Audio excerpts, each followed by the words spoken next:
the male protagonist travels to a parallel world. He found out that he actually has 38 mothers. And each mother is so kind and amiable. He wanted to grow up healthily. He always puts in a lot of effort to score 1 point, just afraid of accidentally surpassing his intellectually disabled brother and being killed by his stepmother.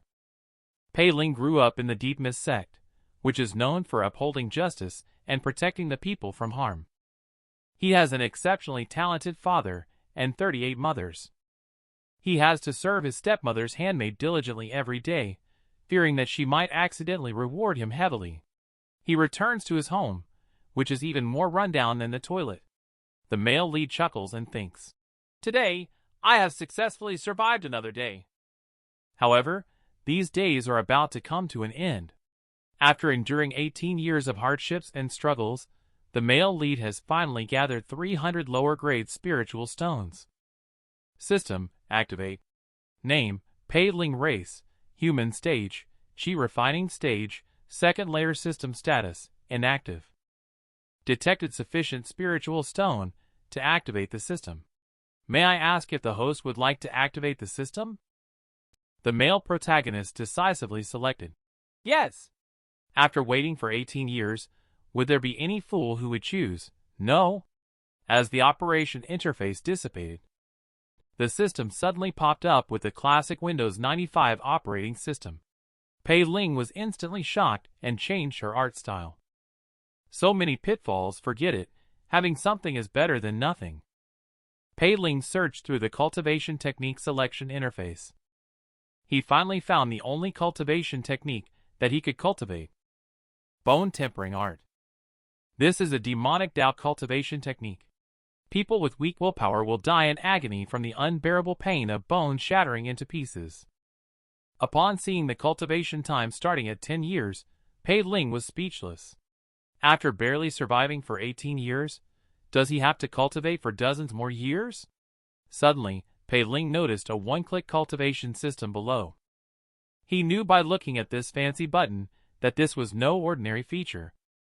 After he clicked, a mysterious force filled the body of the male lead. At the same time, a message from the system appeared. One-click hosting, intelligent upgrading in progress. Friendly reminder. During the cultivate period, the host will lose control of the body. Please do not panic, host. Afterwards, the male lead discovers that his body has begun to cultivate autonomously. As waves of pure spiritual power flow into his body, Pei Ling not only sighs, but also feels really comfortable. Sure enough, this kind of system is perfect for someone like me, a king. Jian Dao is an honest system. The system suddenly sends a prompt. Detected that cultivate is lacking bone-quenching Dan, please wait. The male protagonist thought, there are not many bone-quenching Dan even amongst the big shots of the entire Pei clan sect. I haven't even seen one. Where can I find bone-quenching Dan? Suddenly, the system prompted again. Analysis complete. The system will give away 10 bone-quenching Dan for free. The male protagonist was overjoyed. Is this the newbie welfare? Suddenly, the male protagonist's body stood up by itself. He kicked open the door. His body ran towards a certain place. The male lead was suddenly shocked. Damn, I've been loafing around for 18 years and have never run so wildly in this yard before. When he reaches the destination, the male lead discovered that this was actually the residence of the sect's grand demon. Pei Ling begged the system not to act impulsively and could just take a look and leave. The next second, he kicked open the door. Then he charged straight in towards Pei Ling, shouting loudly, Stop! I'm being mentally power-washed by chaos. He charged straight towards the main house, sparks flying with lightning. Luckily, the system finally stopped at the main house's entrance. Pei Ling just breathed a sigh of relief.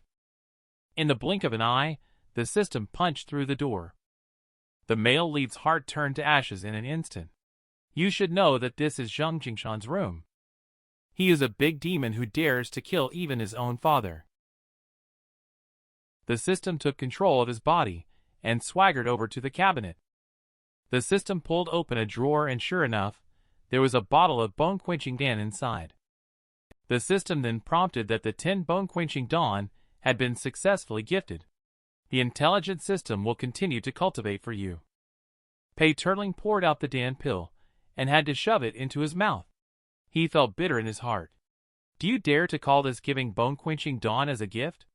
Isn't this sending a head over 1,000 miles away? It's not over yet. After swallowing the Dan pill, the system unexpectedly sat down on the spot to cultivate in a carefree manner. Pei Ling is tired. Let the system do whatever it wants. But this bone-quenching Dan is indeed a good thing. After taking it, the cultivation speed has increased by more than 10 times compared to before. As the flow of meridians in the body surges, the power of Pei Ling's technique is visibly increasing at a rapid speed. The clash of gold and iron resonates, causing muscles to tremble. Voodoo exorcism, breaking free from constraints. Qi refining stage 3 layer, breakthrough. He is indeed the male lead. He easily achieved what others couldn't. Later, the system ended Pei Ling's body hosting, still looking forward to the male lead giving a 5-star rating. Pei Ling is not an ungrateful person. He silently recited Turtling art in his heart, decisively raised his middle finger, and gave a 1-star rating, just as Pei Ling was still immersed in the pleasure of revenge. Suddenly, laughter of a woman's sneer came from all around. Pei Ling turned around nervously to look. It turned out that the woman on the screen had come back to life. She even invited Pei Ling to come in and cultivate the great Tao together. Pei Ling was scared when he saw the ghostly hand reaching out to him. He hurriedly retreated repeatedly.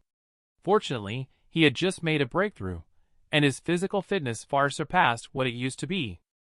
After a few dodges, he flipped into the backyard of Zheng Manor, just as he was about to marvel at his pure self nearly failing to keep his chastity. Suddenly, a gloomy voice came from behind him. "Seventh young master, what are you doing?" He wants Pei Ling to go to the main hall to gather with clan leader to make an announcement. Pei Ling, feeling guilty, asks if Zheng Jingshan has returned to the mansion to rest. The servant impatiently replies, "No, don't be long-winded.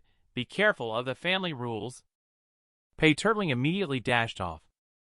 He thought to himself, it seems that Zheng Jingshan went straight to the main hall as soon as he came back. He still doesn't know that I stole his Dan pill. And Pei Manor has always had strict family rules. If he doesn't show up for the meeting without a valid reason, father will immediately send experts to arrest him. A moment later, Pei Ling arrived at the main hall of the family. Disciple Zheng Jingshan of the Deep Mist sect sat in the main seat, while clan leader accompanied him on the side. Pei Ling hid among the crowd, feeling nervous and apprehensive. Seeing all the tribespeople gathered together, Zheng Jingshan issued the task. The traitor Wu Tingxi from our sect has defected to Yuanlao Mountain today. Everyone must immediately enter the mountain to search for him. A reward of 50 bone-quenching Dan will be given to those who find his trail. Pei Ling thought that Deep Mist sect is truly extraordinary, as they offer 50 bone-quenching Dan as soon as they take action. Even the clan leader on the side was stunned by this generous reward. Seeing Zheng Jingshan's slightly angry expression, "Why are you all still standing there foolishly? Hurry up and take action." Pei clan leader quickly stood up to explain to Celestial Master. "Please don't misunderstand. We have only heard that Wu Tingxi's cultivation level has reached the 7th layer of Qi refining, while our family disciple is weak in strength and may not be competent. For Zheng Jingshan, the 7th layer of the Qi refining stage is insignificant, but for Pei Manor, it is like a towering mountain. You should know that in this world, the cultivate stage is divided into Qi refining stage, foundation establishment stage, and core formation stage. Pei clan leader has also just reached the Qi refining 7 layer. The great demon Zheng Jingshan has long been at the middle foundation establishment stage. In other words, the entire Pei family can be easily destroyed by Zheng Jingshan. At this moment, Zheng Jingshan calmly remarked that Wu Tingxi has already been seriously injured. Even a cultivator newly stepping onto the Tao could easily defeat him. Moreover, I asked you to locate him, not to physically apprehend him." He snapped his fingers after finishing speaking. A man with a gloomy face and cold, stern eyes, wearing loose hair, appears. "This is Wutingxi. If you find any trace of him, immediately send a signal, and I will come personally to capture him." The crowd heard this, and unanimously agreed. Pei Ling secretly delighted in his heart, planning to leave the city later and flee thousands of miles away. On the other side, Zheng Jingshan returned to his mansion, but did not go back to his own room. Instead, he went to a more secluded retreat at the back, where there were wind chimes made of skulls hanging from the roof's eaves.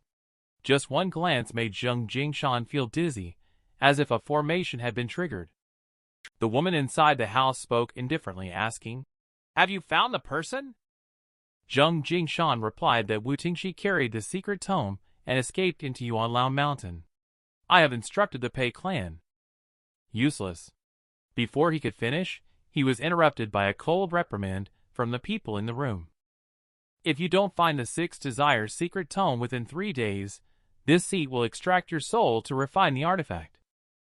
Just half a day ago, the male lead followed a group of fellow disciples to the foot of Yuanlao Mountain because he had just stolen the Dan pill from the great demon leader Zheng Jingshan.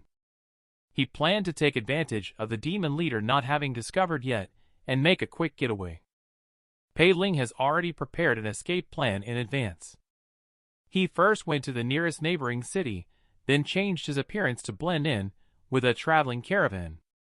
At that time, won't he have the freedom to roam the seas and soar the skies, just like a bird in the vast sky, while the male lead is fully focused on escaping?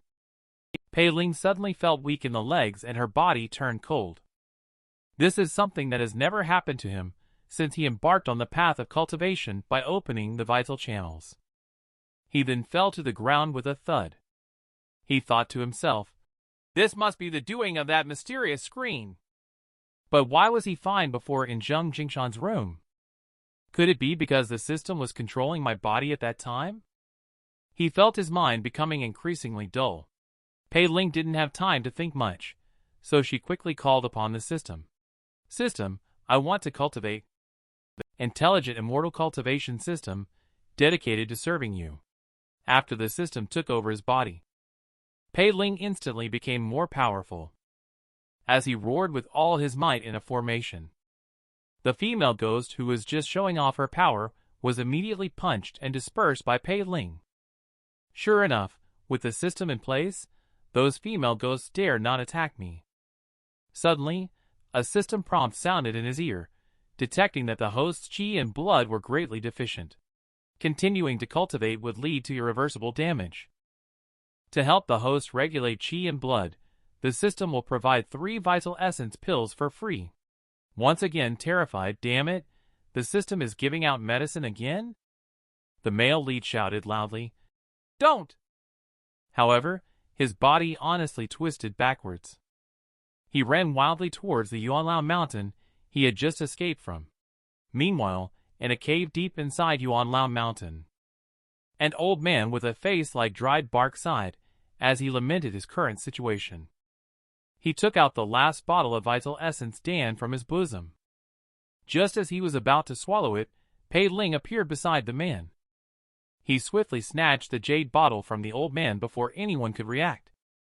He immediately poured out 3 vital essence pills and swallowed them in one gulp. He casually threw the bottle into the corner, and the system immediately sent a prompt. "Vital essence Dan has been sent out. The system will continue to cultivate for you." Afterward, he directly sat cross-legged in place to cultivate. The sudden situation stunned the old man on the spot, causing him to cultivate qi refining at the 3rd layer and even fight for the vital essence Dan. "I have been cultivating my whole life, and this is the first time I have seen such an arrogant person." His anger instantly broke through his rationality. "I will kill you." He lifted the jade bottle and smashed it towards the male lead's head. Detected external attack. This cultivate session ends here. If satisfied, please give a 5-star rating. Yeah right, I'm so satisfied, your grandma's leg. The enraged old man Pei Ling is begging for mercy. He was directly knocked out by a strike of the 5-venom finger, flying 20 meters away. As the smoke cleared, Pei Ling was sitting paralyzed on the ground, unable to move. Pei Ling's mind raced as she looked at the 5 blood marks on her arm. The old man is too strong. He will undoubtedly die if this continues. He must find a way to hold him back. When he saw Pei Ling actually used his left arm to block his 5-venom finger, the old man's face changed, quietly activating his vision. He found that Pei Ling had actually cultivated top-grade iron bone. He speculated that the male protagonist must have had some fortuitous encounter that led him to approach Pei Ling to question her. How do you refine top-grade iron bone? Seeing the elder Pei Ling, who looked full of murderous aura, quickly apologized.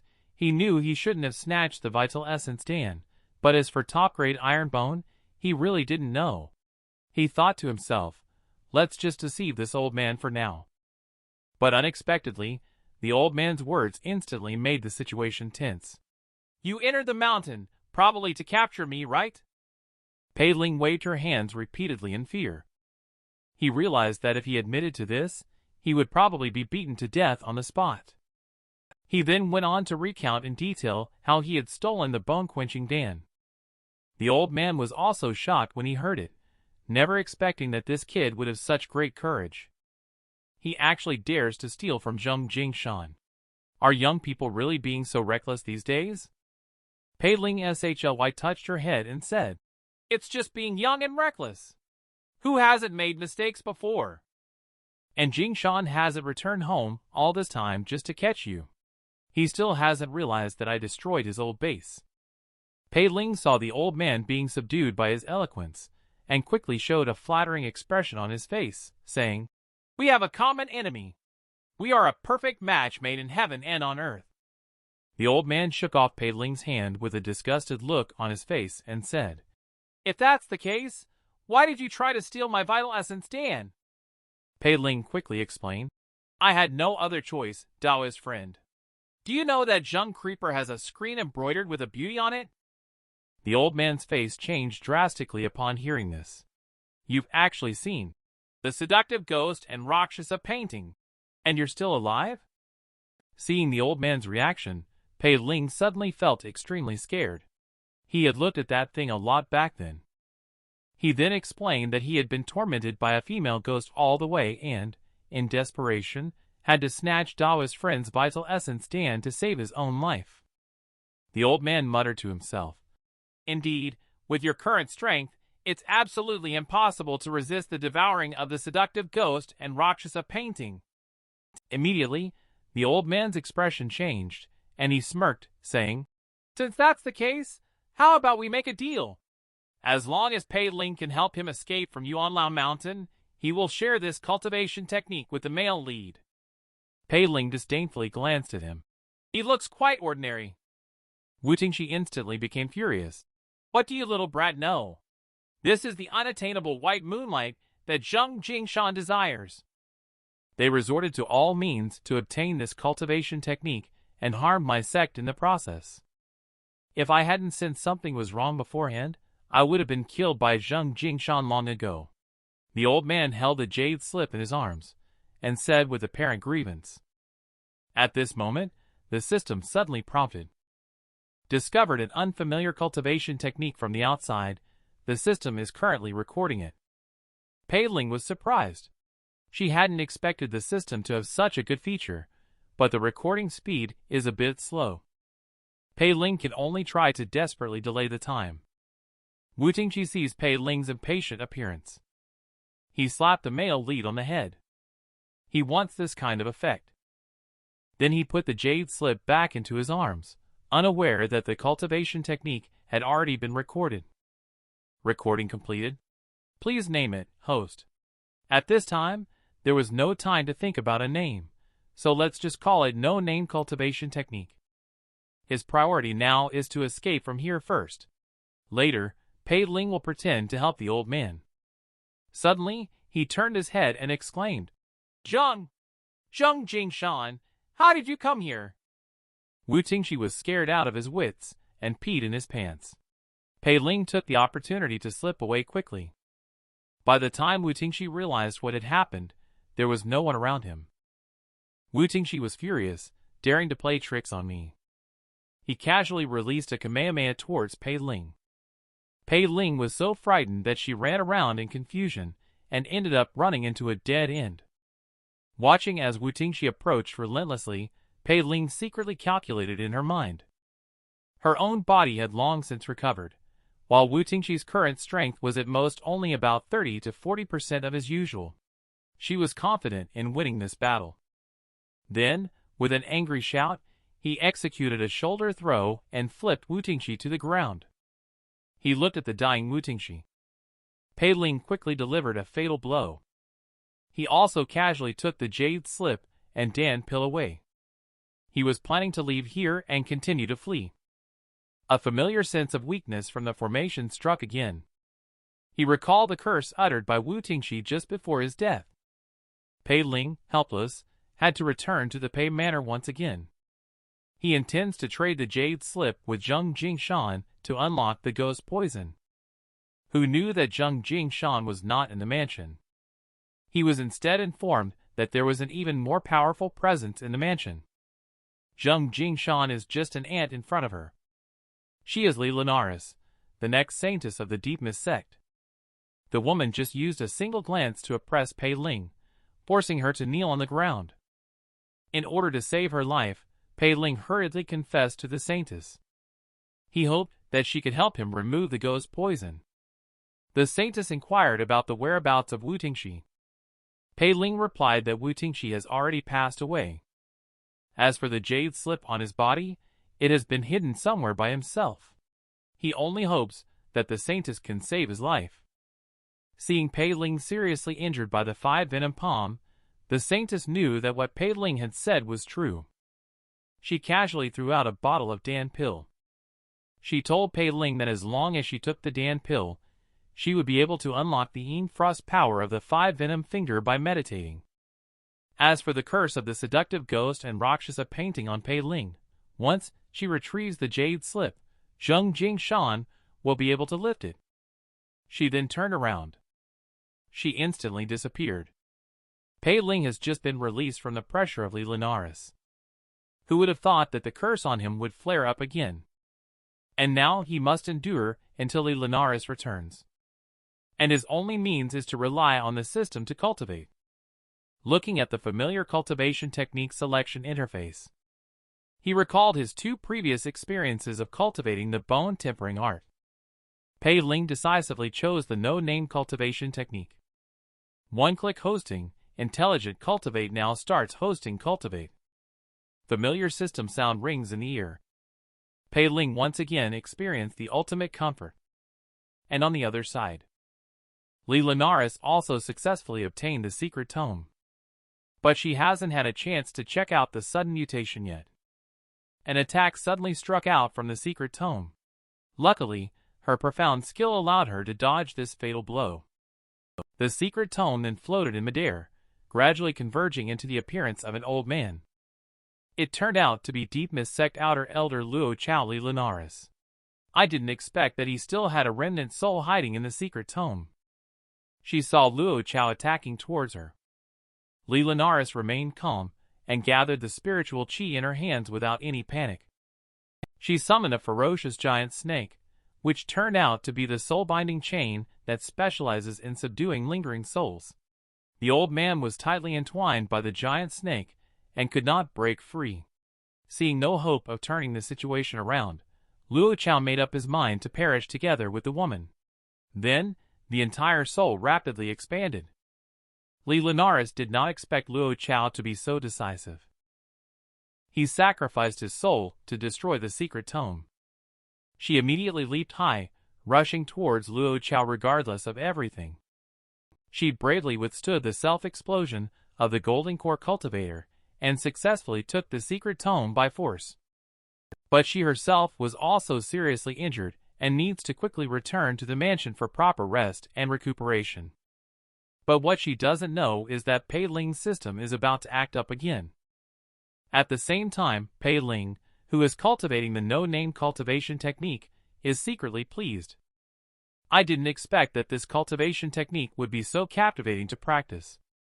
Suddenly, the system prompts that the no-name cultivation technique is a dual cultivation technique and requires a Taoist partner to continue cultivation. Detection of the host's lack of a Taoist partner. The system will provide a Taoist partner Pei Ling for free. The host is speechless. Here we go again?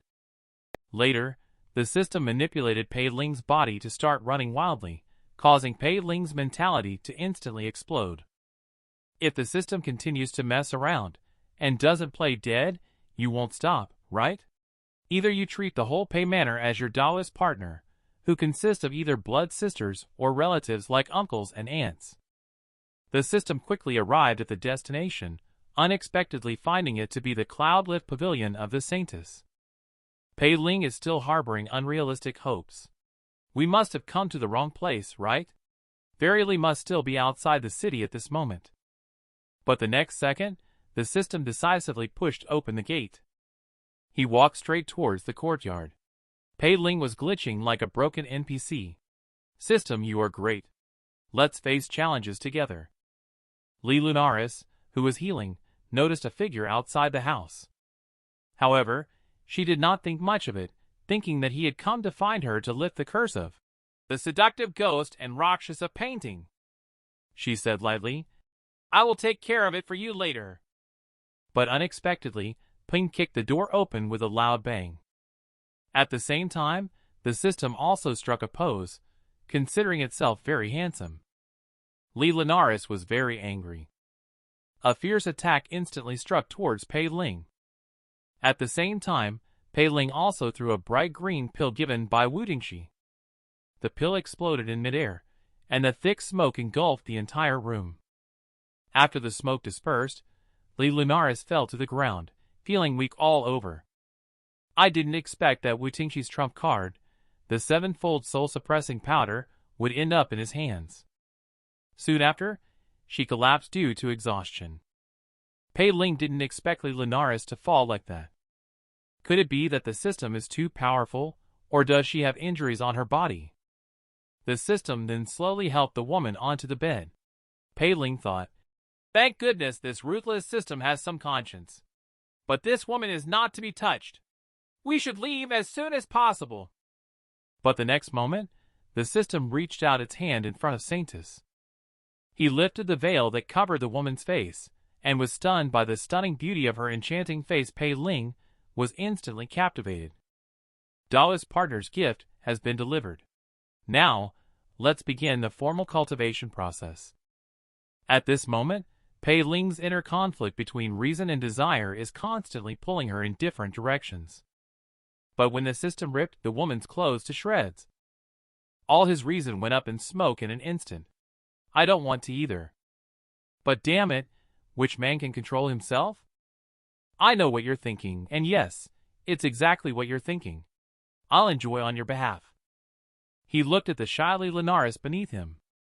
Pei Ling found that every part of his body was being infused with a strange power, not only rapidly healing the injuries he sustained while sparring with Wu Tingxi, but also rapidly increasing his cultivation level that had just broken through to the qi refining third layer. He looked at the Saintess beneath him, who was frowning slightly. Pei Ling was sweating all over, not knowing how the woman would torment and trample on him after waking up. His identity, as a member of the Path of Turtling, would definitely not be preserved. At this moment, Zheng Jingshan had just returned to Pei Manor. He learned from the Pei clan leader that Wu Tingxi had died, and his possessions had been personally retrieved by Fairy Li. Zheng Jingshan secretly rejoiced, thinking that perhaps senior sister would reward him for his contributions. How could he have known? Senior sister, who is beautiful, is being bullied by this boy. However, the next moment, his face turned ugly. Because the bone-quenching den placed in the cabinet was missing. He asked behind him, "Who broke in while I was away?" A ghost immediately floated out of the screen behind him, and slowly transformed into the form of a woman. It gently whispered two words, "Pei Ling," and said, "And this person is now at your senior sister's residence. Cloudlift Pavilion. At the same time, inside Cloudlift Pavilion, the woman lying on the bed is slowly regaining consciousness. She can feel a pure energy continuously flowing into her body, and the injuries inside her body are quickly healing. This warm and comfortable feeling is making her reluctant to leave. The woman slowly opened her eyes, and was greeted by a stranger man. She instantly understood what had happened. She raised her right arm to strike the shameless scoundrel, but to her surprise, her wrist was caught. Not only was she pinned down again, but the man also swiftly flipped her over. At the same time, the system continues to control Pei Ling's body to accelerate her cultivation. She feels the rapid increase in her cultivation level within her body. With the continuous flow of pure energy, the woman's face is full of shame.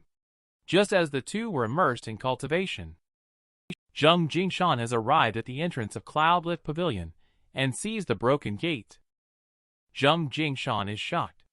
Who would dare trespass the Cloudlift Pavilion? Looking at the woman below full of killing intent, Pei Ling had mixed feelings. Acting was fun for a moment, but afterwards, it was like a crematorium. However, the system doesn't care about these things. In the end, after the blending of yin and yang, the bodies fused together. Pei Ling finally obtained control of the body from the system, and at the same time, the system sent a prompt. One-click hosting, ascension without worries. If satisfied, please give a 5-star rating.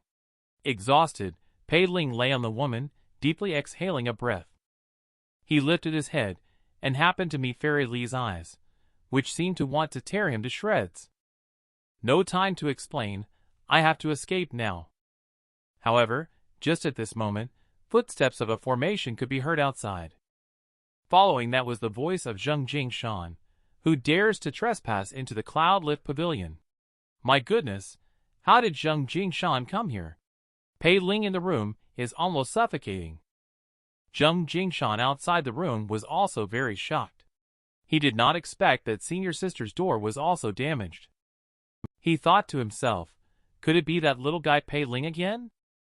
Okay, you brat. It's one thing to steal my bone-quenching Dan, but I never expected you to even dare touch senior sister stuff. Zheng Jingshan was just about to settle the score for the Pei family. Suddenly, a string of bell sounds rang from the eaves. Instantly, a mouthful of blood spurted from Zheng Jingshan's mouth. He immediately knelt down on both knees on the ground. He kept kowtowing and begging senior sister for forgiveness. Then a familiar cold voice came from inside the house. The voice also contained a rage that had rarely been seen before. Get out! Zheng Jingshan didn't dare delay at all, immediately turned around and left. Pei Ling turned around and looked at the woman. She looked very embarrassed. I'm sorry, I just... Before Pei Ling could finish speaking, the woman walked straight past him. She walked into the screen area inside. She began washing her body with water. Seeing this situation, Pei Ling quickly put on her clothes and prepared to run away. However, the system once again popped up with a prompt. Satisfied, please give a 5-star rating. Pei Ling unexpectedly raised her middle finger and gave a 1-star rating. If the system could be uninstalled, I would make you leave in minutes. I'm sorry, the intelligent immortal cultivation system failed to provide the host with a good immortal cultivation experience. The system will provide a free essence nurturing Dan as compensation. Before Pei Ling could react, the system quickly took over his body. From the torn clothes of Fairy Li on the bed, he found a purse. After the system opened it, an essence nurturing Dan was taken out. The system then gave a prompt that the essence nurturing Dan has been gifted and wishes you a smooth cultivation. Pei Ling was dumbfounded. After sleeping with Saintess, then stealing from Saintess to reward me? What kind of scum system would do such a stupid thing? Pei Ling quickly picked up the essence nurturing Dan, intending to return it, and suddenly felt a chill down his back. The person who came was none other than Li Linares. Her eyes were cold and indifferent as she asked lightly, "What are you doing?" Oh no, now it's completely impossible to explain. He looked at the murderous Saintess. Pei Ling's heart is bitter, but she perseveres with the system. In the next life, I will definitely give you 10,000 negative reviews. In the next moment, a mushroom cloud rises from the cloud-lit pavilion. At the same time, Zheng Jingshan, not far away, was stunned. But fortunately, the Saintess did not go too hard on her future husband. Meiji brushed past Pei Ling. Pei Ling couldn't understand why the Saintess would show mercy to him. How would he know that it was Linares, who had just lifted the curse from him? Zheng Jingshan and Pei Hongyan, who heard the commotion, arrived at the scene. Pei Hongyan on the side was full of surprise. Pei Ling, why are you here? When Zheng Jingshan heard Pei Ling's name, his face immediately darkened. Then he accused Linares of being tricky and asked senior sister to punish her severely. But before he could finish speaking, he was slapped away by the woman. He fell to the ground and could not get up. Linares also made no explanation and took out an obsidian jade boat from his arms. She pinched a mantra, and the small boat swelled in the wind, transforming in an instant into a 3-story tall floating tall ship. The woman stepped onto the ship, turned around, looked at the few people, and said lightly, "Return to the sect." Pei Ling felt secretly delighted in his heart. They were finally leaving. Now I have successfully avoided trouble. But after waiting for half a day, the building boat remained still. He turned around and looked. He found Linares' eyes staring at him intently. Pei Ling had a bad feeling, planning to sneak away, but was directly stopped by Zheng Jingshan. "What are you standing there for? Hurry up and get on board." With no other choice, Pei Ling reluctantly boarded the ship. The ship finally started and turned into a streak of light, flying towards Deep Mist Sect. In this world, Pei Ling experienced flight for the first time, but he had no mood to appreciate the scenery around him. Instead, he sat crouched on the deck, trying to make himself look more inconspicuous. And inside the cabin, 2 fairies were quietly observing Pei Ling. They didn't understand why their master would personally lift the restrictions on the seductive ghost and Rakshasa painting. But the real drama was about to unfold. It turned out that Zheng Jingshan had come to cause trouble with Pei Hongyan. Only a hint of ferocity flashed across Zheng Jingshan's face. He said sternly, "Who gave you the courage to dare steal my bone-quenching Dan?" Pei Ling, who was taken aboard the ship, was crouching at the corner, praying to Zheng Jingshan not to blame himself. Stole his bone-quenching Dan, smashed his ancestral home, and the matter of cultivating in his room. But Zheng Jingshan did not intend to let him go.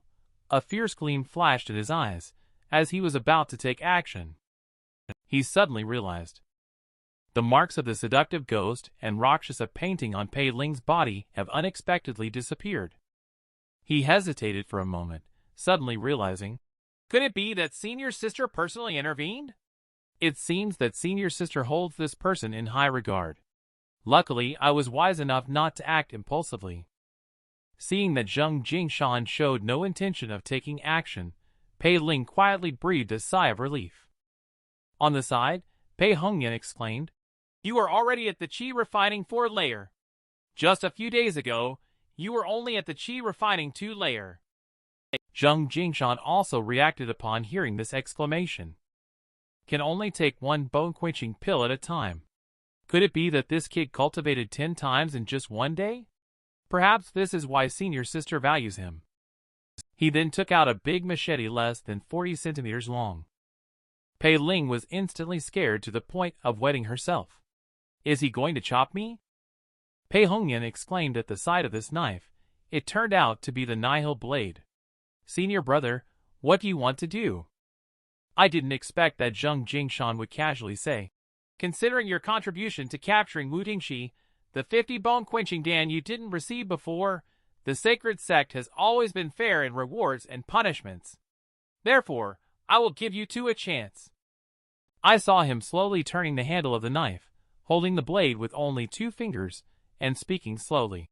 "I will only use 20% of my strength. Whoever can take the knife from between my fingers will own it." Pei Hongyan was elated beyond words. Without thinking, he took the lead and approached, gripping the knife handle tightly with both hands. He exerted all his strength, but couldn't move the knife even the slightest bit. Instead, he was knocked down by the menacing aura of the knife. A hint of mockery appeared at the corner of Zheng Jingshan's mouth. He handed the knife to Pei Ling in front of her. "Now it's your turn." Pei Ling quickly waved her hand, thinking that the creeper couldn't be so kind-hearted. With her own limited strength, she decided to give up. Zheng Jingshan's face darkened. "It seems like you looked down on my nihil blade." Then he pressed forward step by step. At this critical moment, two semi-transparent women in palace attire, who had been watching in secret, floated out. Senior sister's ghostly servant. Zheng Jingshan's pupils constricted. He involuntarily revealed a touch of fear and hastily asked respectfully, "Miss Grace and Miss Willow came together, but does senior sister have any instructions?" Willow, however, went straight to Pei Ling and lightly flicked her chin with her finger. "He's quite handsome, isn't he?" The next moment, she had a change in expression and coldly said, "Quickly draw your knife.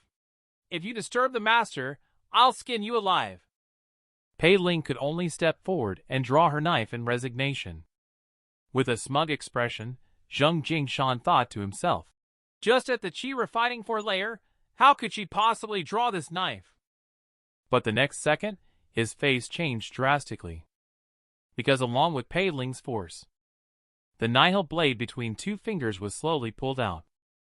He watched as Pei Ling was about to pull out the nihil blade. Originally agreed to only use a strength of 2, Zheng Jingshan secretly increased it to 5. Facing Zheng Jingshan's 5-layer strength, Pei Ling unsurprisingly lost in the formation. Watching Pei Ling exhausted, Zheng Jingshan's mouth lifted as he prepared to make a move. However, their plan was directly interrupted by ghostly servant.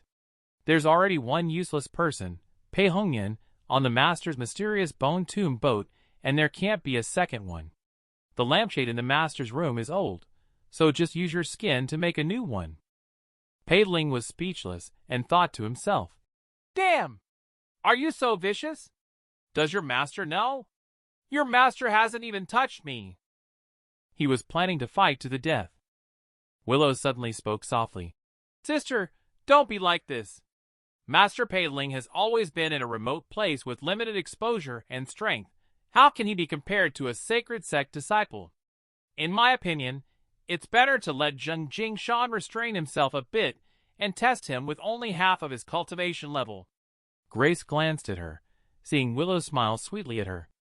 With a slight movement in her heart, she said, "Then thank you, Pei Ling." Willow swiftly floated to Pei Ling's side, showing him a friendly smile. "Come on, you must work hard, or else you'll end up being just a lampshade for Sister Grace." Zheng Jingshan watched the duet between the two, thinking, "Could this be senior sister's intention? It seems like I won't be able to keep this knife after all." He could only pretend to be indifferent as he handed the knife back to Pei Ling again. As Pei Ling exerted force, the precious sword was instantly pulled out.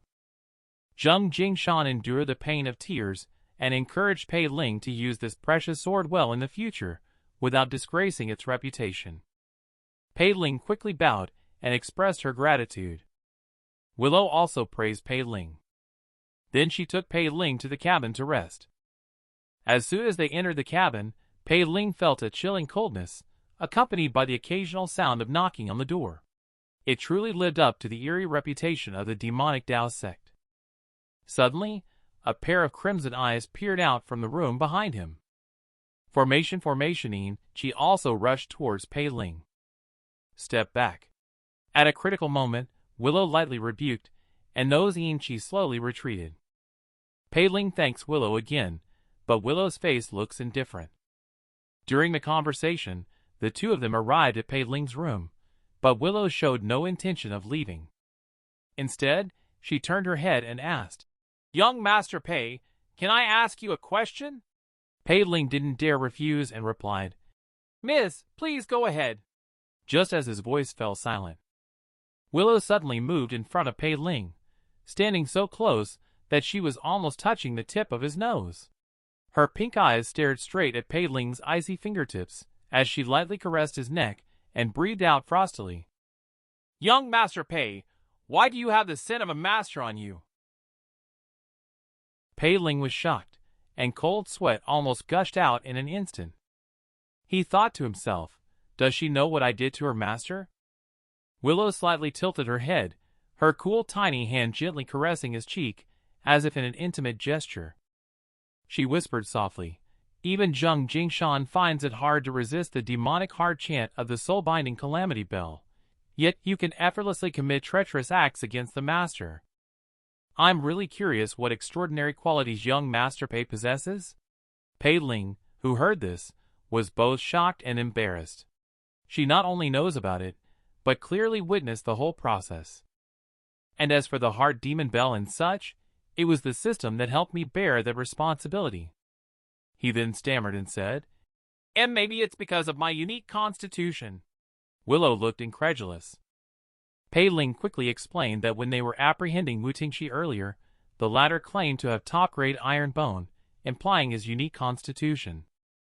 Willow seemed to understand that spiritual soul was especially stable and adept at body tempering. Such a powerful unknown physique is indeed worth bringing back to the sacred sect for in-depth study. At that time, the master will extract your spiritual soul for a little experiment. Maybe she will even discover something interesting. Pei Ling broke out in a cold sweat all of a sudden. Oh no, I was wondering why she insisted on bringing me on this broken ship. It turns out she sees me as a guinea pig. One would rather die than be tortured. On the side, Willow once again whispered in Pei Ling's ear. Young Master Pei, you must be careful. The methods the master uses to torture people can make you unable to resist. After saying that, she swiftly knocked Pei Ling unconscious with a chop of her hand. In the instant before Pei Ling lost consciousness, he faintly glimpsed Willow's sly smirk. The figure that came leisurely with Linares. The next scene everyone definitely wouldn't like to see, so I'll skip it for everyone. Mysterious Bone Tomb boat is still tirelessly sailing towards Deep Mist Sect. Pei Ling in the room is inexplicably sweating all over. The two disciples outside are still complaining about why the mysterious Bone Tomb boat is sailing so slowly. It's been half a month, and they still haven't reached the sacred sect. Little do they know that the owner of the boat is currently providing Pei Ling with deluxe full-service, red light district style. And as there was no alarm clock in the room, they unconsciously realized that half a month had gone by. And Zheng Jingshan was planning to have Pei Hongyan take Pei Ling to outer. Pei Hongyan did not understand. What qualifications does that kid have to enter outer? Zheng Jingshan did not explain, and just let Pei Hongyan leave. Because this was ordered by Linares, he didn't dare to disobey. Half a month quickly passed by. On this day, Pei Ling slowly woke up from the bed, and found that her innate power seemed to have increased a lot. Just that her lower back was a bit sore. At this moment, a shout from Pei Hongyan came from the door. Pei Ling walked over slowly, and opened the door. At this moment, he looked pale and thin as a rail. I'm afraid he hasn't had a moment of rest in this past half-month. Pei Hongyan told him that the spaceship is about to arrive at Deep Mist Sect and asked him to pack up quickly. Pei Ling was taken aback and quickly closed the door. If he enters the sinister sect's path of turtling, can he still maintain his human identity? He needs to come up with a way to escape quickly. Just at this moment, a bunch of purple energy suddenly appeared in the room. Linares unexpectedly appeared in Pei Ling's room again. Wait for Pei Ling to react. A secret tome flew towards him, and hit the male lead square in the forehead. Linares said nothing more, leaving behind only one sentence: master it within 10 days, or die. She then turned around and disappeared. Pei Ling picked up the secret tome and saw on the cover, written in elegant cloud calligraphy, the words, Blood Fiend Blade Art. He had just turned the page when the system prompted a message. Detected unfamiliar blade art from the outside, currently being recorded. With a smug smile, Pei Ling thought to himself, with my cheat codes, what is there to fear? It was the first time he found the system so pleasing. The scene suddenly changed, and after half a month, the spaceship finally arrived at Deep Mist Sect. Following Pei Hongyan onto the deck, Pei Ling couldn't help but exclaim, "This is much more bustling than Luqian City." Pei Hongyan introduced, "Here is the dust-cutting platform. New disciple will all enter the sect. The eternal farewell between mortal and immortal had been made, and they stepped onto a new, unknown path." He then planned to take Pei Ling to handle the outer procedures. Pei Ling thought, "I wonder what kind of characters exist in the outer. I might as well just be an outer sect disciple." He was about to refuse, but was stopped by Pei Hongyan grabbing his wrist. "Stop dawdling. This is an order from Senior Brother Zheng," he said. "Are you trying to defy the will of Celestial Master Zheng?" Pei Ling dared not to speak up. Shortly afterwards, the two of them arrived at the inheritance hall. After entering the door, he saw a shabby old man. The old man was lying sideways on a couch, holding a wine jar. The old man complained that he couldn't even drink in peace. Countless soul lamps lit up in the entire hall in an instant, just in the split second when Pei Ling was distracted. The old man pointed his two fingers together and pointed towards the male main character in the air. Pei Ling's body suddenly stiffened and couldn't move. A wisp of essence blood slowly drifted out of her forehead, and with a whoosh, it melted into a soul lamp. The old man said lightly, "Once this soul lamp is ignited, you will be a member of the Demas sect. Take the sect rules and get out of here quickly." The two of them didn't dare to delay, picked up the sect rules and ran off. Pei Ling was overjoyed, not afraid of having too many rules, but afraid of having no rules. As long as I abide by the rules, why worry about not being able to make progress? Pei Hongyan couldn't help but chuckle at Pei Ling's fantasy. Once you read the rules, you'll understand. The biggest rule of Demas sect is that there are no rules. The male lead who has just arrived at Demas sect. He was scared to death by two fierce and evil-looking men. Fortunately, at a critical moment, Pei Hongyan arrived. He casually threw a nameplate and a storage bag to Pei Ling. Pei Ling looked at the nameplate, made of a phalanx bone, and felt nauseous. Indeed, worthy of the Yin sect.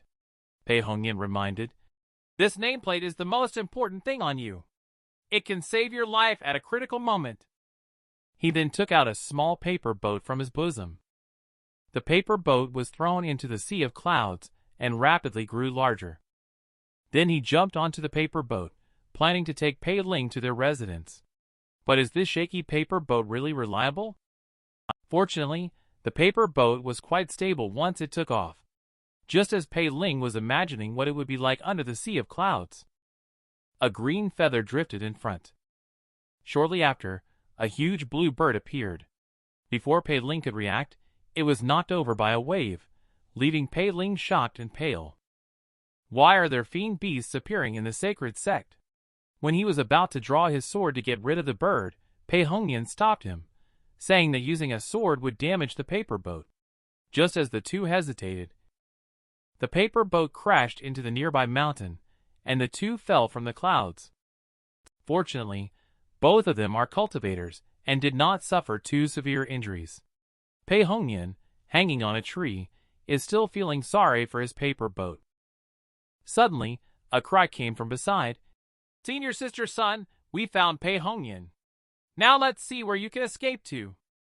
Watching the two aggressive individuals approaching, Pei Ling thought to himself that the strange bird must have been released by them.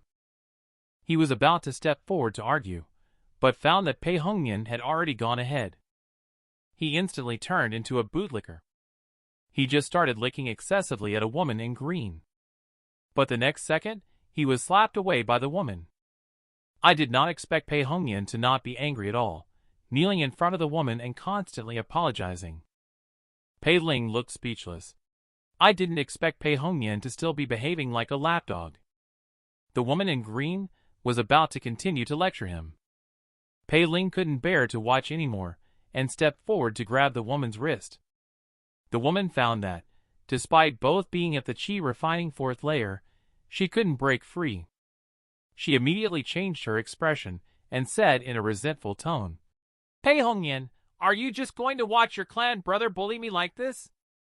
Pei Hongyan, who heard this, immediately stood up. Younger disciple, stop being disrespectful to Orchid Junior's sister. Quickly let go of her hand.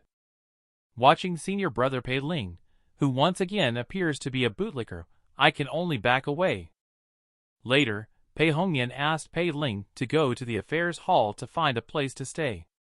He followed Sun Orchid, and Pei Ling watched Pei Hongyan leave. Pei Ling couldn't help but twitch the corners of her mouth.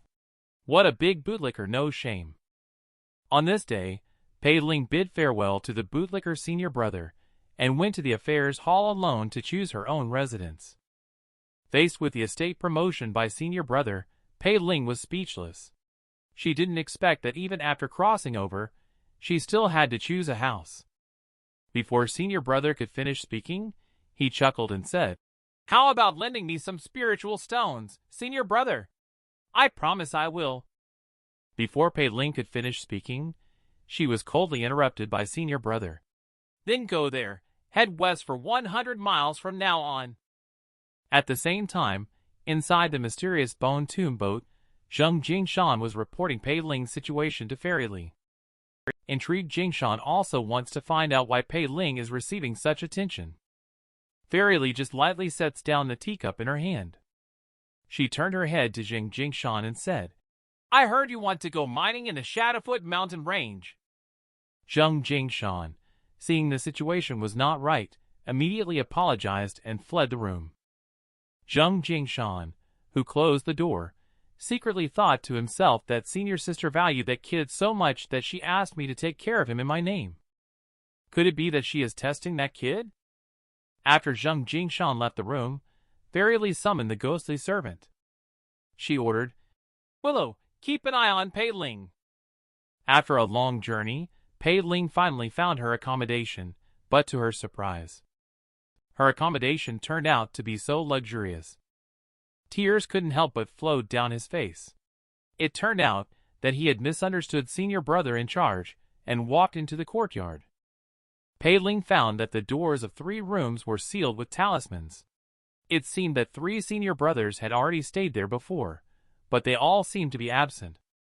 Pei Ling, who had nothing to do, immediately took out the door rules and the Nihil blade, planning to study the door rules carefully. This is the foundation for surviving in the future. Deep Mist Sect has been established for tens of thousands of years, making it one of the top sects in this realm. Each peak under the jurisdiction of various domains is managed by the local affairs hall. The All Arts Hall sells cultivation techniques. The Treasures Hall sells artifacts. In addition, there is the Stewards Hall, responsible for surveillance and discipline. After getting a general understanding, Pei Ling quickly checked the house rules to avoid any issues in advance. But what Pei Ling didn't expect was that the entire house rules could be summarized in one thing: money compensation. Disciples fighting each other is fine with spiritual stones. Initiating violence is fine with spiritual stones. Causing injuries, or even killing in the pursuit of treasures, can all be resolved with spiritual stones. In short, as long as you have money, you can do whatever you want in the Deep Mist Sect. I never expected the unexpected to come so quickly. Suddenly, there was a noisy sound of formation coming from outside the house. At that moment, the door was kicked open with one swift motion. 3 unfamiliar men entered. One of them furrowed his brow slightly and asked, "Who are you?" Pei Ling quickly and obediently introduced herself. "Senior brother, my name is Pei Ling, and I am a new outer disciple at the 4th layer of Qi refining." Seeing this sudden appearance of a junior brother, the 3 men exchanged glances and secretly communicated. It is not the period for new disciples to join now. This person has a special identity, so let's not act rashly for now. Later, one of them introduced, "My name is Li Si, at the Qi refining 4 layer. The other 2 are Zhou Yi and Yao Cheng, at Qi refining 4 layer and 5 layer, respectively. Our meeting is fate. In the future, you will be taken care of by senior brother." Pei Ling quickly clasped hands in thanks, thinking that she hadn't expected to encounter such a good person in this gloomy sect. Later, the 3 of them inquired about how Pei Ling entered the outer. Pei Ling, seeing that the attitudes of the 3 were relatively calm, Pei Ling felt slightly relieved and said that it was arranged by innate peak master Zheng Jingshan, senior brother Zheng. Unexpectedly, Miao Cheng blurted out that Zheng Jingshan was just relying on his distant relationship with Fairy Li to secure his position as the innate peak master. Pei Ling was speechless, not expecting Zheng Jingshan's reputation to be so poor.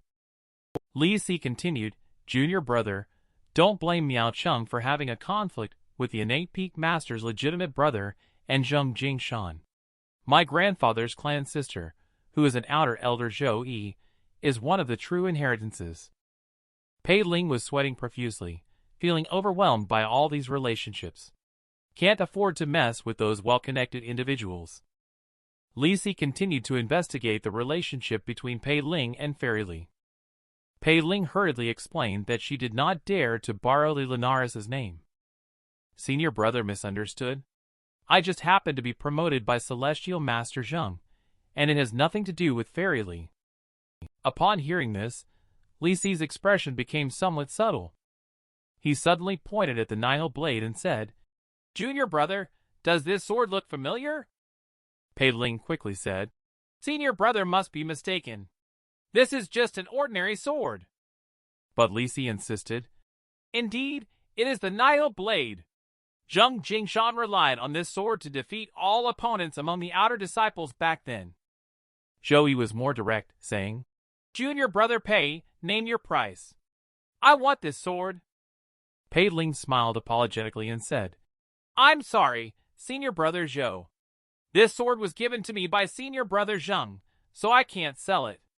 It seems that the three of them did not regard Zheng Jingshan highly, seeing how Pei Ling had no sense of propriety."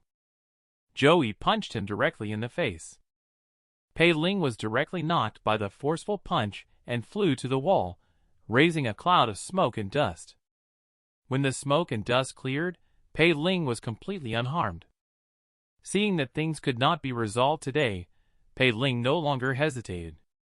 He stood with both hands holding the handle of the knife in front of him, and said lightly, "If you want the knife, it depends on whether you have the ability." Miao Cheng only saw Miao Cheng chanting the mantra, brandishing the long sword in his hand. Two sword chi directly aimed at Pei Ling. Pei Ling was unable to dodge in time, and could only use the Nihil blade to resist. Although it easily cut down the chi blade, the blade of the Nihil blade suddenly trembled under the effect of the chi blade. Before Pei Ling could react, Zhou Yi's fist came pounding towards Pei Ling, and she dodged it with a quick move. Seeing several people not holding back in their attacks, Pei Ling became furious. Holding the Nihil blade in her hand, she wildly swung it in front of her. At this moment, Li Si, who had been silently observing, suddenly spoke up to give a warning. "He doesn't know blade art. Knock the Nihil blade away." Then he quickly recited a mantra, and two semi-transparent spirits swiftly charged towards Pei Ling. The novice Pei Ling in the Jianghu hurriedly used his knife to defend himself, but to his surprise, the two spirits passed directly through his body. Pei Ling felt as if his head had been heavily struck by a sledgehammer, causing dizziness, weakness, and numbness in his limbs. Then, he forcefully gathered his energy, wielded the Nihil blade, and forced the spirit Li Si back. Seeing Pei Ling recovering so quickly, Li Si was greatly surprised. How sturdy could his spiritual soul be after all? Just as Pei Ling was entangled with the spirit, Zhou Yi rushed forward. He struck Pei Ling heavily with an elbow to the chest. Pei Ling spat out a mouthful of blood, and the large knife in his hand also slipped away. The enraged Pei Ling endured the pain and exerted all his strength. He punched Zhou Yi in the face. Then he grabbed Zhou Yi's collar with his left hand. He threw him onto Li Si, who came running over. Miao Cheng saw that both of his companions had fallen to the ground. He was extremely angry. "Kid, don't be arrogant. I am at the Chi Refining 5 layer." After speaking, two sword chi attacks came. Without the defense of the Nihil blade this time, Pei Ling spurted out two streams of blood instantly. Seeing the attack take effect, Miao Cheng was ecstatic, and was about to inspect the Nihil blade. Unexpectedly, just as his hand was about to grasp the Nihil blade, it was then that Pei Ling's foot had already stepped on his arm. The young master's knife is also something you can touch. Then he launched a knee strike, sending Miao Cheng flying. The three of them, seeing that Pei Ling was so difficult to deal with, all attacked Pei Ling at the same time. Pei Ling picked up the treasured sword and struck with force, forcing the three people to retreat. But he himself was also nearing the end of his strength. Miao Cheng resisted two sword chi from Pei Ling with all their strength, but their confidence was starting to waver. He forcibly gathered his energy and roared, "Pei Ling, we will not let today's events go unpunished. Then I will kill all three of you," Pei Ling suddenly retorted. His voice was not loud, but it carried a chilling ruthlessness. The three of them were shocked by Pei Ling's overwhelming momentum, and felt their livers and gallbladders tremble. Could it be that they would really lose their lives here today? But the next moment, Pei Ling suddenly changed direction and rushed towards the nearby gate at an even faster speed, disappearing in the blink of an eye. About half an hour later, Pei Ling, panting heavily, stopped in a dense forest. He was filled with fear in his heart, almost forgetting the rules of the underworld sect. Killing a fellow sect member would incur a fine of 10,000 spiritual stones. He recalled the battle just now, realizing that he almost made a big mistake because he didn't know blade art. Now he hurriedly began to learn the blood fiend blade art given to him by Fairy. He then summoned the system and clicked on the blood fiend blade art for a one-click cultivation. But the system popped up a prompt detecting that the host has injuries. Continuing to cultivate the blood fiend blade art will cause irreversible harm. Pei Ling was speechless. A bad premonition surged in her heart at once. You need to take Essence Nurturing Dan first to recover from your injuries. Detected Essence Nurturing Dan. Pei Ling suddenly became nervous with this system. Will it make her steal the Dan pill from the big shot again? The next second, Pei Ling, controlled by the system, reached into her own bosom. It's just a false alarm. It turned out to be that breathtaking Essence Nurturing Dan. One Essence Nurturing Dan was ingested. Pei Ling suddenly felt a warm current rising from the dantian.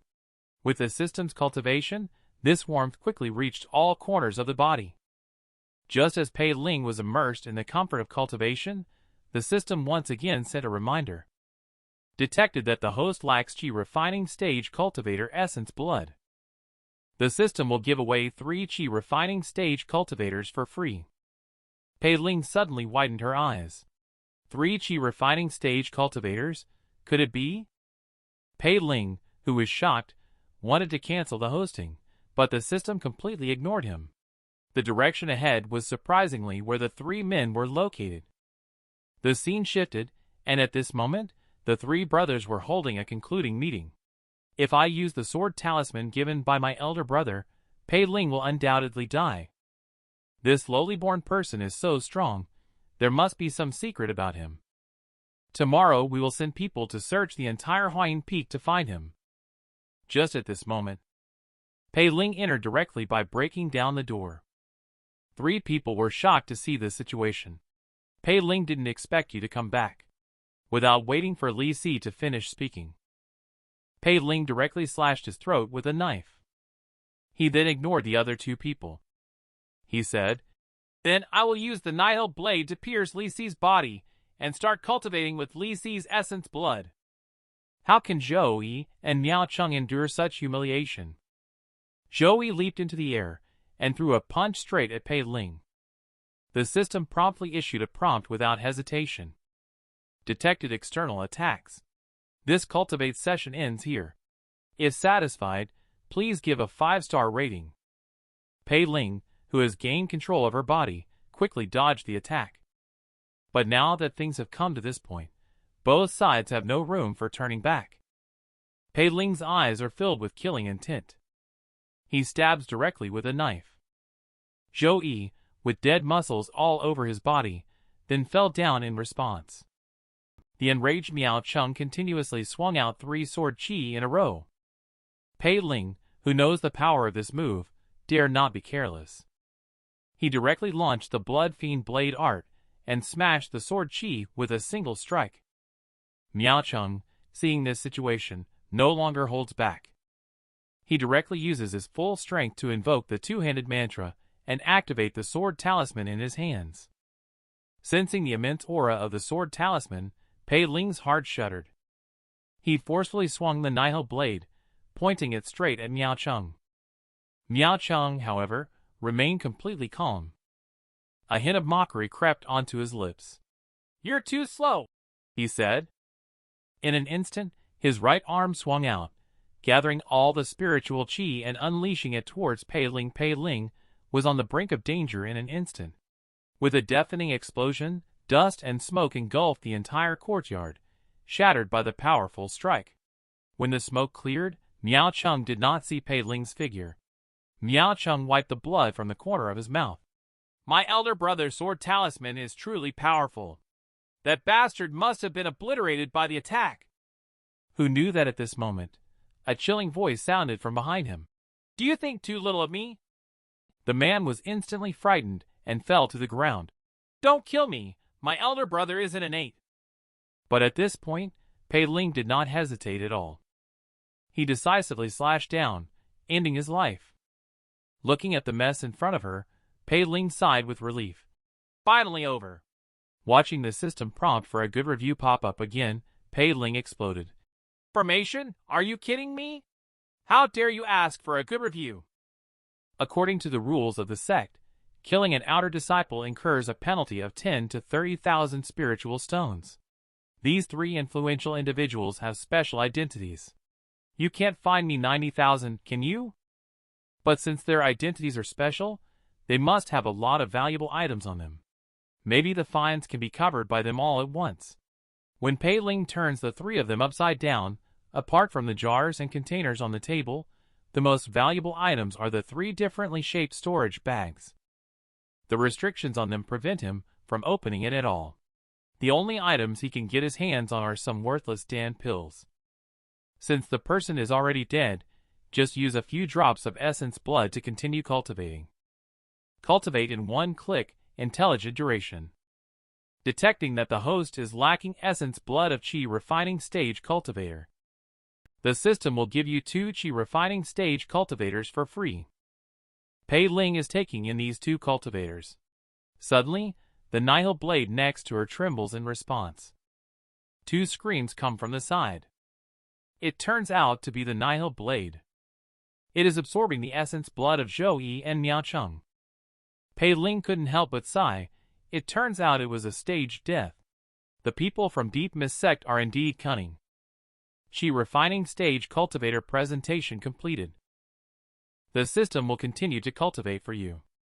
Pei Ling controlled by the system. He cultivated directly at the scene of the incident. He casually wielded his knife, and the courtyard instantly turned into a mess. He reached the outside of the courtyard in a few jumps. At that moment, blade Qi overflowed, and the wild wind danced wildly. Pei Ling was overjoyed. Indeed, the blood fiend blade art was powerful. And ghostly servant Willow, who was hiding and watching from the side, was also shocked. I didn't expect this kid to make such quick progress. No wonder he is so irresistible to his master. As the system prompt sounded, Blood Fiend blade art can also be considered a great success. This is the first time Pei Ling has felt satisfied with the system, so let's reluctantly give it a 3-star rating. However, when Pei Ling came to her senses, she hesitated when she looked at the 90,000 spiritual stones in front of her. I better grab my stuff and run away quickly. However, Pei Ling stopped in her tracks before running too far.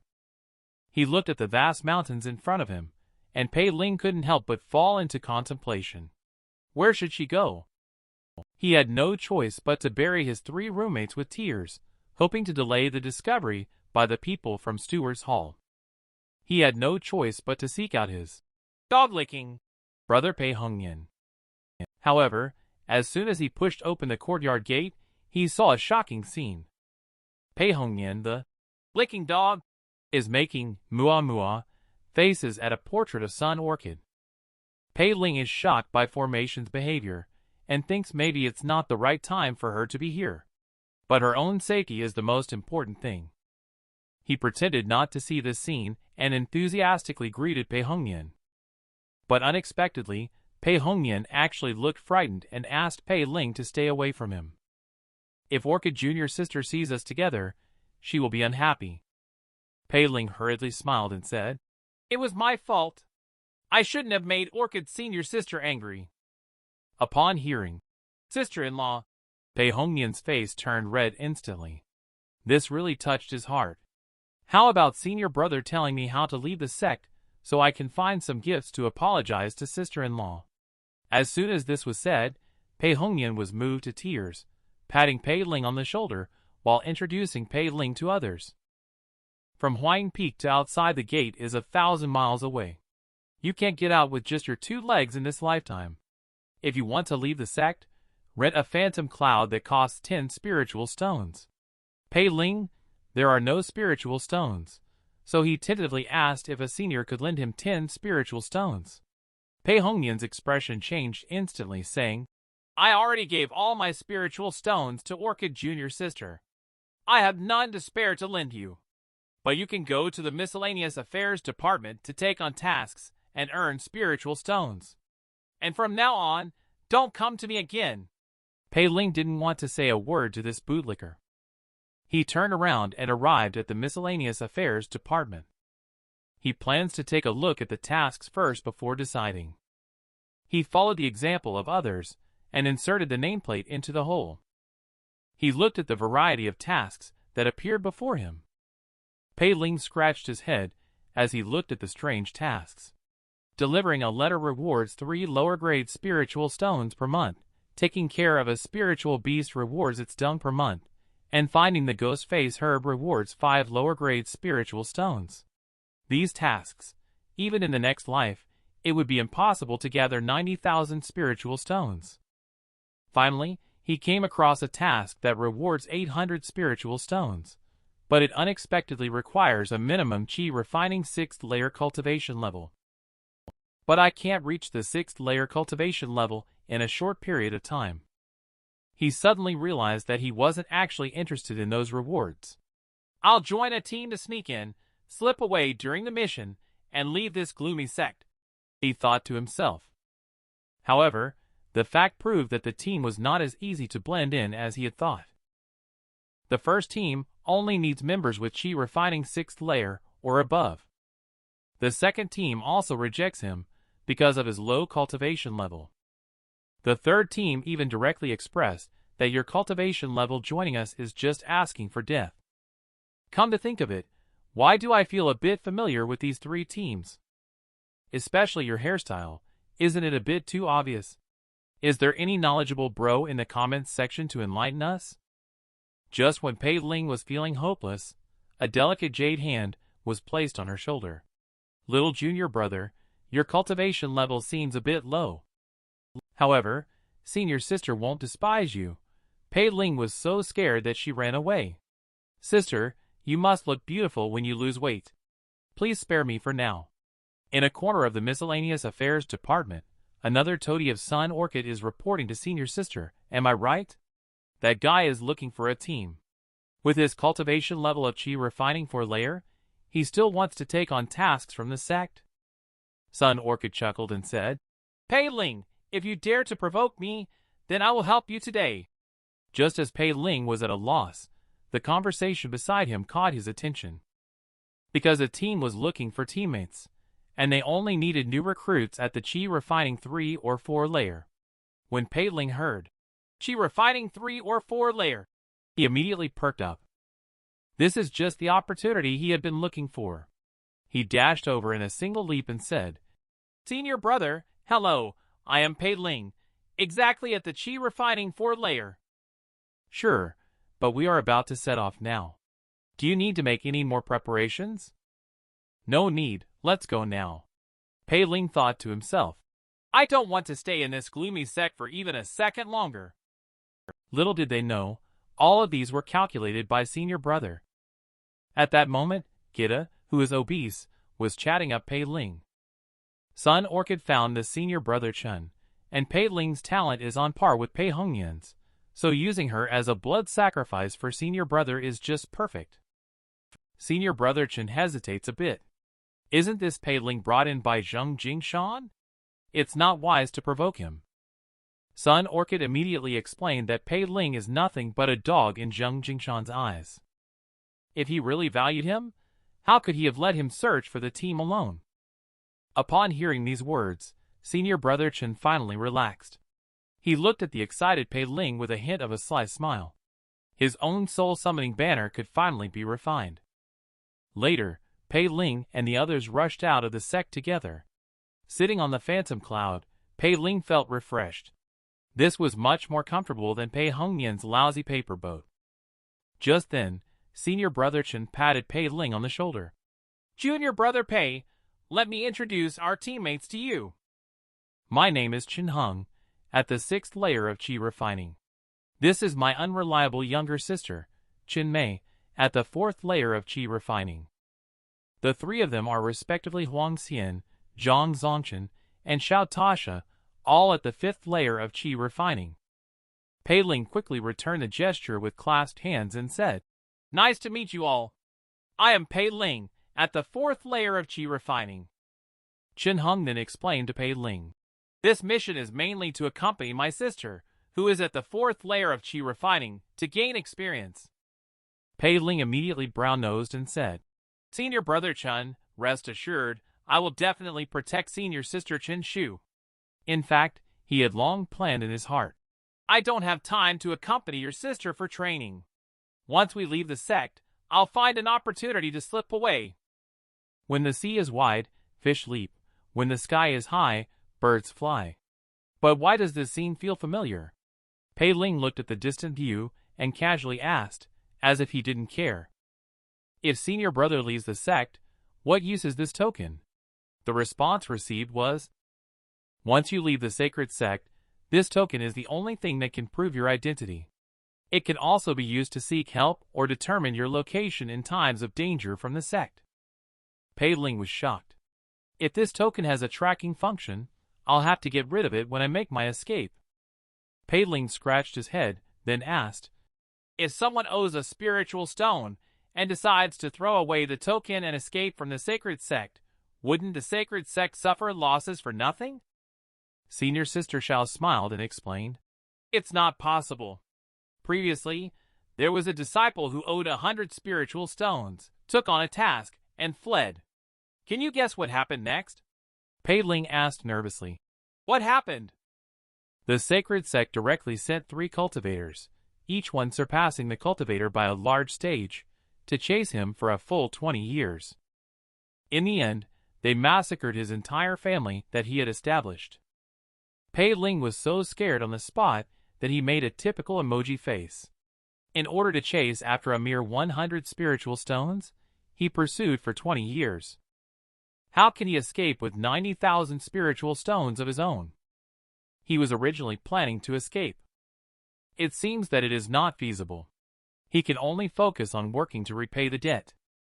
This time their mission is to hunt and kill a fiend beast at the Enlightenment Stage 6 layer. Their strength is roughly equivalent to a cultivator at the Qi refining 6th layer, and Pei Ling's task is to protect Chen Mei. Pei Ling asked eagerly, Senior brother, how many spiritual stones can we get this time? Senior brother Chen replied, If you perform well, I can give you 20 pieces. Pei Ling was speechless for a moment. 20 pieces? But I own 90,000 spiritual stones.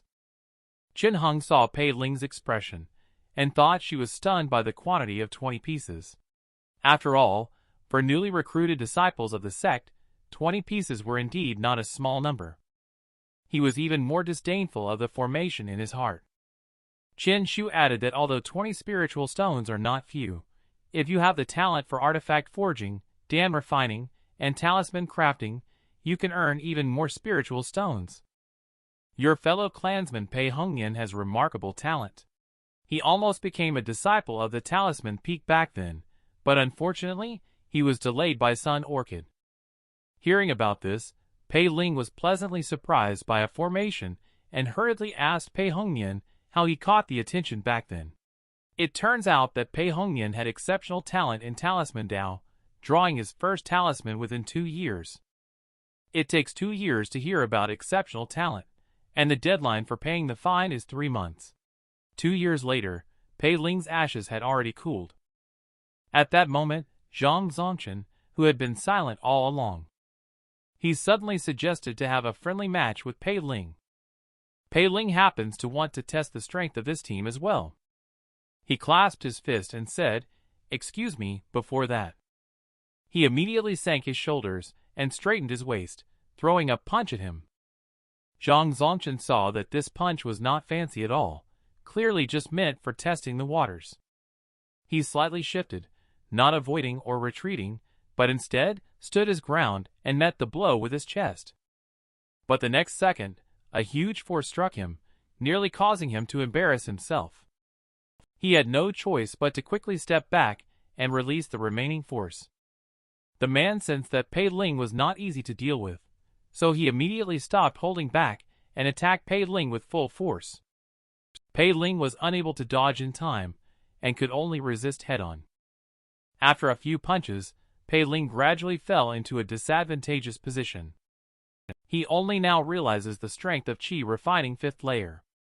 At this moment, Chen Hung timely eased the situation and said, "Let's stop here, Pei Ling." Pei Ling quickly bowed and thanked senior brother Zhang, saying, "Many thanks for your guidance."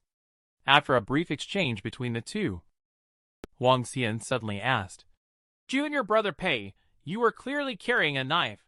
Why didn't you use it just now?" Pei Ling explained with a smile, "It was just a friendly sparring match.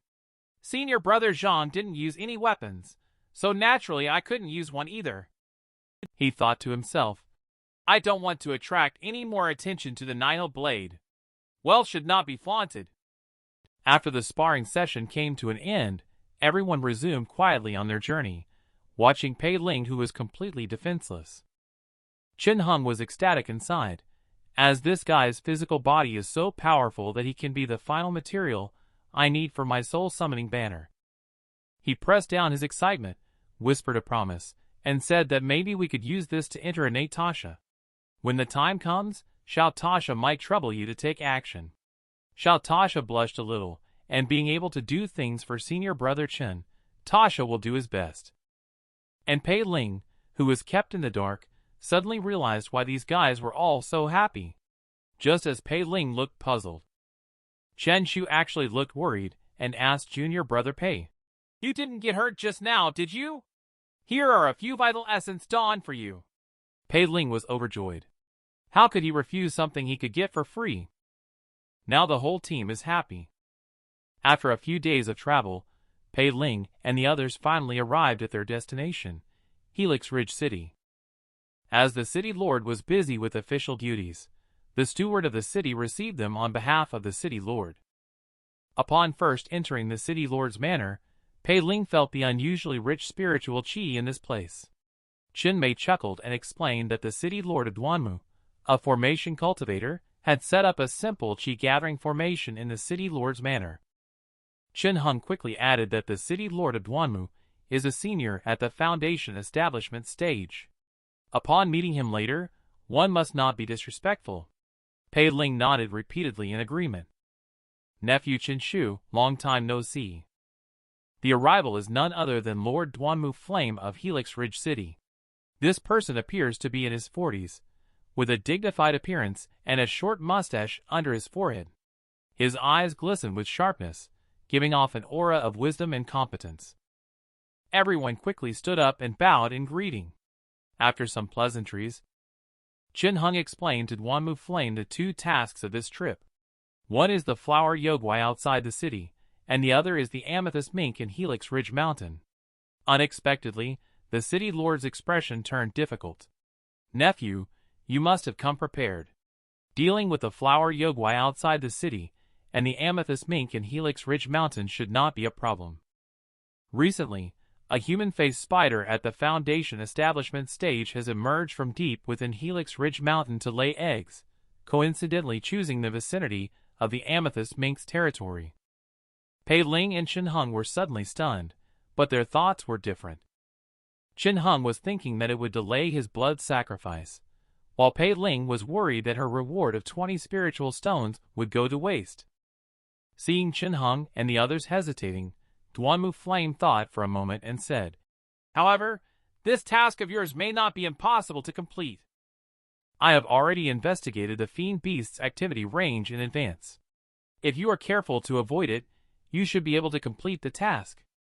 Chen Hong suddenly breathed a sigh of relief and quickly took the map of the fiend beast's tracks. He thought to himself that as long as he avoided the blood sacrifice of the human-faced spider, there would be no problem. This time, he was confident in obtaining the soul-summoning banner. Time quickly passed, and soon it was late at night. Pei Ling, who returned to her room, secretly calculated that it would be impossible to earn enough 90,000 spiritual stones just by completing tasks. Does she really have to sell the Nihil blade? Just then, a chill slowly seeped into the room. Pei Ling realized something was wrong and immediately pushed open the door, only to find that the courtyard was filled with corpse aura, accompanied by the echoing sounds of a formation. Sensing the danger, Pei Ling quickly called out to her senior brothers. The next second, a dry corpse rushed towards Pei Ling. Pei Ling quickly took out a knife to defend against it. He was greatly surprised. What's going on? How could the guest courtyard of the city lord's mansion become so eerie? Without waiting for Pei Ling to react, the dried corpse behind him suddenly bit down. "I need time," Pei Ling thought. Could it be her? He hurriedly shouted, "I have mastered the blood fiend blade art. Please show yourself, Miss Willow." These days the heavy fine is hanging over my head. I almost forgot about the 10-day deadline set by Fairy Lee. Sure enough, as soon as he finished speaking, there was a faint hum from the darkness outside the courtyard gate. The inchi surrounding the area suddenly turned into countless tiny fishes and dispersed. At the same time, Pei Ling felt a sudden drop in temperature around her. There was a soft and cold body leaning against Pei Ling's back. Two deathly pale arms reached over his shoulders, slowly winding around his neck. Willow exhaled frostily, whispering like a lover, "Young Master Pei, why did you run here? You made me chase you all the way here. It's been so hard for me." Pei Ling quickly explained that he was just out doing a mission to earn spiritual stones. Willow excitedly said, "Are you talking about the bounty for killing the 3 people from Miaocheng?" Pei Ling was greatly surprised and thought, "Wow, she really is monitoring me." He pretended to casually reply, "Miss Willow really has great powers. She knows everything." Willow paused for a moment, then laughed. "Did you use them to practice outer Sha? No wonder you mastered the Blood Fiend Blade art so quickly. But even so, the Blood Fiend Blade art is definitely not something that can be mastered in just 10 days. Willow suddenly grabbed Pei Ling's throat and coldly demanded, "So what secrets do you have, Pei Ling?" Pei Ling felt like she had fallen into an ice cellar, completely stiff and unable to move. Willow was seen using her fingertips to trace across Pei Ling's chest, saying, "Let me cut you open and see what secrets you have." Feeling Willow's murderous intent, Pei Ling's heart turned cold. Was she really going to die here like this? Suddenly, several chains shot out of nowhere. The chains instantly bound Willow tightly, causing her movements to abruptly halt. Her sweet and lovely face twisted as she pleaded, "Master, I was wrong. I won't move him again." After hearing Willow plead for mercy, the chains quickly disappeared. The newly liberated Willow looked obsequious as she tried to please Pei Ling. "Young Master Pei, you quickly do some things to anger the master so that I can deal with you as I please." "Pei Ling, what kind of formation is this? This sect is like the underworld. Not even the ghosts are normal." Willow then proceeded to introduce Pei Ling to the harm of practicing outer Sha. But Pei Ling didn't care at all. Anyway, he has a system helping him cultivate. But now, the most critical issue is how to get 90,000 spiritual stones. Pei Ling eagerly held Willow's hand and said, "Miss Willow, you must have a quick way to earn spiritual stones, preferably enough to earn 90,000 spiritual stones." Willow looked at Pei Ling's greedy expression and was speechless. "Do you want spiritual stones? Rely on young Master Pei's amazing physique. You can just ask the owner directly, or I can figure it out myself." This fatal backdoor money-making method is something I'd rather not get involved in. Pei Ling responded to Willow by waving her hand and said, "You'd better figure it out yourself." Later, she threw a blood escape cultivation technique book to Pei Ling. "This is a gift from the master. Cultivate it within 7 days, otherwise die." After Willow left, Pei Ling sighed in relief. Finally gone. Dealing with a mere ghostly servant was so troublesome. I wonder how terrifying Fairy must be. It seems that he really has to practice this cultivation technique. The next morning, Pei Ling was still troubled about how to earn 90,000 spiritual stones. There was a sudden knocking at the door. It turned out that Xianmei came to find his junior brother Pei, my elder brother, and they need to prepare some things before leaving the city. "So today we rest. Do you have any plans?" Feeling the softness in your hand, Pei Ling blushed and replied with a smile. "Senior sister, I have been traveling for several days and feel a bit tired. I plan to rest in the room." Xianmei immediately heard that Pei Ling plans to rest at home. He immediately went joyfully to find his elder brother. Pei Ling scratched her head and said, "Why is she so happy resting in the room?" Chen Hum couldn't see anyone around, and felt that something was wrong. He decided to sneak off to the market first to earn some spiritual stones. "This young gentleman, you have an exceptional physique, sir. You are the 1 in a million immortal cultivation genius. Here is an ancestral cultivation technique, the lightning whip combo. Would you like to take a look?" Pei Ling turned around without hesitation and left. He was speechless in his heart, not expecting that there are scammers in the other world as well. He watched as the big scammer became even more unscrupulous and relentless. Pei Ling immediately took out the Deep Mist Sect nameplate. "Could you take a look at this?" The big swindler suddenly shivered, turned out to be a Deep Mist Sect disciple. "Sorry to disturb you. Didn't expect this infernal sect's brand to be quite useful sometimes." Suddenly, Pei Ling's eyes turned cold. He unexpectedly found Xianmei and Zhang Zongchen at the market. Little did he know that the rest of the group were setting up a formation for Pei Ling in the wilderness. Under the leadership of Formation Master Xiao Tasha, the group finally found a place with abundant yin qi. Here is the most suitable place to set up the child formation of the soul-devouring mother-child formation. But suddenly found that there were not enough talisman papers needed to set up the formation. When everyone was discussing how to handle it, Chen Shu walked out. "How about senior brother Zhang and I go back to buy talisman paper, while you continue to set up the formation here?" Huang Xian looked puzzled. "Why are you here too? Wasn't I supposed to keep an eye on Pei Ling?" Chen Shu looked smug and said, "Don't worry. I applied the long-distant aroma on Pei Ling. He won't escape the tracking of the tracking bee." Returning to the present, I overheard the two discussing the purchase of formation materials in the dark. Pei Ling also looked puzzled. "Formation materials? Is it necessary to go to such lengths to deal with an amethyst mink at the Qi refining 6th layer?" Just at this critical moment, a swindler suddenly appeared in the community. "Young master has a good eye. This is a precious cloth that can shield the leakage of spiritual qi. I can sell it to you cheaply if you want." Pei Ling, who was frightened, grabbed the cloth and ran off, throwing an elixir pill to the old man as payment in passing. His silly action successfully caught the attention of Zhang Zongchen. "I just saw Pei Ling release your spiritual bee quickly." Chen Shu also did not hesitate, and immediately released the spiritual bee to track in this direction, not the Lord's mansion. Pei Ling, who ran into an alley, thought to herself that she had said she would be resting at home. If she was caught here, it would be hard to explain. Just as she was about to continue to escape, a voice questioning her came from behind. "Pei Ling, it's really you. Didn't you say you would be resting at home?" Pei Ling quickly waved her hand to indicate that it was all a misunderstanding. Zhang Zongchen paid no attention to Pei Ling's explanation and stepped forward to grab Pei Ling's shoulder. "Misunderstanding? Then junior brother might as well explain why you ran away as soon as you saw me. Did you hear something you shouldn't have heard?" Pei Ling could only awkwardly explain that she couldn't sleep and came out for a walk, thinking that you might also be resting, so she didn't want to disturb you.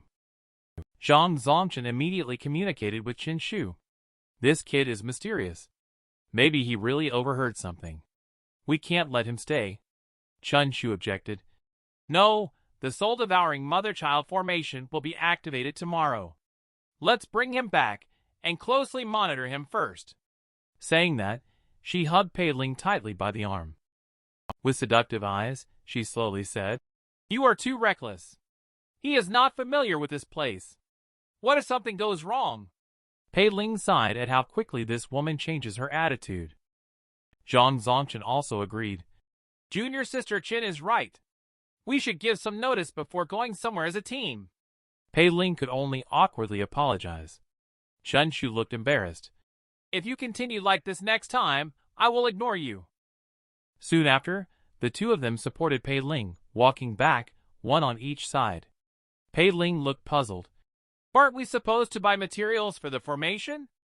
Zhang Zongchen smirked. Senior brother Chen and the others will go and buy the materials. Right now, it's more important to send you back. As night fell, Pei Ling lay alone in bed, feeling increasingly uneasy. Buying materials for the formation should be the priority. Why are they so eager to send me back? Moreover, on the way here, the two of them were much more enthusiastic than usual. Pei Ling had a terrible guess in her heart. Could their real purpose actually be me? Just then, the noisy sound from outside the door woke Pei Ling up. It turns out that senior brother Qin and several others, who went out to set up the formation, have returned. He was just about to eavesdrop on something when senior brother Qin caught him in the act. Junior brother Pei, get some rest early. Shortly after he asked, What happened? Pei Ling seemed to be alert. Zhang Zongchen then revealed the matter of Pei Ling sneaking out during the day. Chen Heng smiled confidently. No problem. We'll take turns keeping an eye on him at night and not give him a chance to escape. When tomorrow comes, we'll lead him into junior sister Zhao's formation, and our plan will be successful. I know junior sister Zhao's maze formation well. I once spent 3 days in it and couldn't find my way out. When we lead this kid into the formation, even if he has great skills, he won't be able to escape. Early the next morning, senior brother Chen soon brought Pei Ling to the depths of the Helix Ridge Mountain Forest, looking at the crowd surrounding him. Pei Ling concluded in her heart that she was the target of their trip, but she didn't know why it was her.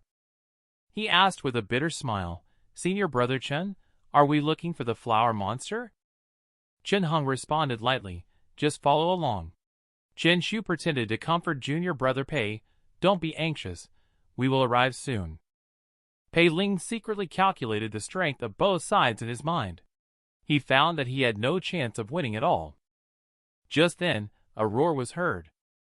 Immediately, countless fiend beasts rushed towards the crowd from all directions. Several people immediately entered battle mode.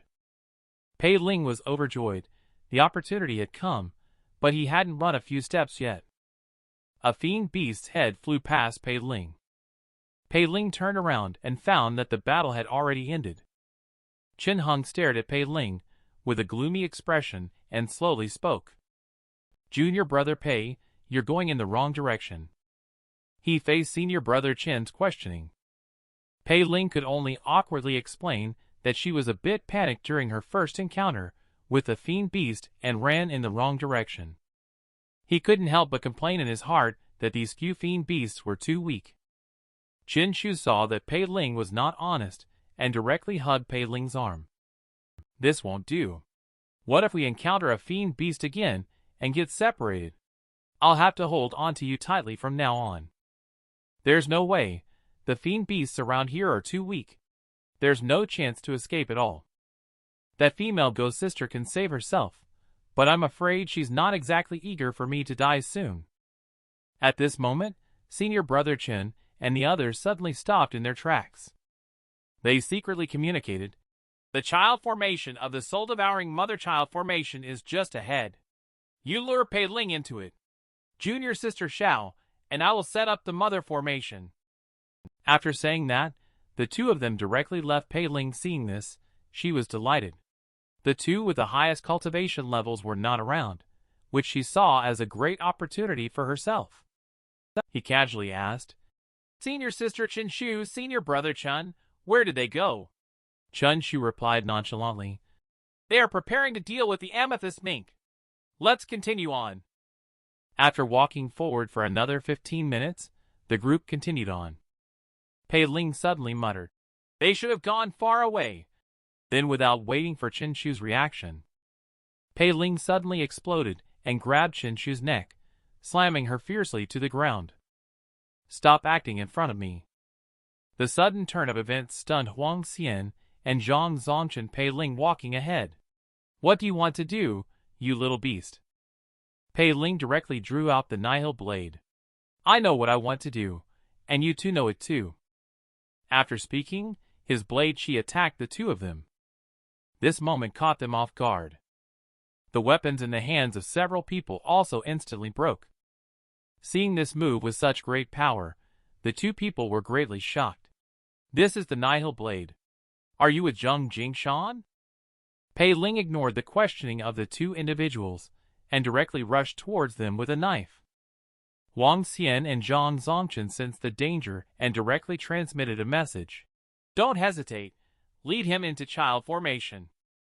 Just then, Zhang Zongchen manipulated the finger mantra in his hand, causing numerous rock walls to rise from the ground.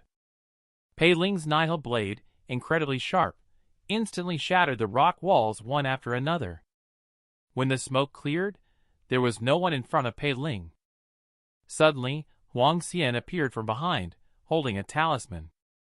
Pei Ling immediately turned around and swung her knife to strike. Huang Xian was successfully forced to retreat. But the talisman was also successfully unleashed in an instant. Strands of golden chains appeared around Pei Ling's body. Before Pei Ling could react, the chains tightly bound her. Just as Pei Ling was immobilized, Zhang Zongchen appeared once again. He directly used his fists to hit Pei Ling and sent her flying. Pei Ling fell into the dense woods not far away. After Pei Ling got up, she couldn't help but sigh that it was a bit difficult to deal with two chi-refining 5-layer opponents. However, it's strange that those two didn't chase after her. Never mind, slipping away is the best option. However, after walking for a while, Pei Ling suddenly realized. He found himself back at the starting point, facing a strange compass. Pei Ling looked at the evil glyphs before him, feeling increasingly that it was not safe to stay here for long. He took a deep breath. He ran wildly in one direction. But no matter which direction he ran, he would always end up back in the same place. "Oh no, this place is a maze." Pei Ling lay on the ground in frustration. Suddenly, a bright idea flashed in his mind. "System, I want to cultivate the blood ghost escaping art. The intelligent immortal cultivation system is dedicated to serving you. During the cultivation process, the host may lose control of the body. Please do not panic." Blood-colored ripples appeared under Pei Ling's feet immediately. The blood ghost escaping art started cultivating instantly. Detected that continuing to cultivate the blood ghost escaping art requires consuming blood food. The system will give you a free supply of top-grade blood food. Pei Ling felt secretly delighted. Indeed, in this ghostly place, there is nothing. If you want blood food, you have to take the young master out to find it. However, it was unexpected that the system actually led Pei Ling straight to a big mountain. Pei Ling was greatly shocked. "Big brother, I asked you to find the way, not to find death." It turned out that the expected collision did not happen. Pei Ling went straight through the rock wall. This turned out to be an illusion. Pei Ling was overjoyed. "I finally escaped. The system will remember your credit. I will give you a 4-star rating this time." Meanwhile, Chen Hong and Xiao Tasha also successfully set up the mother formation. When he returned to the original location, he found that everyone was covered in injuries. Huang Xian looked terrible. "We were all tricked by that brat." Unexpectedly, Zhang Jingshan actually gave the nihil blade to him. The nihil blade? It seems that Pei Ling has a close relationship with Zhang Jingshan. Sun Orchid actually deceived herself. Zhang Zongchen can hardly hide his worries. Senior brother Chen provoking Zheng Jingshan is not wise. How about we? Chen Heng, on the other hand, remains calm. Rest assured, a dead person won't speak. He has already been trapped in the maze formation, and it's impossible for him to come out alive. In another half an hour, the mother formation will be completed. Today, I am determined to refine the soul summoning banner. The scene suddenly shifts, and Pei Ling is being controlled by the system to a gloomy cave. Looking at the densely packed spider eggs in front of her, Pei Ling is speechless. It can't be just a coincidence. Could this be the lair of the human-faced spider? The system doesn't care about all that. Just a swift strike of the hand, and the blade falls. Intense blood chi directly gathers towards Pei Ling. He twisted and turned in the cave, moving at a speed more than twice as fast as before. Then he transformed around his body into a thin layer of blood clothing. Blood Ghost escaping art cultivation is completed. At the same time, the system prompts the completion. This cultivation session ends here. Thank you for using the intelligent immortal cultivation system. Please give a 5-star rating if you are satisfied. Just as Pei Ling was immersed in the joy of mastering the escaping art, a thunderous noise suddenly came from behind. A huge spider with red eyes was staring at him. The human-faced spider instantly became furious. It couldn't help but let out a sharp, eerie scream. Fortunately, Pei Ling had just mastered the Blood Ghost escaping art, barely avoiding the attack. It is fortunate that this escaping art comes from Fairy and has been systematically cultivated. After Pei Ling exerted all her strength, she instantly opened up the distance between her and the human-faced spider. No matter how the human-faced spider charges recklessly, even angrily spitting out spider silk, it can only rage in impotence. It watched helplessly as his figure turned into a small black dot. But Pei Ling didn't expect that even though he had run out of the cave, the human-faced spider was still chasing after him. Got it, reciprocate instead of being impolite, it might be better to. When Pei Ling charged recklessly towards the canyon, several miles outside the canyon, a deliberately cleared area was delineated with cinnabar and blood to form intricate formation patterns.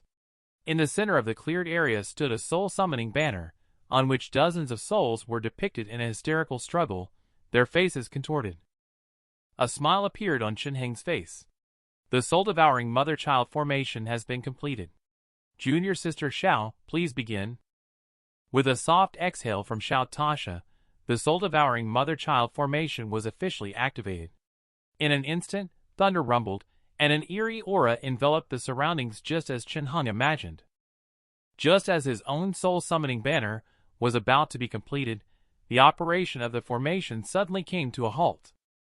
Xiao Tasha was shocked. There were no sacrifices in the child formation. Pei Ling escaped. The crowd, each with their own secrets, suddenly became chaotic. Chen Heng quickly interrupted the arguing crowd and decisively took command. Qin Mei, you quickly summon Tracking Bee to go after junior brother Huang and junior brother Zhang to chase Pei Ling. Remember, she must stay alive. Chen Heng looked unhappy. The group did not dare to delay, and quickly followed behind Tracking Bee. But the group did not chase out for a while. Then Tracking Bee's movements began to become strange, as if there was a terrifying presence ahead, and it dared not fly further. Huang Xian's face grew solemn, saying, "There aren't any proper fiend beasts around here. Could it be the human-faced spider?" Zhang Zongchen rebutted, "It's impossible. The human-faced spider is currently in its breeding season and wouldn't come this far to protect its offspring." Just as the two were arguing, a billowing dust cloud suddenly rose not far ahead of them. It turned out that Pei Ling was galloping towards them without stopping. 3 people, danger. Pei Ling did not hesitate to lead the human-faced spider towards the teammates, who were worried about not being able to find Pei Ling. When they saw Pei Ling running towards them, they were overjoyed. However, what they never expected was Pei Ling actually passed directly through them. Before leaving, she left a sentence. Thank you, senior brothers, for taking care of me these days. I hope you like this gift. When the three of them saw Pei Ling's speed so fast, they were greatly surprised, wondering what escaping art Pei Ling had cultivated. But before they could catch up, a loud noise came from behind Pei Ling. It turned out that the human-faced spider had already arrived behind the three of them. The three of them were terrified and ran for their lives. The human-faced spider spewed out a strand of silk from its mouth. Qin Shu, who had the lowest cultivation level, was directly entangled. She quickly shouted for help. Senior brother, save me! Zhang Zongchen wanted to step forward to help but was directly stopped by Huang Xian. Go, we cannot save her now, Huang Xian said. The two of them watched as Qin Shu fell into the mouth of the human-faced spider with their eyes wide open. Pei Ling heard a distant scream and glanced back. Don't blame me, all of this is your own fault. The two who luckily escaped found Chen Heng, who looked at them in such a miserable state. Chen Heng sensed that something was wrong. What happened? And where is my sister Pei Ling? Senior brother Chen, that kid Pei Ling attracted the human-faced spider. We used the blood-firing art to luckily escape.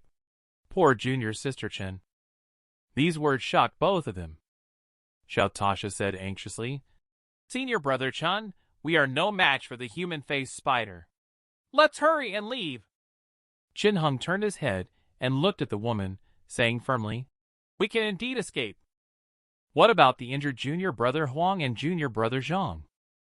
Now we can only use the soul-devouring mother-child formation. He turned around and said to the two of them, you guys enter the child formation to hide first. Wait for junior sister Xiao and me to lure the human-faced spider into the maze formation. Then you can come out. The two of them looked uneasy. Can the maze formation at the foundation establishment stage cultivation level trap the human-faced spider? Who knows? Chen Heng's face darkened. After so many years of friendship, could senior brother still harm you all? Junior sister Xiao on the side also wanted to say something. However, she was stopped by Chen Heng. Although Zhang and Huang noticed something was wrong, they currently had no better options. They had to trust senior brother Chen. Watching the two people slowly walk away, Chen Heng's face changed. He smirked and said to junior sister Xiao, when Huang Xian and Zhang Zongchen enter the formation, activate the formation immediately. Refine both of them into the soul summoning banner. Pei Ling finally managed to escape from her annoying teammates. Unexpectedly, he had only taken a few steps when suddenly it became quiet all around. A pink spiritual power chain appeared out of thin air, binding Pei Ling tightly. Experiencing a similar incident before, Pei Ling was only slightly surprised before realizing. But what about Miss Willow? Willow appeared instantly, lightly licking her fingers with her tongue, and said with a smile, Master Pei Ling, long time no see. The next second, however, her face darkened. The deadline of 7 days has arrived. I wonder how young Master Pei's escaping art cultivation is going. Pei Ling tried his best to steady his mind, forcing a smile and said, I have successfully mastered the blood ghost escaping art. Please release your suppression and allow me to demonstrate. Willow looked incredulous. She then pointed to a withered tree in the distance, gesturing for Pei Ling to use the blood ghost escaping art to bend a branch back. Young Master Pei, you better not try to trick me with any tricks otherwise. But Willow hasn't finished speaking yet. Pei Ling has already activated escaping art and quickly retrieved the branches with a flash. She saw that Pei Ling had actually mastered the blood ghost escaping art within 7 days. Willow was greatly shocked. You actually really mastered it? Pei Ling scratched her head, speechless. What's wrong? Didn't you say it must be mastered within 7 days? Willow blushed with anger and disappeared in an instant. Perplexed, Pei Ling looked bewildered and asked, Leaving already? At the same time, Willow appeared in Fairy Lee's room and reported to Li Linares about Pei Ling's early training in escaping art. Li Linares frowned slightly and asked indifferently, It's not time yet. Why did you go early to spy on his progress? Willow, not daring to conceal the truth, immediately trembled and said in a quivering voice. In response to the master, Willow originally intended to play a trick on Pei Ling, and took it upon myself to change the cultivating time of half a month to 7 days. As soon as the words fell, Fairy Lee snorted coldly, and Willow's 7 orifices instantly bled, experiencing excruciating pain and misery. Lee Lunaris said coldly with a frosty expression, "Get out! This won't happen again." Seeing Willow leaving the room unharmed, Grace, who was waiting outside, breathed a sigh of relief and said, trying to persuade her, "The master usually dislikes us acting on our own. It's fortunate that he didn't do anything to you this time. If the soul mark had been disrupted, you would have been doomed. Willow is lethargic and listless. That guy has taken advantage of the master so much. Who would have thought that the master would treat the guy?" Grace sighed at the words, whispering, "Master Primordial Yin's cultivation technique backfired due to being broken, endangering the position of the Saintess. She had no choice but to seclude herself, and some people took the opportunity to provoke her. Even our dog was beaten. But the master has always been far-sighted. Let's not worry." Meanwhile, Lee Lunaris inside the door is meditating to cultivate.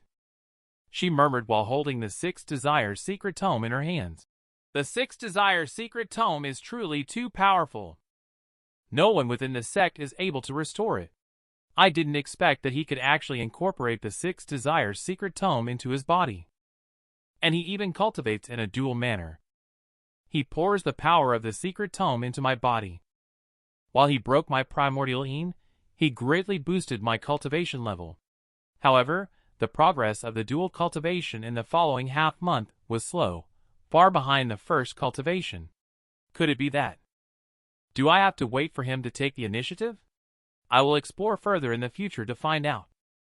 On the other hand, Pei Ling is working hard with the help of the system to refine Dan. Today, he successfully refined a total of 5 furnaces of Dan pills. Cultivation level has also been upgraded to Qi refining 5-layer in passing. Except for those eaten by oneself and spoiled during refinement, there are a total of 39 top-grade bone-quenching Dan left in the end. Now the question is how to safely sell the Dan pill. You should know that this is a large sum of money. After much contemplation, Pei Ling finally made a decision. He went to sell the Dan pill in women's clothing. He thought his cosplay was foolproof. He didn't expect that he would be seen through by the boss of Treasure's Hall and even teased. Young people always like to play around, I understand. Pei Ling looked embarrassed and hurriedly escaped. Seeing the failed disguise plan, Pei Ling had to come back to Zheng Jingshan's door again. He hoped that he could help himself sell the Dan pill. I didn't expect to hear a noisy disturbance before Pei Ling even entered the door. Without waiting for Pei Ling's reaction, the door was kicked open by a domineering woman named Peng, who cursed and complained. "Bullying people with power, I'll deal with you sooner or later." She also comforted the woman next to her, saying, "It's nothing to not meet a mere Dan refining master." Upon hearing the words, "Dan refining master," Pei Ling was shocked. "It won't be because of myself again, will it?" He watched as the 2 women left. Pei Ling was thinking about whether to lay low for a while. Just then, Zheng Jingshan walked out from the courtyard. He had a fresh palm print on his face. He spotted Pei Ling, who looked sneaky and mysterious, at a glance. Unable to escape from Pei Ling's sight, he had to awkwardly greet her. Already in a bad mood, Zheng Jingshan questioned Pei Ling why she appeared here. Thinking about the trouble this kid caused before, he angrily said, "Did you cause the trouble just now again?" Pei Ling hurriedly waved her hand in fright, realizing that she couldn't dodge the issue. Pei Ling had to spell out in detail how she sold the Dan pill using Zheng Jingshan's identity. Zheng Jingshan could not bear it anymore. He grabbed Pei Ling and said, "Do you really think I'm easy to bully? This time I'll take your life for sure." Zheng Jingshan sensed the killing intent. Pei Ling's face turned deathly pale in an instant. He disregarded everything and shouted at the top of his lungs, "Miss Willow, help!" Being called out by Pei Ling, Zheng Jingshan also calmed down. It doesn't seem like a bluff. Could it be that this matter was indeed instructed by senior sister? Does he have some talent in Dan refining? Later, he let go of Pei Ling and asked lightly, "Do you really think you can refine the top-grade bone-quenching Dan?"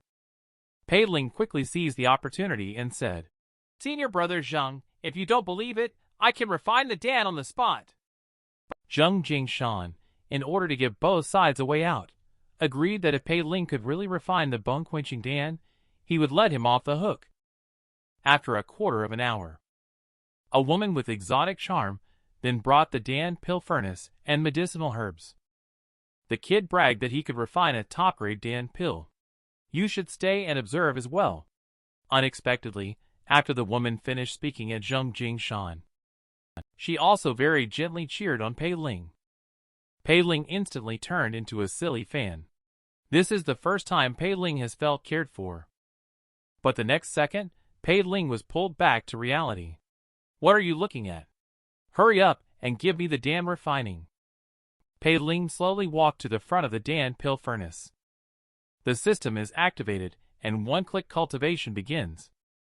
As the system takes over Pei Ling's body, Pei Ling instantly transformed into a master of Dan refining. His every move is executed with utmost fluidity. No matter it is about the processing of medicinal materials, or the control of the Dan pill's heat, and the mastery of the temperature, and the timing of putting in the herbs, all perfect to the peak. Zheng Jingshan couldn't help but look at Pei Ling in astonishment. Half an hour later, a furnace of top-grade bone-quenching Dan was already finished. He couldn't stop praising it compared to gentle sisters. Zheng Jingshan, on the other hand, was full of jealousy. With such unparalleled talent in Dan refining, it's no wonder Fairy Lee values him so much. Zheng Jingshan took a deep breath, pondered for a moment, and said, "All right, I already know that your talent in Dan refining is indeed outstanding. Go back and quickly advance to the Qi refining 5th layer, so that I can bestow upon you a valuable opportunity." But as soon as the words fell, Zheng Jingshan was surprised to find that Pei Ling has already reached the Qi refining 5th layer. Peerless talent in the Tao of alchemy, such terrifying cultivation speed. Senior sister is truly deserving of her reputation, possessing such keen insight. I, Zheng Jingshan, have a long way to go to catch up. Pei Ling is wondering what kind of opportunity could be more important than making money. When he learned that he was going to Gu Abyss to refine the frost marrow flame, he instantly decided to back out. Upon seeing Pei Ling so incompetent, Zheng Jingshan immediately promised, "If you can successfully obtain the frost marrow flame on this trip, the penalty for killing 3 people including Miao Cheng will be covered by Pei Ling. This is true." Zheng Jingshan did not answer, but just spoke solemnly to the person behind him. Fang Ji Shuang. You and Xianxia immediately returned for preparation. You are preparing to take junior brother Pei to Gu Abyss. After that, Xianxia walked over carrying a coffin. Peak Master, we are ready and can depart at any time. Pei Ling watched anxiously on the side, as 3 Foundation establishment cultivators accompanied them. It seems that the danger level of Gu Abyss is not to be underestimated. He soon hoped that Zheng Jingshan could accompany him to go together. Zheng Jingshan felt speechless about Pei Ling's timidity. Soon he took out a 100-mile vanishing talisman and handed it to Pei Ling. Pei Ling reluctantly accepted it with an overwhelming sense of joy in his heart. He planned to use the talisman to escape immediately if something went wrong. Later, Zheng Jingshan instructed a few more people, saying that it's okay if the mission fails, but Pei Ling's life must not be lost. If he encounters danger, the 3 immediately clasped their hands and said that as long as they were alive, junior brother Pei would have no worries about his life.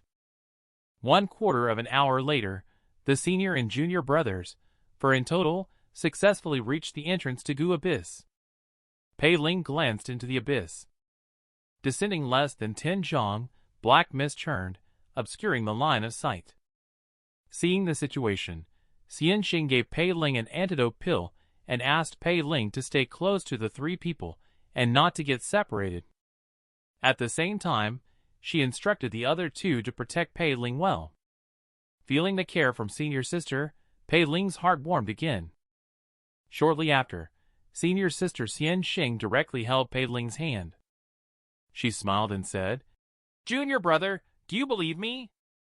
Pei Ling blushed as she was about to answer, but she was hugged by senior sister, and they both jumped directly into the abyss. At the same time, somewhere in innate, Miao Chengyang felt something in his heart as he approached a candle. The flame of the candle suddenly rose, and a line of words quickly appeared in the fire.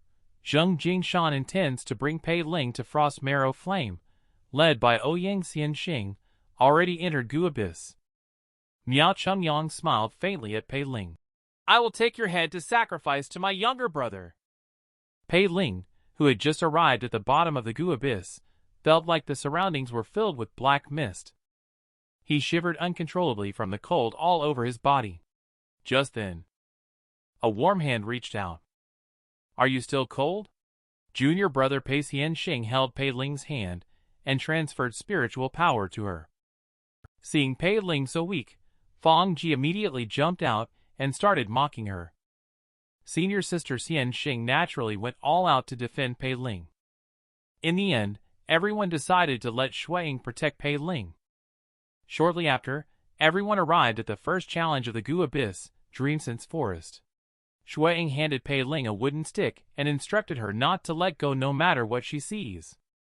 Pei Ling immediately held onto it tightly. "This stick is my lifeline.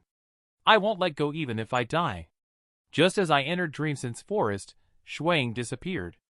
Fortunately, the lifeline in my hand is still here, which eased Pei Ling's anxious heart a little.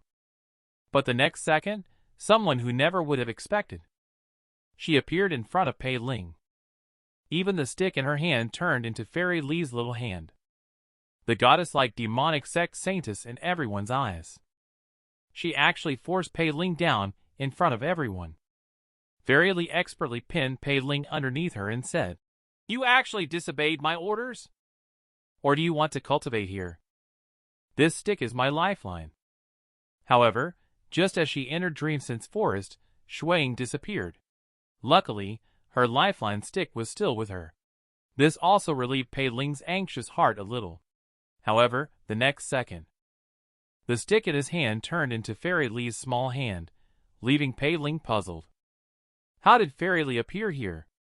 Even more unexpected for Pei Ling was, Fairy Li unexpectedly tackled him to the ground and proceeded to undress herself, piece by piece, without a care in the world. He gazed at Fairy Li's stunningly beautiful naked body. Pei Ling's mind was filled with 1,000 thoughts instantly. No man can resist such a seductive scene. No way. In front of everyone, the live dual cultivation is not possible. Fairy Li would never be so proactive. It must be an illusion, just as Fairy Li reaches the final step. Pei Ling made a desperate effort and directly escaped from under Fairy Li. However, a few vines inexplicably appeared in the spot where Pei Ling was lying just now. Pei Ling was shocked in his heart. That was close. He almost died here. When the illusion was revealed, Dream Shade no longer disguised itself. She directly summoned several vine attacks towards Pei Ling. Pei Ling naturally would not sit and wait to die, immediately using the blood ghost escaping art to slash towards Dream Shade. At this critical moment, Ouyang Xianxia appeared in time, pulling Pei Ling back from the illusion. Pei Ling, who had calmed down, instantly broke out in a cold sweat. It turned out that the one he had struck with his sword was not the Dream Shade, but himself. If it weren't for senior brother Xianxia, she risked her life to grab hold of the Nihil blade, otherwise, she might have been dismembered. Heroes are not immune to the charms of a beauty. No man can resist the temptation when 3 stunning beauties all throw themselves at him. However, 10 minutes earlier, Pei Ling was almost led astray by beauty. Fortunately, Ouyang Xianxia arrived in time, saving Pei Ling's life. Pei Ling is unharmed. Ouyang Xianxia comforted Pei Ling, while inquiring about Shuiying's whereabouts. Pei Ling, however, looked embarrassed. I was originally holding senior brother Shui Ying's wooden stick. Then, somehow senior brother Shui suddenly disappeared, and Shui Ying, who was closest to me, did not come to support. Could he also be in trouble? Ouyang Xianxing, who knew what had happened, did not stay long. She pulled up Pei Ling and headed towards the exit. However, the next second, the two of them were shocked by the scene in front of them, breaking out in a cold sweat. Countless vines suddenly emerged from the ground in Dreamsense Forest, heading straight towards Pei Ling and Ouyang Xianxing. The two could only hurriedly dodge. Pei Ling does seem to have really bad luck.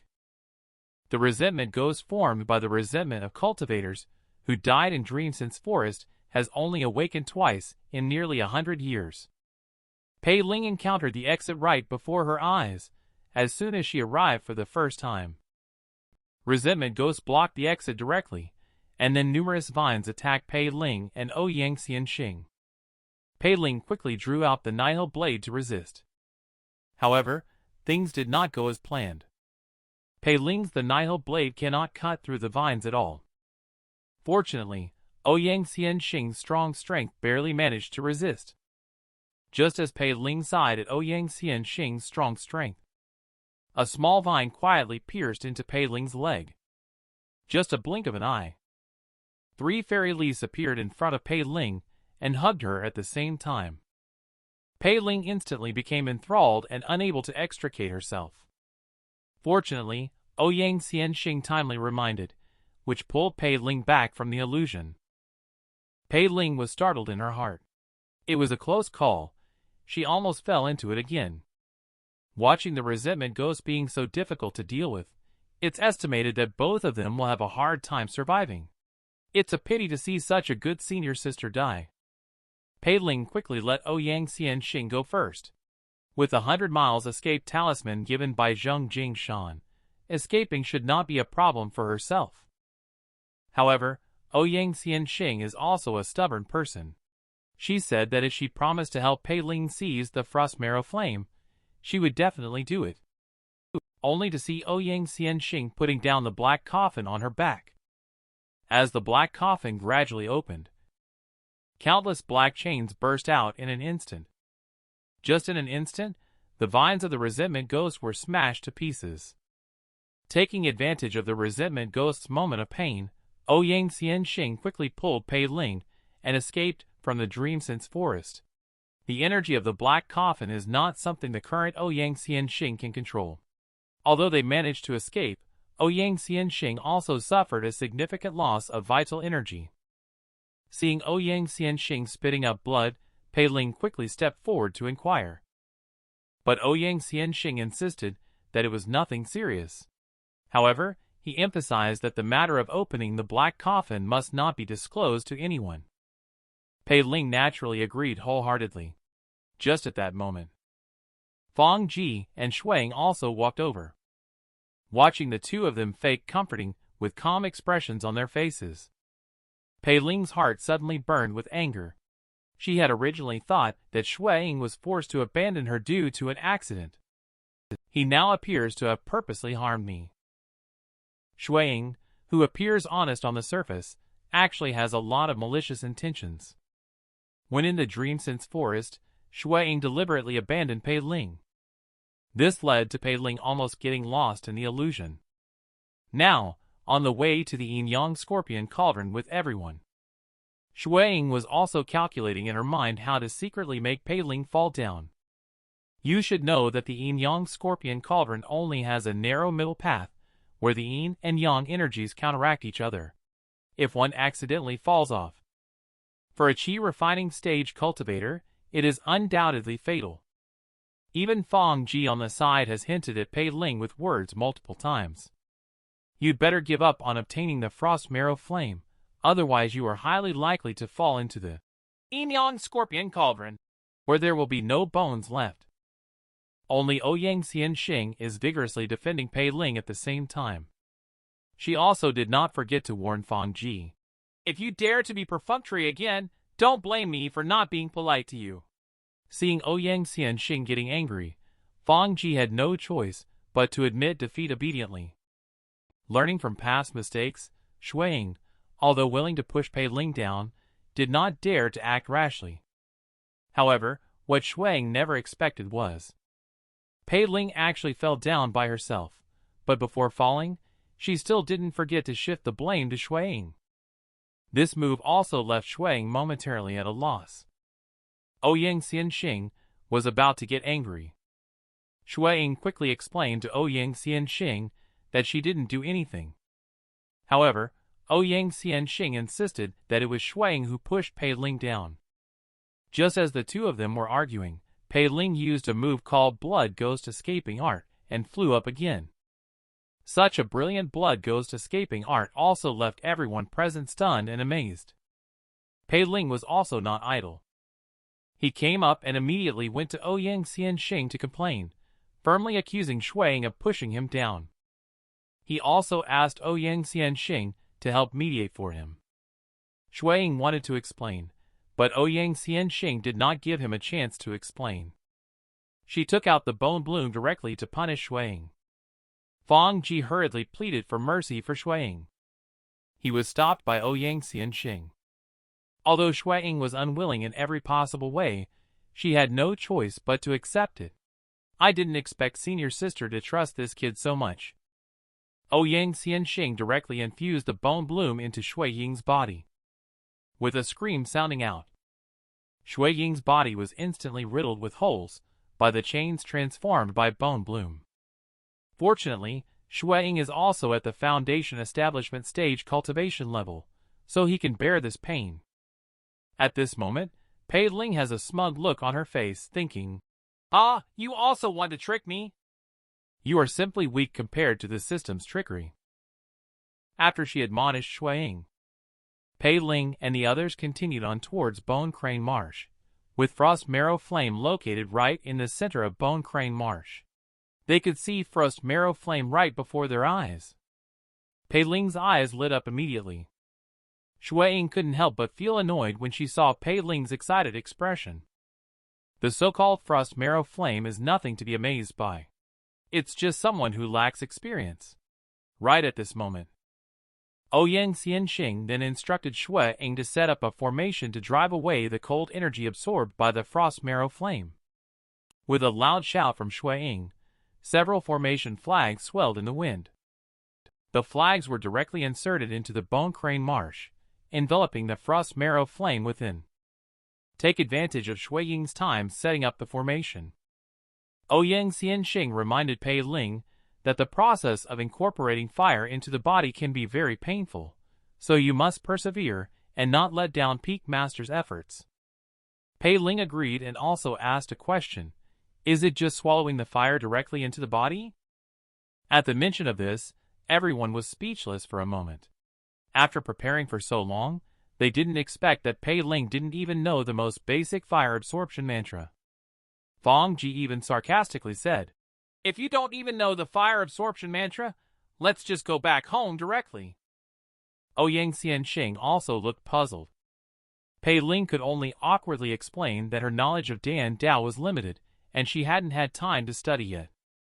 Ouyang Xianxing looked helpless, and was just about to teach on the spot. She was interrupted by Fang Ji. Why not take Pei Ling back first? After all, it takes at least half a month for a Qi refining stage cultivator to learn the fire absorption mantra. Seeing Fang Ji acting so perfunctorily, Ouyang Xianxing directly slapped Fang Ji in the face with a big slap. Half a month is just half a month. Seeing this situation, Shui Ying dared not say more, only cursing angrily in her heart. "Mean servant! You really treat a Qi refining stage cultivator well. You're quite obedient to Zheng Jingshan's dog. But you won't have much time left." Ouyang Xianxing started on the spot teaching directly. After reciting the fire absorption mantra once, Ouyang Xianxing thought of explaining it carefully to Pei Ling. Unknown to him, Pei Ling's system had already recorded the fire absorption mantra completely. Just as Pei Ling was thinking about how to explain to senior sister, he had already mastered the fire absorption mantra. Shui Ying's formation has also been set up completely. Ouyang Xianxing is also not polite. After she took the formation flag and compass from Shui Ying's hands, she directly used the bone bloom that Shui Ying had planted before, sealed it into a cocoon. After all, Shui Ying has caused trouble several times before, so doing this is also for the sake of caution. I have to say that this senior sister is really reliable. I saw Ouyang Xianxing directly activating the formation. Under the blessing of the formation, the frost marrow flame successfully expelled the cold air absorbed in the bone crane marsh. After she purified the frost marrow flame and gave it to Pei Ling, Ouyang Xianxing planned to take Pei Ling to Mushroom Gloom Cavern to give Pei Ling time to learn the fire absorption mantra. Fang Ji expressed that the road to Mushroom Gloom Cavern is fraught with danger, and it may be difficult for just the two of us to protect Pei Ling's safety. However, Ouyang Xianxing remains resolute. I will open the coffin to face the enemy when the critical moment comes. Such a high price also surprised the two in their hearts. You should know that just now when you were in Dreamsense Forest, Ouyang Xianxing only used the black coffin once, and his vital energy was greatly injured. Senior sister Pei Ling, who is so good, naturally doesn't want senior sister to be hurt again. He immediately expressed that he wants to try absorbing fire into his body right now. How arrogant is this male protagonist? Just after hearing the mantra once, he dares to directly absorb the Dan Pill fire. You should know that absorbing the Dan Pill fire is only a one-time opportunity. Once failed, death is inevitable. Pei Ling acts recklessly like this. Ouyang Xianxing takes good care of Pei Ling. She naturally strongly discourages it. However, Pei Ling insisted on acting alone and directly summoned the system to start absorbing frost marrow flame. The originally ill-intentioned Fang Ji instead praised Pei Ling in every possible way. After all, even a genius among geniuses could not succeed. Only being devoured by the flames of the Dan Pill awaits Pei Ling. However, Fang Ji was slapped hard in the face the next second. Under the control of the system, Pei Ling's process of harnessing fire appeared to be effortless. He didn't even show a hint of pain. Little did anyone know that Pei Ling, who appeared calm and composed on the surface, deep down, he was already in unbearable pain. After all, the burning sensation caused by the Dan Pill was not easy to endure. He wanted to stop, but the system didn't care whether he was in pain or not. Watching as Pei Ling was about to absorb the frost marrow flame, Shui Ying, trapped by Ouyang Xianxing, immediately became agitated. If Pei Ling succeeds in absorbing this, then wouldn't all his efforts along the way be in vain? And if Pei Ling grows up, the Jiansang lineage will naturally rise to power, so his decision to join Miao Chengyang will become meaningless. For his own future, Shui Ying will overlook many things. He directly forces his technique and tries to break free from the restraints to kill Pei Ling. However, just at the moment, he was about to break free from the restraints, Ouyang Xianxing also sensed Shui Ying's intention to kill. She immediately moved to finish off Shui Ying. Fortunately, Miao Chengyang arrived in time to save Shui Ying. Ouyang Xianxing knew that he was no match, so he decided to resist for a while first. She was just letting Fang Ji take Pei Ling away. Fang Ji promised in her mouth. But she took the opportunity to raise her hand, and two steel needles flew straight towards Pei Ling. Fortunately, Ouyang Xianxing reacted in time. She didn't let Pei Ling die on the spot. The highest level cultivator Miao Chengyang didn't rush to take action. He wanted Pei Ling to first experience the feeling of being abandoned by friends and family. Then he slowly tortured Pei Ling to death. Only by doing so can he resolve the hatred in his heart. The Fang Ji, with a flattering look on his face, also took the opportunity to say, "Senior sister, even if the two of us join forces, we are no match for Peak Master Miao. Wise people adapt to circumstances. How about we work together with Peak Master Miao?" Ouyang Xianxing felt a sinking feeling in her heart. Although she was considered a lesser disciple, she would not do anything that would betray her sect. Moreover, the principle of being as good as one's word was her own code of conduct. How could she stoop to collaborating with you all in wrongdoing? When Ouyang Xianxing saw that Miao Chengyang was so ignorant of what is good for him, he no longer held back. he directly launched an attack on Ouyang Xianxing. Ouyang Xianxing quickly took out a black coffin to defend against it. However, before she could open the black coffin, Miao Chengyang pressed against her throat.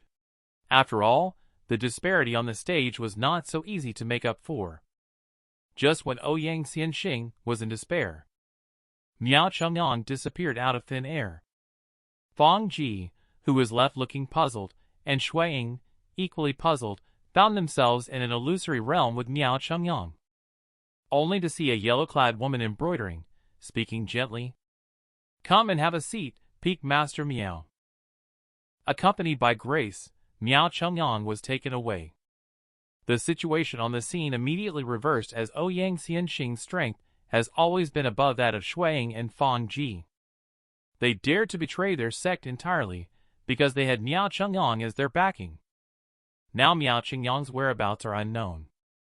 Ouyang Xianxing will naturally not hold back and directly open the black coffin.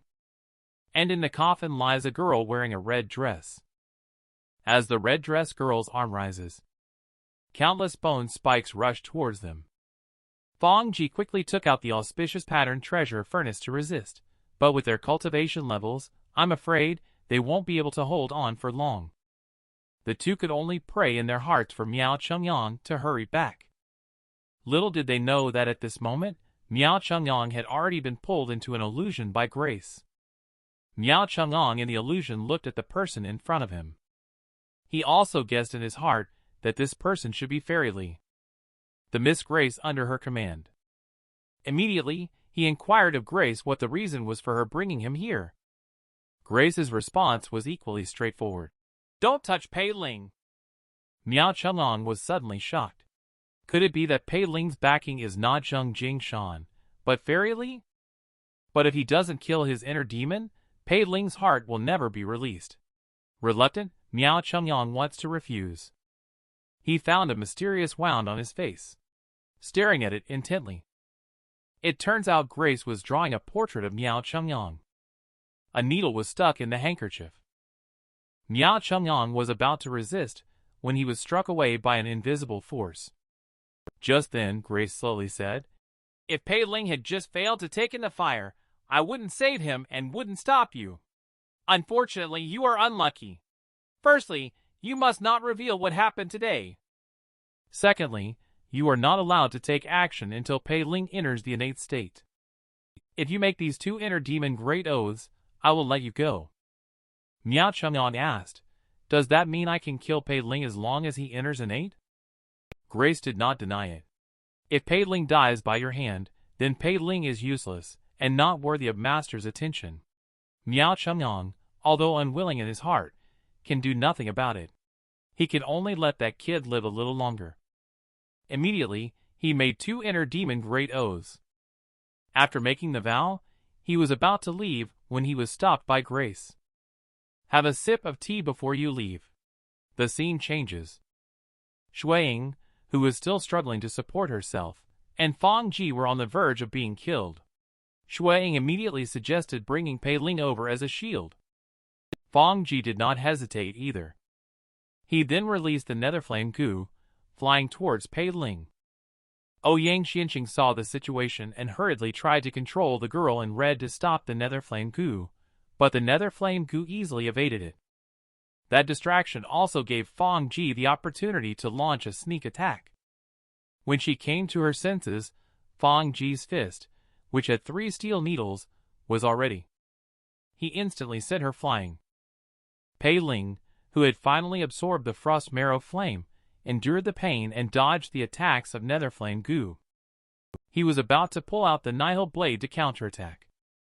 He found that the Nihil blade had actually fallen from his hand. Upon closer inspection, he had already been scorched all over by the frost marrow flame. He couldn't even pick up a knife. Just as things were at a critical juncture between life and death, Pei Ling had a sudden inspiration. He directly summoned the system to cultivate the Blood Fiend Blade art.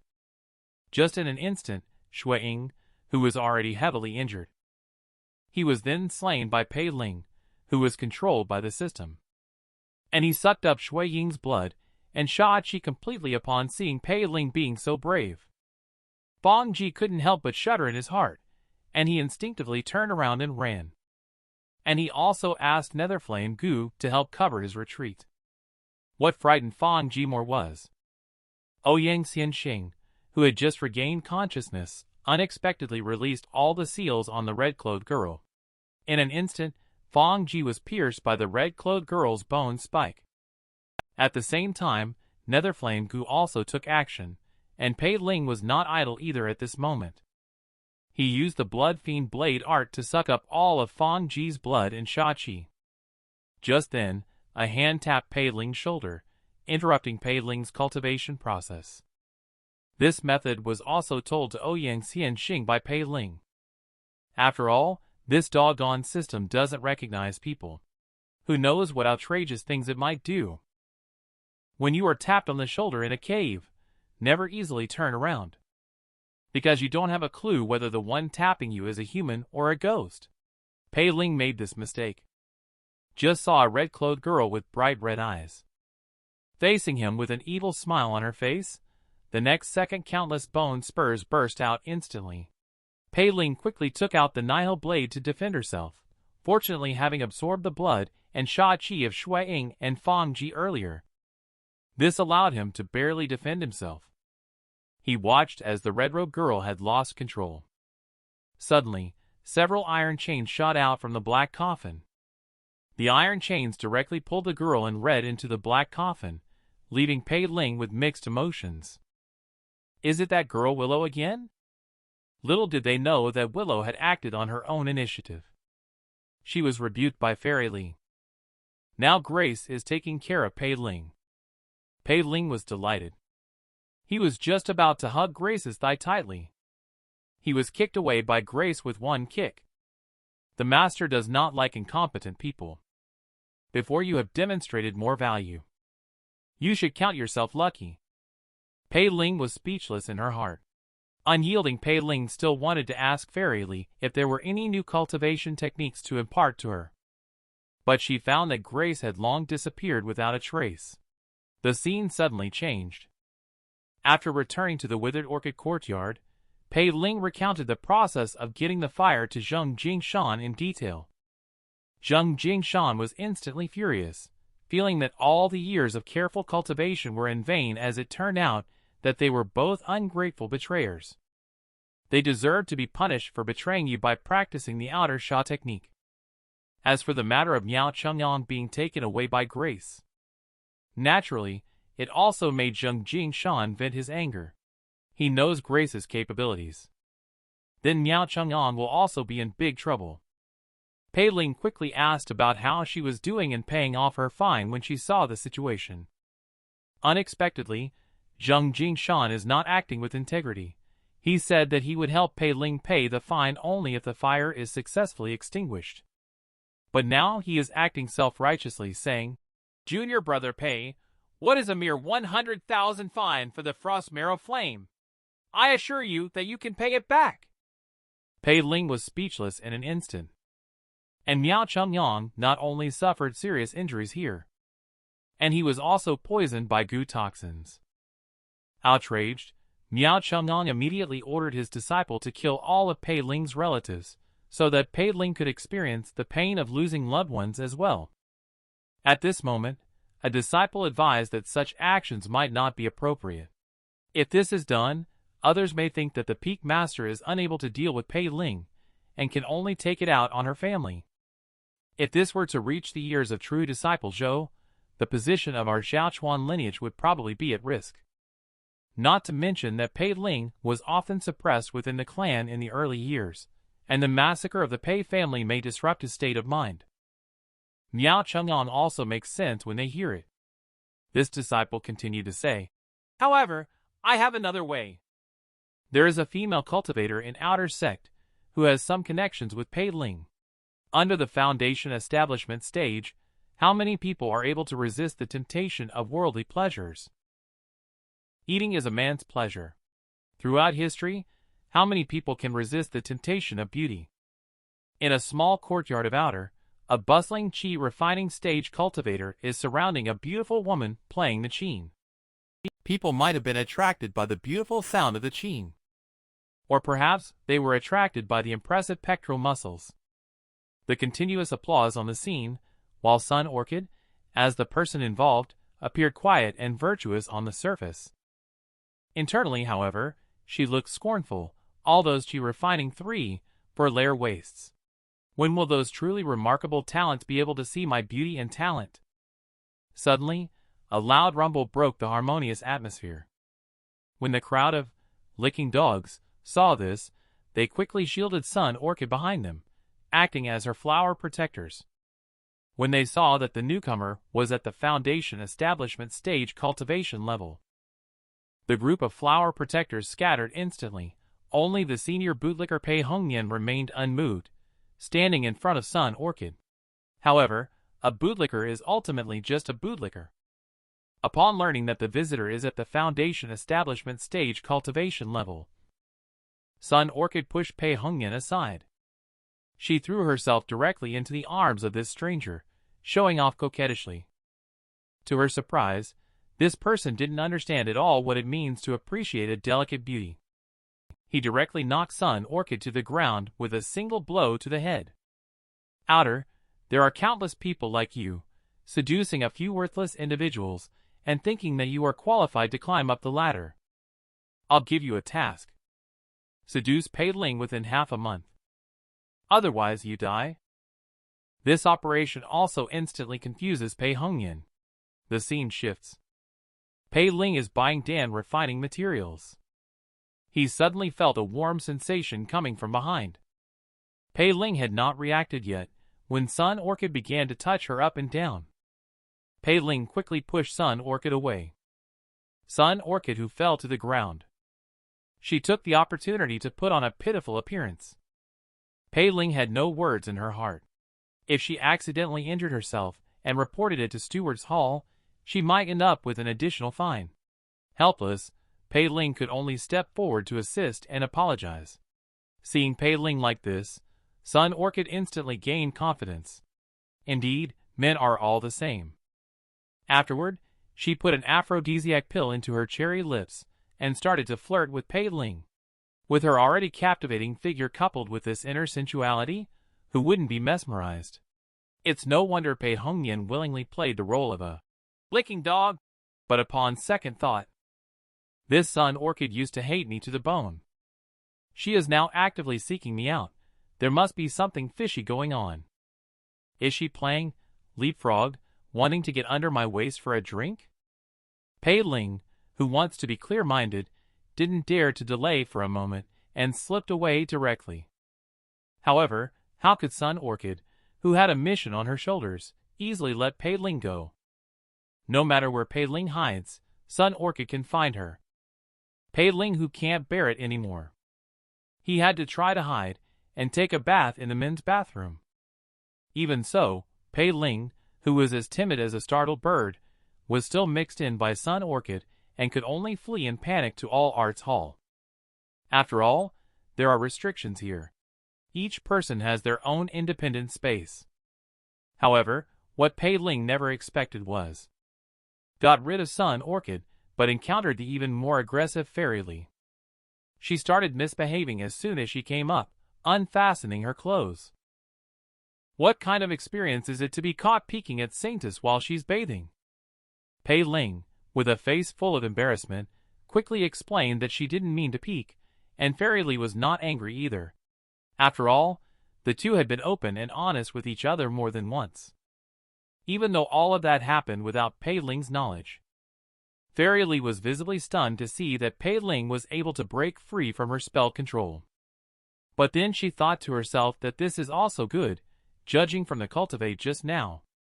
Even if I control Pei Ling dual cultivation level, it has not improved much. It's better to take this opportunity. Let Pei Ling dual cultivate with me while awake, so I can see the results. If things go wrong, I can just erase Pei Ling's memory afterwards. However, Fairy Lee's thoughts only added more pressure to the already embarrassed Pei Ling. The invisible sense of oppression made Pei Ling instinctively want to escape.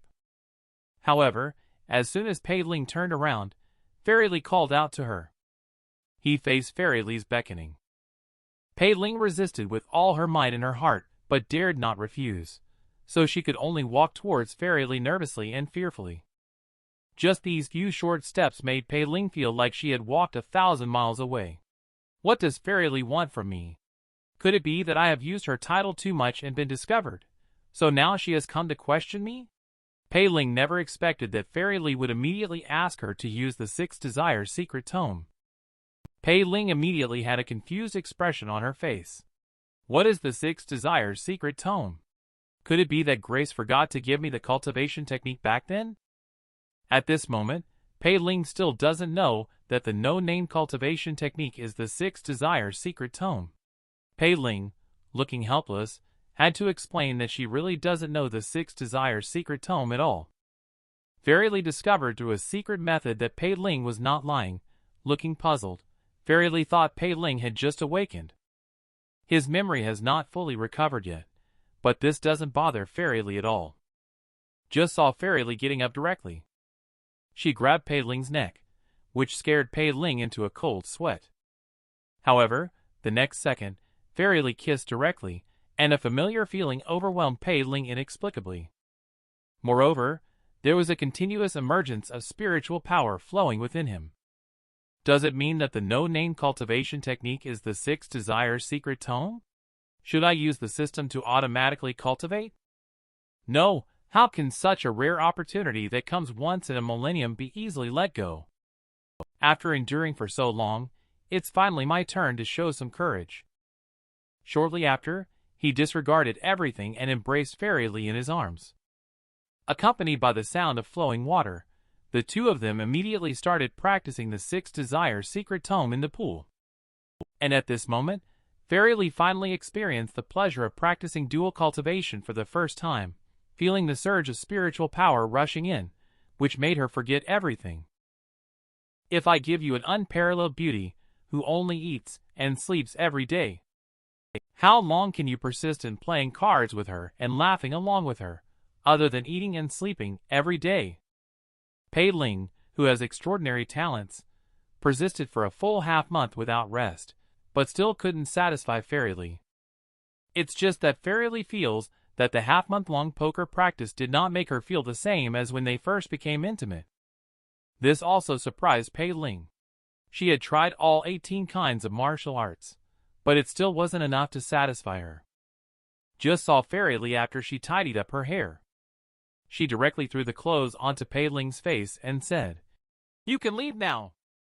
This is clearly a scumbag who acts like they don't know anyone as soon as they pull up their pants. Oh no, wait, their skirt. Pei Ling can only force a smile despite feeling helpless in her heart. After all, if she continues like this, her engine might need a major overhaul. However, what Pei Ling never expected was that in the moment, he supported his waist and walked out the door. Fairy Li unexpectedly, without martial ethics, wanted to erase the memories of their intimacy. Pei Ling naturally strongly opposes this. Even her engine is almost scrap, yet you didn't show any concern and actually want to forcefully erase my memories. There is no reason for this. However, Fairy Li turned a deaf ear to Pei Ling's doubts. Wait until Pei Ling regains consciousness again. Just felt a sharp pain in the lower back. How did I fall asleep? And my lower back hurt so much again. Why did I say again? Can't figure it out. Never mind, I won't think about it either. I don't know how long I slept. I guess Sun Orchid must have left a long time ago. The priority now is to leave this all-arts hall. Suddenly, a yikshaw blocked Pei Ling's way. And he said that you cannot leave the all-arts hall without buying anything. Pei Ling was speechless for a while. But upon second thought, this kind of force buying and selling style really fits the style of this underworld sect. He just considered it as spending money to avoid disaster. The only regret is that the cultivation technique in All Arts Hall can only be viewed by paying to see the content inside. Otherwise, one could just freeload the entire All Arts Hall. Forced to do so, Pei Ling could only choose a cheap cultivation technique to make do with. Just at this moment, a cultivation technique that can plunder the surrounding vitality and heal oneself or others has caught Pei Ling's attention. However, cultivating this cultivation technique is not very convenient. If one accidentally absorbs the plants and creatures within the sect, they will then bear a hefty fine. Pei Ling even imagined herself unable to afford the fine. Scene of being chased and hunted. With a helpless expression, Pei Ling could only shift her focus to other cultivation techniques. After pondering for half a day, Pei Ling finally found a cheap cultivation technique that only required 800 spiritual stones. When he saw that the content of the cultivation technique was about manipulation and faking death, Pei Ling's mind suddenly conjured up some poker-playing scenes. Pei Ling is puzzled, wondering if she has forgotten something important. How miserable is the male lead, despite winning a lot of poker games. He's been playing in automated or idle mode all along. He finally personally played a game, after all.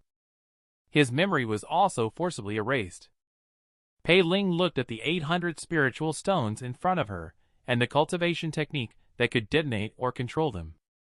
He flashed an image of an intimate relationship with Fairy Li in his mind, waiting for Pei Ling to carefully recall, but he couldn't remember anything.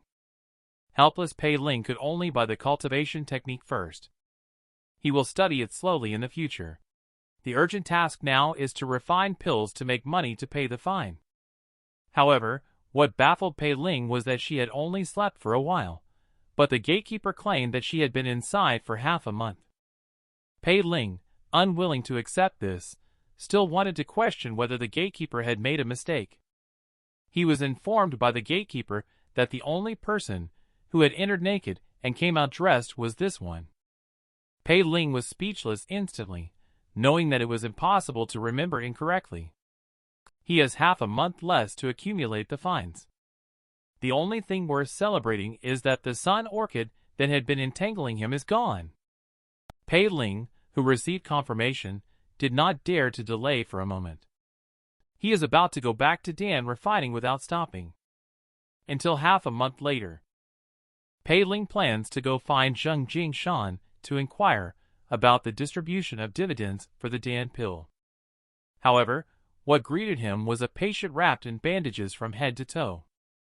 Pei Ling was just about to inquire about the extent of the injuries. He was interrupted by Zheng Jingshan, who only informed Pei Ling about the matters related to the Jingshi clan. He had already taken care of it, and also about the 10 top-grade bone-quenching pills from last time. Pei Ling can obtain a medium-grade spiritual stone, and 1 medium-grade spiritual stone can be exchanged for 10,000 lower-grade spiritual stones. Pei Ling was stunned on the spot, never expected that the Dan pill she refined would be so valuable. So he handed over all 120 extra top-grade bone-quenching Dan pills on his body to Zheng Jingshan for sale. This also made Zheng Jingshan break out in a cold sweat. These kind of rare top-grade Dan pills are hard to come by. Pei Ling actually managed to cultivate so many in just half a month.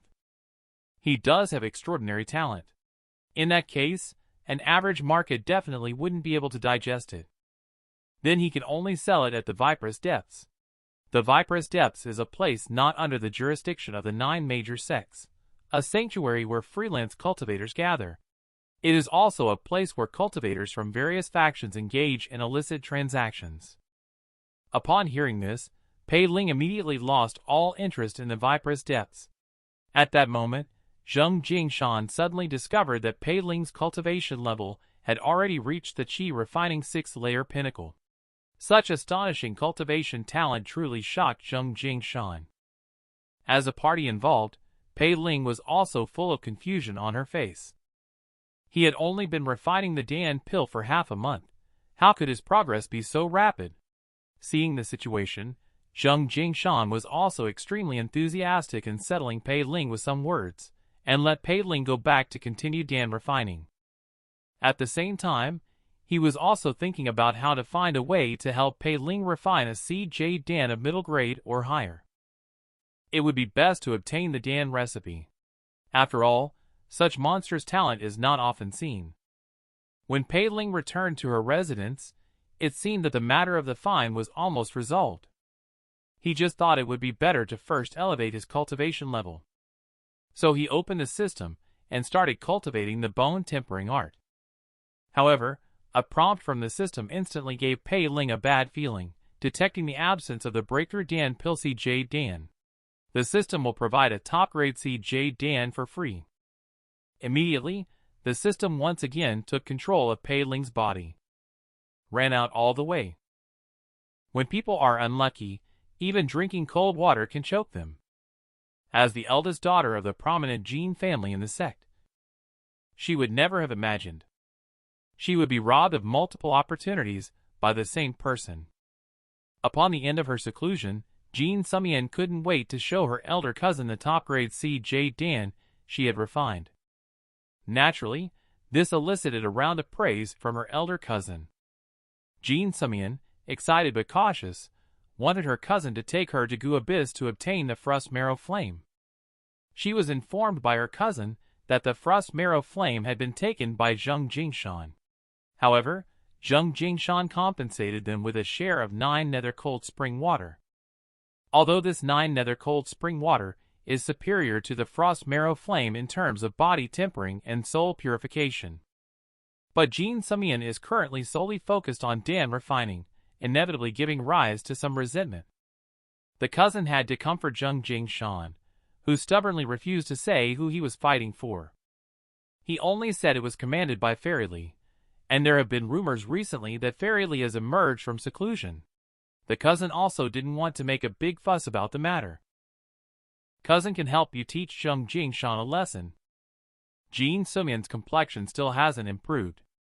Cousin had to leave first in the name of reprimanding Zheng Jingshan.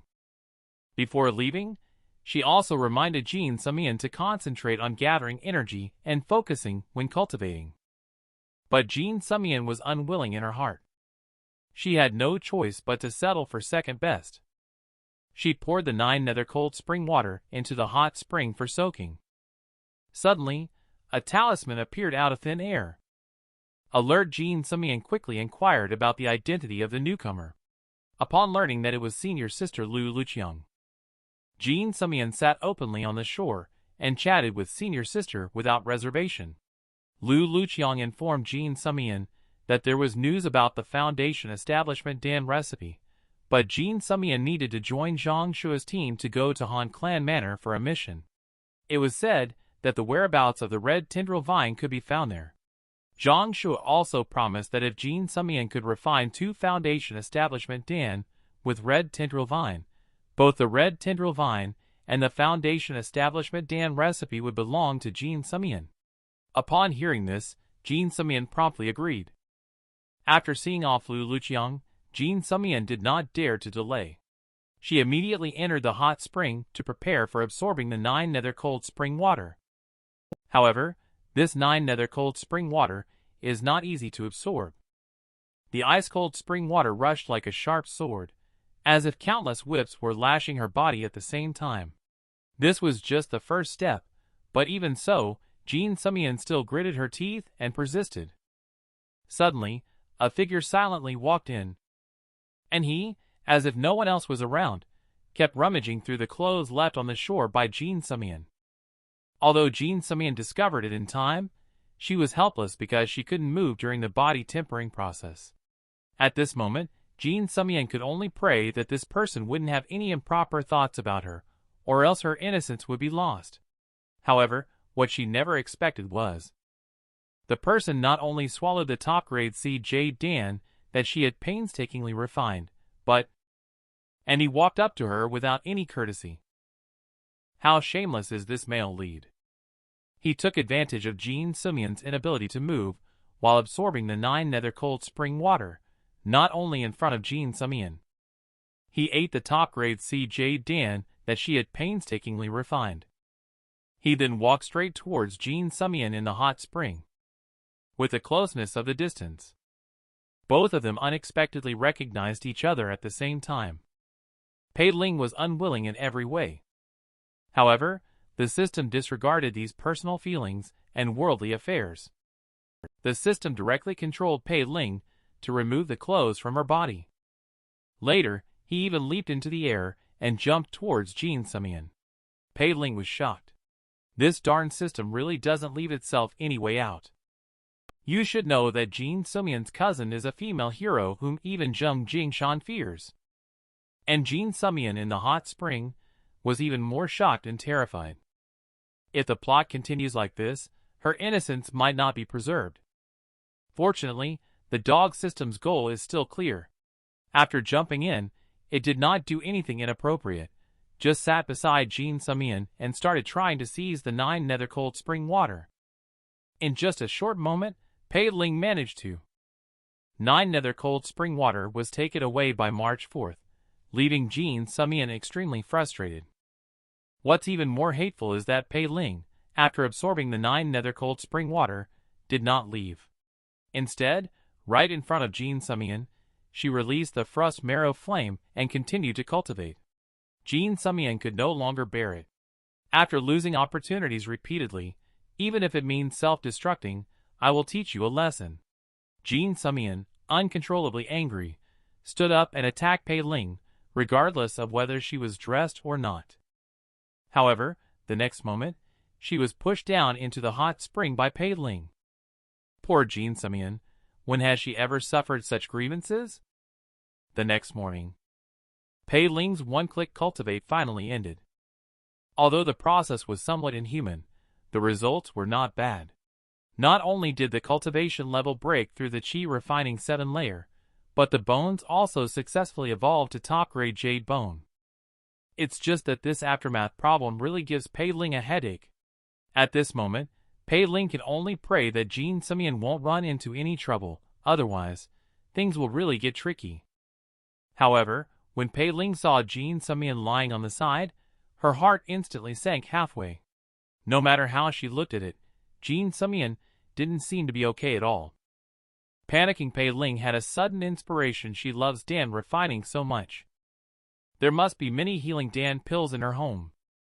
So there was a scene of one exhibitionist hugging another exhibitionist, rummaging around the house. After a search, Pei Ling actually found a bottle of soul-calming Dan, which is good at calming the spirit and nourishing the soul. The consumer will sleep continuously for a month, nurturing the soul and replenishing the spirit in their dreams. The current situation is critical.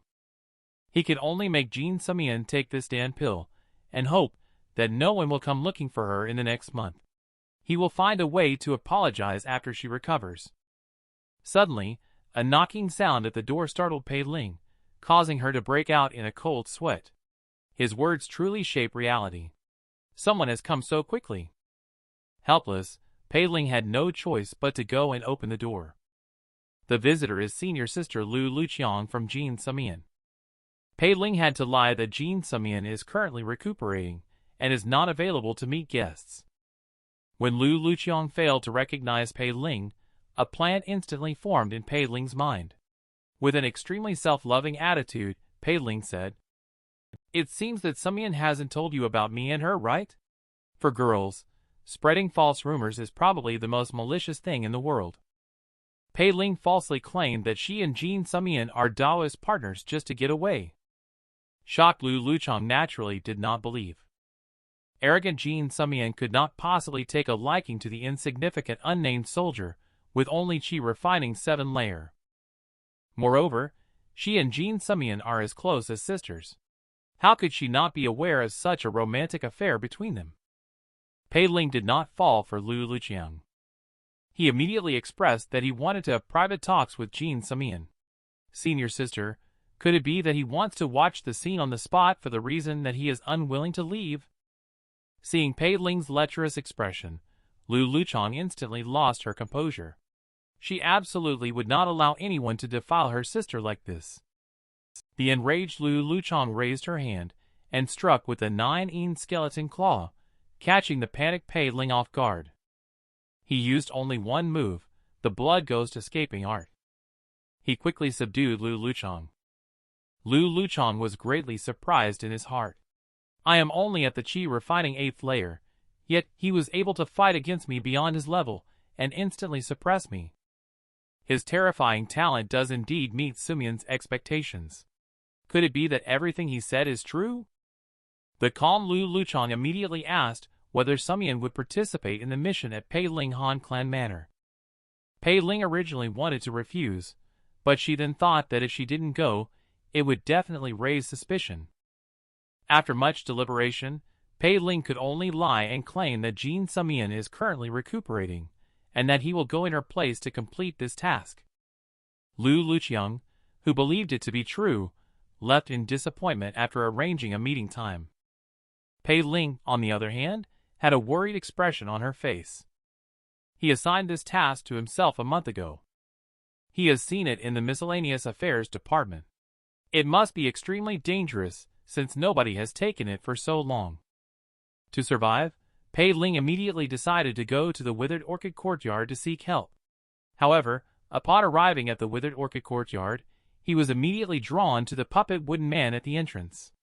He had never noticed such a thing before, and this puppet wooden man looked like it had just been beaten up. But the most important thing now is to find Zheng Jingshan and get help. He was informed by a puppet. Peak Master has left the sect and will not return for a short period of time. Persistent Pei Ling hurriedly inquired, "Is Ouyang Senior's sister there, or are there others available?" Feeling disappointed, the wooden puppet still repeated the same message. "Peak Master has left the sect and will not return for a short period of time." Pei Ling immediately retorted, "Can't you say something else? Are you and that stupid system of mine siblings?" However, the response he received was still the same sentence. "Peak Master has left the sect and will not return for a short period of time." Pei Ling instantly became furious and unleashed a barrage of attacks towards the wooden puppet. Just as she returned to Jean Semian's cave, Lu Luqiang came to support her. Pei Ling, with a helpless expression, could only resign herself to fate. What annoyed Pei Ling even more was Lu Luqiang's somewhat sarcastic inquiry. "You finished so quickly?" Despite feeling indignant, Pei Ling did not dare say more. On the way, Lu Luqiang was very curious about the love story between him and Jean Semian. And Pei Ling, in order to avoid being discovered, could only tactfully praise Jean Semian. He eventually managed to steer the conversation towards Han Clan Manor, only to be informed by Lu Luqiang. In the previous few batches of cultivators sent to Han Clan Manor for missions, only one person survived. The greater the wind and waves, the more valuable the fish. While the task of the Han Clan Manor is said to be extremely dangerous, the substantial reward still attracts chi refining stage cultivators like moths to a flame. It turns out that in the early years, the Han Clan Manor once had a cultivator at the Foundation Establishment pinnacle, but unfortunately perished while attempting to break through to the Golden Core stage. But he also left behind something for the younger generations: numerous talismans, artifacts, and other resources. Han Clan Manor also relies on abundant resources to successfully cultivate an outstanding cultivator with exceptional aptitude. That would be Han Sigu, senior brother of Blood-Tide Peak. Unfortunately, after he went to the Viperous Depths to vie for an opportunity related to Heavenly Dao Foundation establishment, he never returned. Since then, the Han Clan Manor has been declining day by day. Just a few months ago, the entire Han Clan Manor was wiped out overnight without any warning. However, there are rumors circulating in the streets. The so-called overnight wipeout was just a rumor to deter others from coveting the resources inside the estate. After all, the treasure trove of the Han Clan Manor has not been discovered to this day. Under the leadership of Lu Luqiang, the two soon arrived at the meeting point. As team captain, Zhang Shua had been waiting for a long time. Pei Ling was just about to flatter, but was directly ignored by Zhang Shua at the 9th layer of Qi refining. After all, Jean Semian is only at the 8th layer of Qi refining. The genius Dan alchemist must be feeling uncomfortable having Pei Ling, who is of little use to the team, arriving now. Once the whole team is assembled. As the team leader, Zhang Shua is extremely responsible in introducing Pei Ling to the other teammates. However, the disdain for Pei Ling waiting for her is evident beyond words, as only those at the Qi refining 7-layer cultivation level dare to participate in this mission. In their view, This is no different from sinning oneself to death. As for Jin Sumian's perspective, everyone is also full of doubt. Pei Ling sees that the atmosphere is not right. He quickly took out the Dan pill and distributed it to everyone. After all, here the person with the lowest cultivation level is at Qi refining 8 layer. As long as we maintain good relationships with our teammates, the tasks at Han Clan Manor will be a breeze. He doesn't want to be stabbed in the back by the henchman again. Zhang Shu's face also showed disdain after receiving the bone-quenching Dan. Giving such a low-level Dan pill as a gift is a bit disrespectful to them. However, the next second, everyone was surprised to find out. This is no ordinary Dan pill, but the top-grade bone-quenching Dan. The atmosphere suddenly became exceptionally harmonious. And everyone no longer doubts the relationship between Pei Ling and Jin Sumian. In their opinion, such a top-grade Dan pill must be Jin Sumian's masterpiece. Seeing that her goal was achieved, Pei Ling quickly flattered. There are so many powerful senior brothers and senior sisters here. The tasks at Han Clan Manor must be easy and effortless for them. However, everyone looks worried. It turns out that more than one team has taken on this task. Senior brother Tang often fights monsters in the goo abyss with his teammates, honing his skills to the point of being almost invincible on stage. Moreover, the cooperation among teammates is seamless, making them the strongest among several teams. In Guan Snowheart's team, there is also a fiend beast at the 9th level of the Enlightenment stage. Jiao Pu senior brother then persuaded Lu Fujiang senior brother, who is also at the Qi refining 9 layer, to team up. In the end, it was Bai Kuang senior brother's team. Bai Kuang senior brother himself is a master swordsman and borrowed a moon silver long maiden sword from his innate, making him exceptionally powerful. Upon hearing this, Pei Ling immediately had the idea of withdrawing. The confidence that was just built up instantly collapsed. Obviously, this time's mission not only involves facing the crisis of Han Clan Manor but, more frighteningly, the internal fratricide within the same sect. The male lead who resorts to violent tearing of senior and junior sisters' clothes at the slightest disagreement. Not a common occurrence indeed.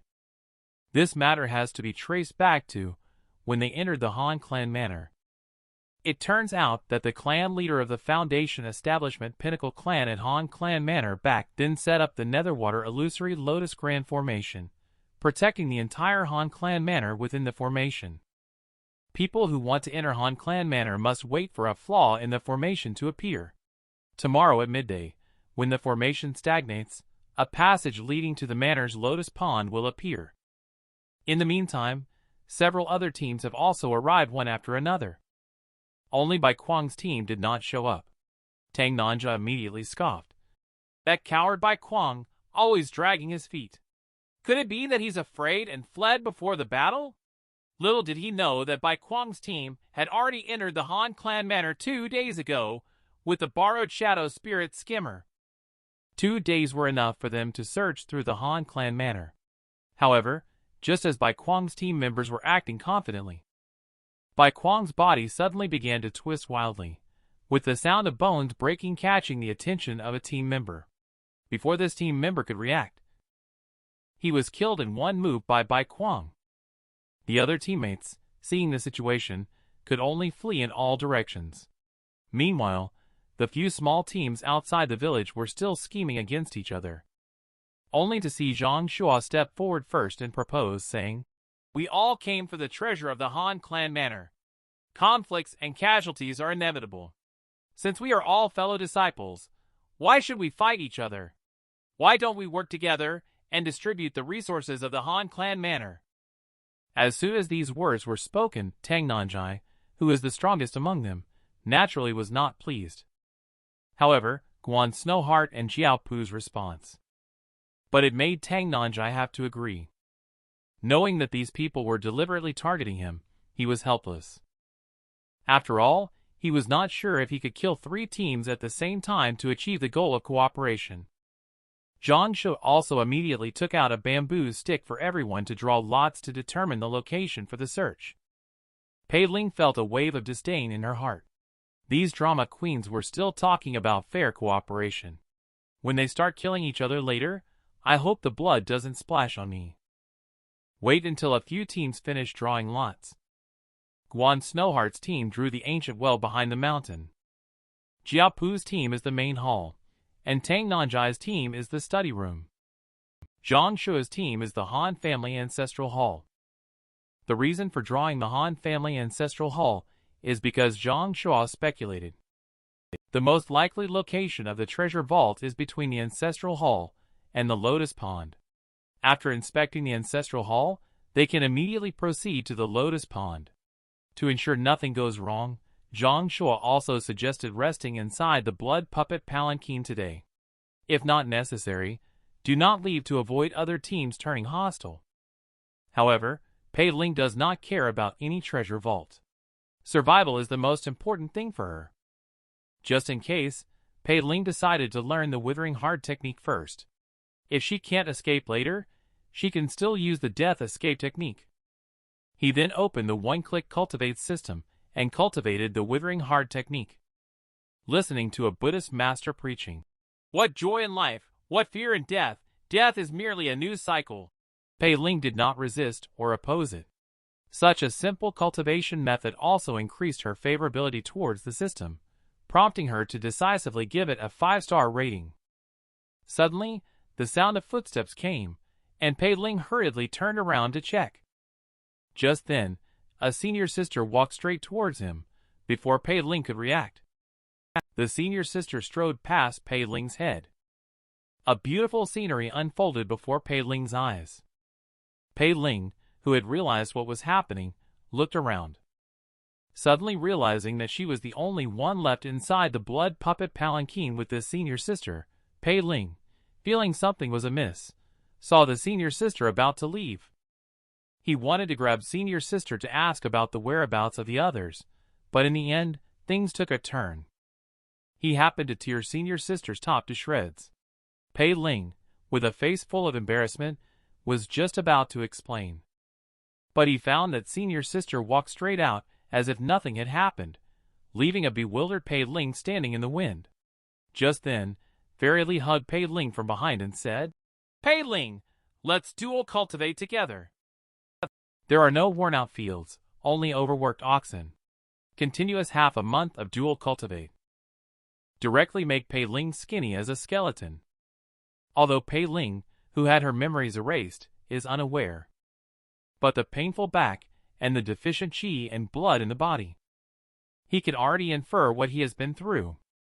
Just starting to improve now. Fairy Lee just happened to show up at this moment and requested to dual cultivate.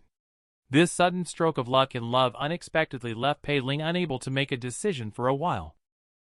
Although opportunities may be encountered but cannot be sought, with a weak qi and blood in the body, it is probably impossible to showcase one's strongest form. However, Pei Ling quickly felt that something was amiss.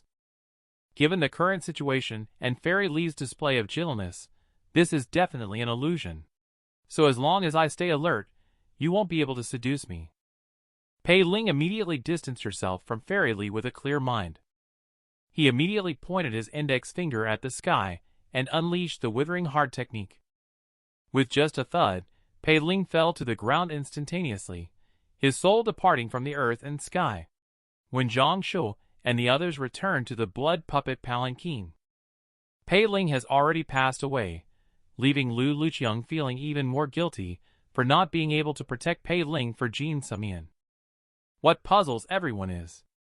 What does the gesture of pointing to the sky by Pei Ling mean? Is he trying to convey some kind of message to them? Just when everyone is puzzled and cannot figure it out, Pei Ling suddenly opened her eyes wide. This scared everyone quite a bit, and Pei Ling hurried to explain. I heard strange noises last night and was worried about danger, so I used the Withering Heart technique to feign death. However, Lu Luqiang does not believe in the Withering Heart technique. He thinks that such a low-level cultivation technique cannot completely eliminate vitality and spiritual power. Pei Ling can only take advantage of the situation to sell off the cultivation technique. The next second, Pei Ling was surprised to find that 2 people were missing from the team. It turned out that they had all been controlled by an unknown force last night. They woke up to find that the 2 of them had disappeared. Just saw Su Song picking up the pieces of clothes on the ground and analyzing them. Here are also the clothes fragments of Junior Sister Wan. It seems that Junior Sister Wan attempted to resist last night. Pei Ling immediately looked embarrassed. The time to enter Han Clan Manor is approaching. Several people can only temporarily put aside this matter and go to the assembly point. Through Pei Ling's observation, it seems that each team is short of 2 or 3 people. Obviously, it is not caused by internal strife. With the appearance of the entrance, Tang Nanjai also rushed in first. Pei Ling just wanted to step back, but was hugged by Zhang Shu and said grandly to protect Pei Ling. After all entered the Han Clan Manor, each team hurriedly went to their assigned locations without stopping. Only the Zhang Shu team did not move for a long time, just when Pei Ling was puzzled. Zhang Shu explained that Tang Nanjai's location is on the same road as ours. Have them pave the way for us first. We just need to follow behind. However, their trailing was soon noticed by the team member responsible for rearguard in Tang Nanjai's team. The team member was about to step forward to confront them. He was then grabbed by the neck by Zhang Shu. I spare your life as a token of gratitude. I wonder if Junior Brother thinks this reward is sufficient. Then he let go of his hand and swaggered away. Pei Ling also looked speechless. Is it too quick to start attacking allies at the beginning? However, that unlucky Junior Brother was about to tell Tang Nanjai this news when a sense of inexplicable fear suddenly arose in his heart. Perplexed, he quickly turned around to check. He was then instantly killed by the person behind him.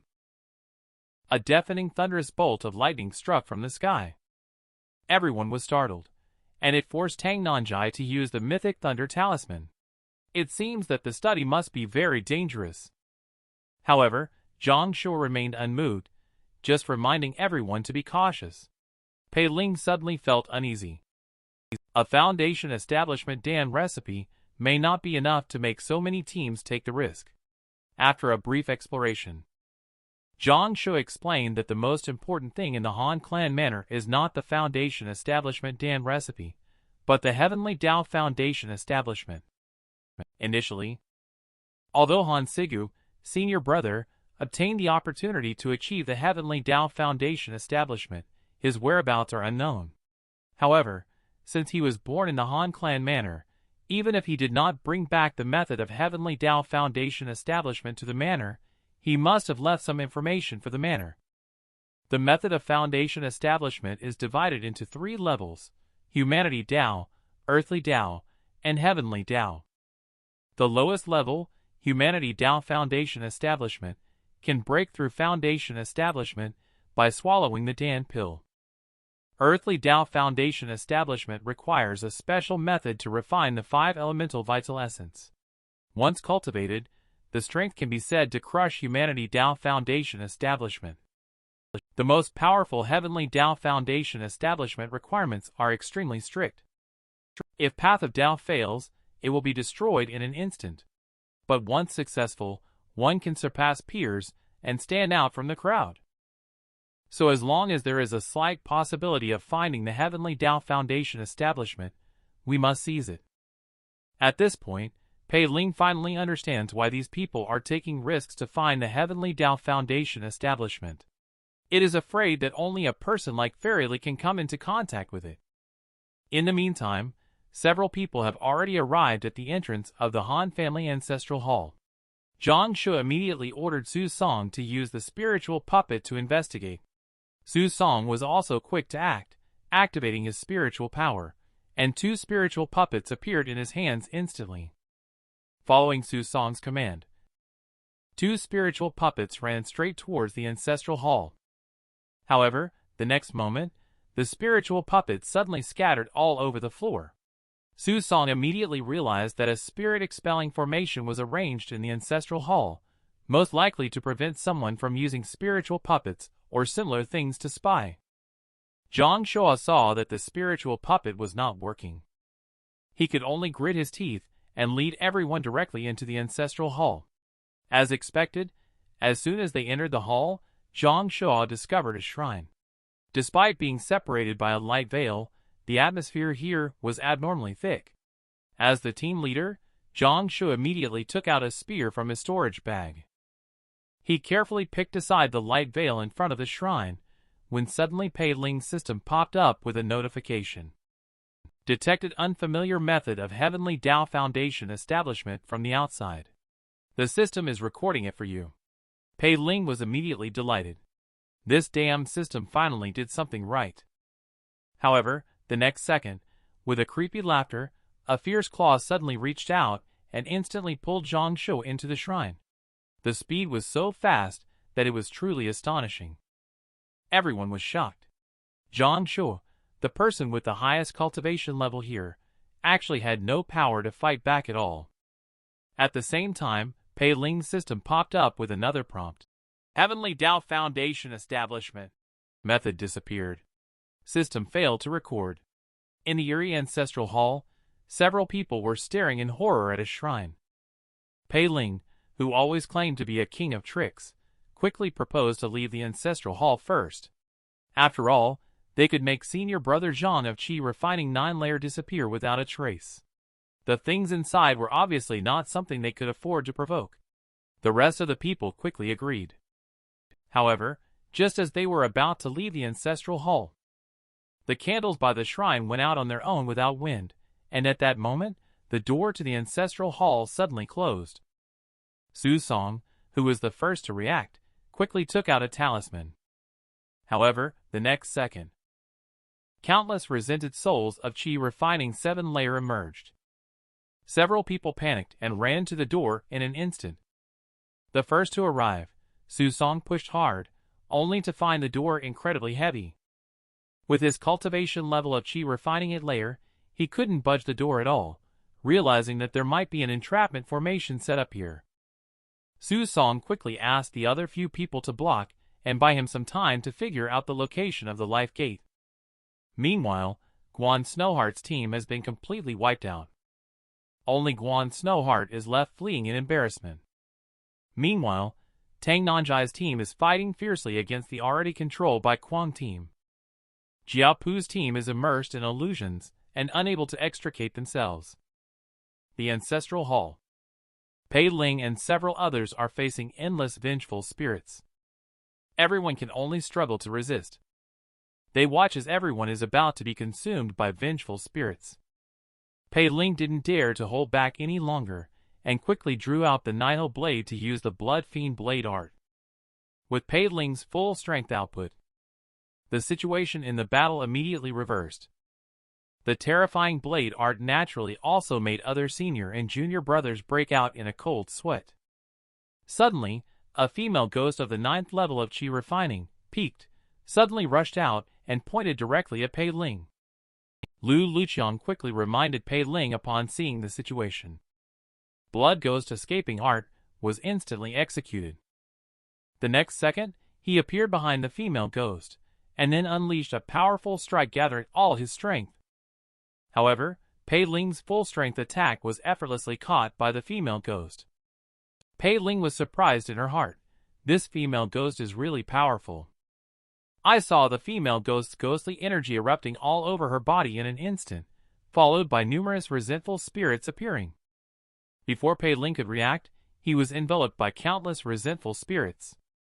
At that moment, finally untangled the entrapment formation by Su Song. He grabbed Lu Luqiang and ran towards the ancestral hall. The rest of the senior and junior brothers also followed closely behind when they saw this. Lu Luqiang wanted to rescue Pei Ling, but was stopped by Su Song. Pei Ling, who was in a predicament, did not just sit idly by. Pei Ling suddenly burst into blue flames all over her body. The flames instantly burned the surrounding vengeful spirits to ashes. Finally, the few people who ran out of the ancestral hall also had incredulous expressions on their faces when they saw this scene. What is Pei Ling's background? Her strength is actually so terrifying. Lu Luqiang, on the other hand, is becoming more and more accepting of Pei Ling and Jean Sumian's relationship. I didn't expect Sumian to actually give the frost marrow flame to junior brother Pei. They must truly love each other. Suddenly, Pei Ling rushed out to the ancestral hall. He ran straight to the gate without hesitation. Seeing this, the others didn't dare to hesitate and quickly followed. Nevertheless, a ghostly hand still reached out from the ancestral hall. The ghostly hand instantly grabbed the junior brother and took him away. The shocked and pale group of people could only scatter and flee. Several people planned to meet again at the Lotus Pond when they had the chance. However, Pei Ling had only run a short distance before being stopped by a familiar acquaintance. There was also a corpse lying next to that person. Upon closer inspection, they realized that the corpse was Tang Nanjai. What's bizarre is that the wounds on Tang Nanjai's body appear to be the work of a ghostly hand. Among those in the Han clan manor, the only one who has disappeared is senior brother Zhang Shua, who is rumored to have ghostly hands. In the main hall of the Han clan manor, the scattered clothing and the blushing faces of the crowd make it clear that they have just experienced a fierce battle, even though they are all seasoned cultivators who have been through many battles. They are still unable to resist the temptation of wine and meat. The illusion of being surrounded and embraced on both sides quickly captivated them, and soon they were completely immersed and unable to extricate themselves. At the same time, Pei Ling in the direction of the ancestral hall was using the blood ghost escaping art to evade the pursuit of the female ghost. Unexpectedly, he turned around and ran into his enemy blocking the way. Pei Ling just wanted to say something, but Tang Nanjai didn't buy it at all. He directly used Chidori, making Pei Ling hurriedly use the blood ghost escaping art to dodge. But Pei Ling's teammate was not so lucky. He was instantly blasted into twinkling starlight by this terrifying lightning technique. Pei Ling was shocked in her heart. My goodness! Tang Nanjai's shot was too brutal, wasn't it? I see. With a power level of at least 9,000 and my maximum 7,000, I must find a way to widen the distance and escape. Just then, Tang Nanjai's Chidori struck again in front of me. Pei Ling saw that there was no way to avoid it, and had to take it head-on, only to hear a deafening blast. Pei Ling was instantly thrown back more than 10 meters, causing the wall behind her to be smashed to pieces, raising clouds of dust. Pei Ling, knowing the rare opportunity, endured the pain in her body, and quickly used the blood ghost escaping art to escape. When the smoke cleared, there was no trace of Pei Ling under the ruins and broken walls. Tang Nanjai was suddenly confused. A chi-refining 7-layer cultivator could actually escape without a sound after his full-force attack. Who is this person after all? Pei Ling at this moment also looked depressed. She didn't do anything all day, but kept running for her life. Especially Captain Zhang Shua. Not only did he make a mistake himself, but also provoked such a strong opponent for me. Luckily I am tough. But the most urgent task for me now is to quickly leave this place full of troubles. However, in order to leave the manor, I have to wait for the Netherwater Illusory Lotus Grand Formation to reveal a flaw. It's a difficult situation with dangers everywhere. If I could just escape directly, that would be great with wolves in front and tigers behind. Pei Ling suddenly had a clever idea here. We have a system, so what are we afraid of? Just like the time in Helix Ridge City, let the system take me out. However, there are many treasures in this estate. It would be more harm than good if the system were to act locally. The things that are definitely not in the estate can only be found by Fairyly. With a clear idea in mind, Pei Ling immediately decided to cultivate the no-name cultivation technique. The system immediately popped up a prompt, detecting that this cultivation technique is the dual cultivation technique. The system is currently locating a Daoist partner for you. However, just as Pei Ling was full of joyful anticipation for the dual cultivation, the system once again popped up a prompt. Detected that the host Daoist partner is not in the service area. The system will give away a new Daoist partner Pei Ling for free. Instantly want to cry without tears.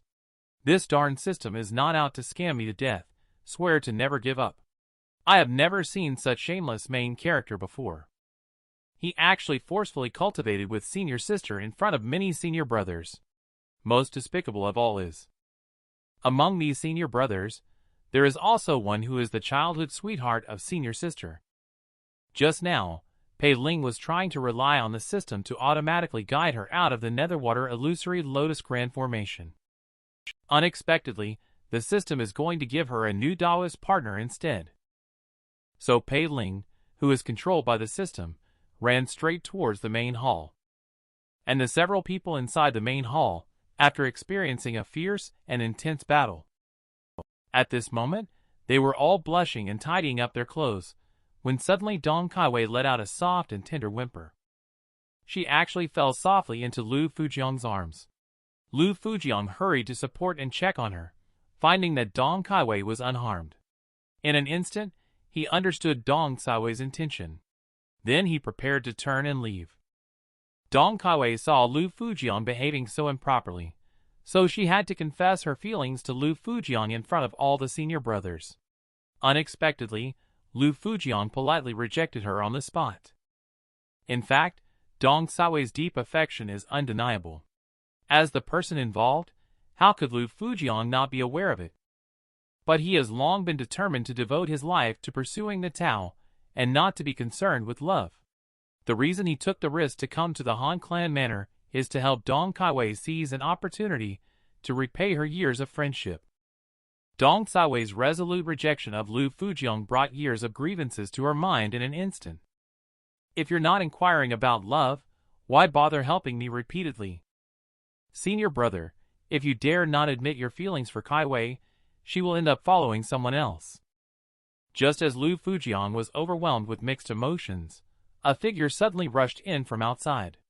Pei Ling's figure appeared in front of Lu Fujiang in an instant, swiftly pulling Dong Kaiwei into his arms. At this moment, Dong Kaiwei. She was still immersed in self-blame and self-pity after being rejected by her crush. She was absent-minded and completely defenseless. Just as Lu Fujiang and the others were stunned by this sudden turn of events, something even more maddening happened to them. Pei Ling had an expressionless face. She skillfully grabbed Dong Kaiwei's collar and began to violently tear at it. With a swift sound, Dong Kaiwei's smooth shoulders were already exposed. Pei Ling casually threw the tattered outer garment to the side, and then reached for the opponent's inner garment, the entire process flowing smoothly and naturally. There were no extra movements, as if they had practiced it a million times. The cultivators present were instantly stunned, unsure of how to react. Pei Ling herself was dumbfounded, realizing that she was the one openly trying to forcibly take a peasant girl in broad daylight.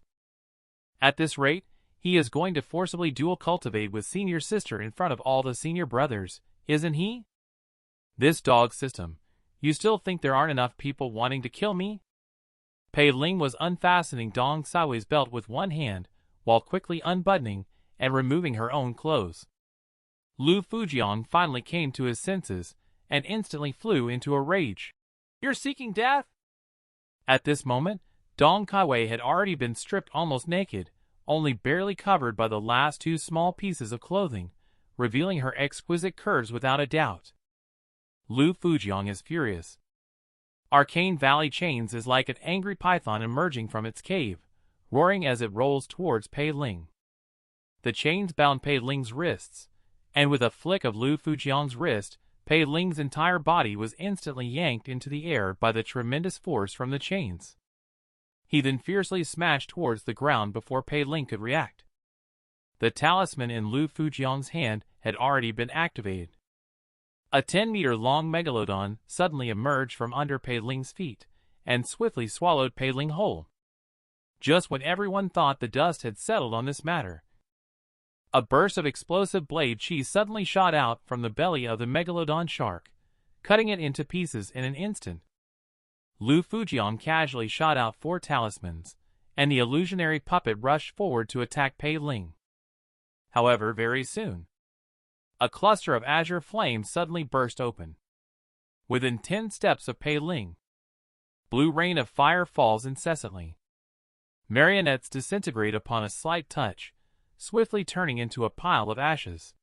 Everyone is shocked at how they possess such strength in chi refining 7-layer. This little thief must have concealed his cultivation level. Everyone sees this little scoundrel as so difficult to deal with. Several teammates of Lu Fujiang unexpectedly join the battlefield at the same time, instantly clarifying the situation.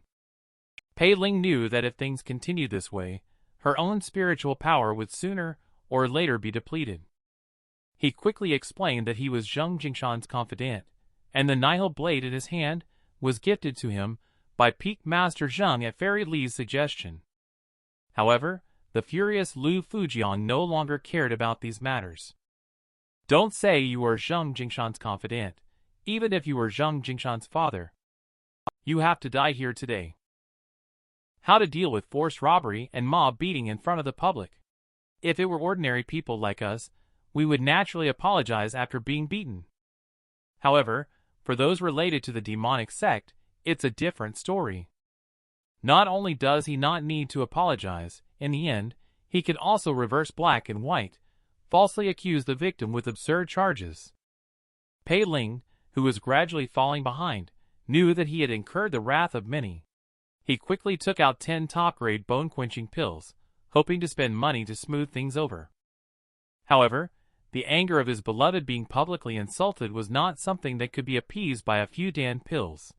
The blazing anger caused Lu Fujiang's arcane valley chains to suddenly shoot out, instantly shattering Pei Ling's bottle of pills. Soon after, he began to battle with Pei Ling. Not far away, Jiao Pu's gaze sharpened. He took one of the ammunition and carefully examined it. His expression changed instantly. It was indeed the top-grade bone-quenching Dan. He looked at Pei Ling with a look of uncertainty, noting the frost marrow flame in Zheng Jingshan's the nihil blade, which displayed an exquisite escaping art and a powerful blade art.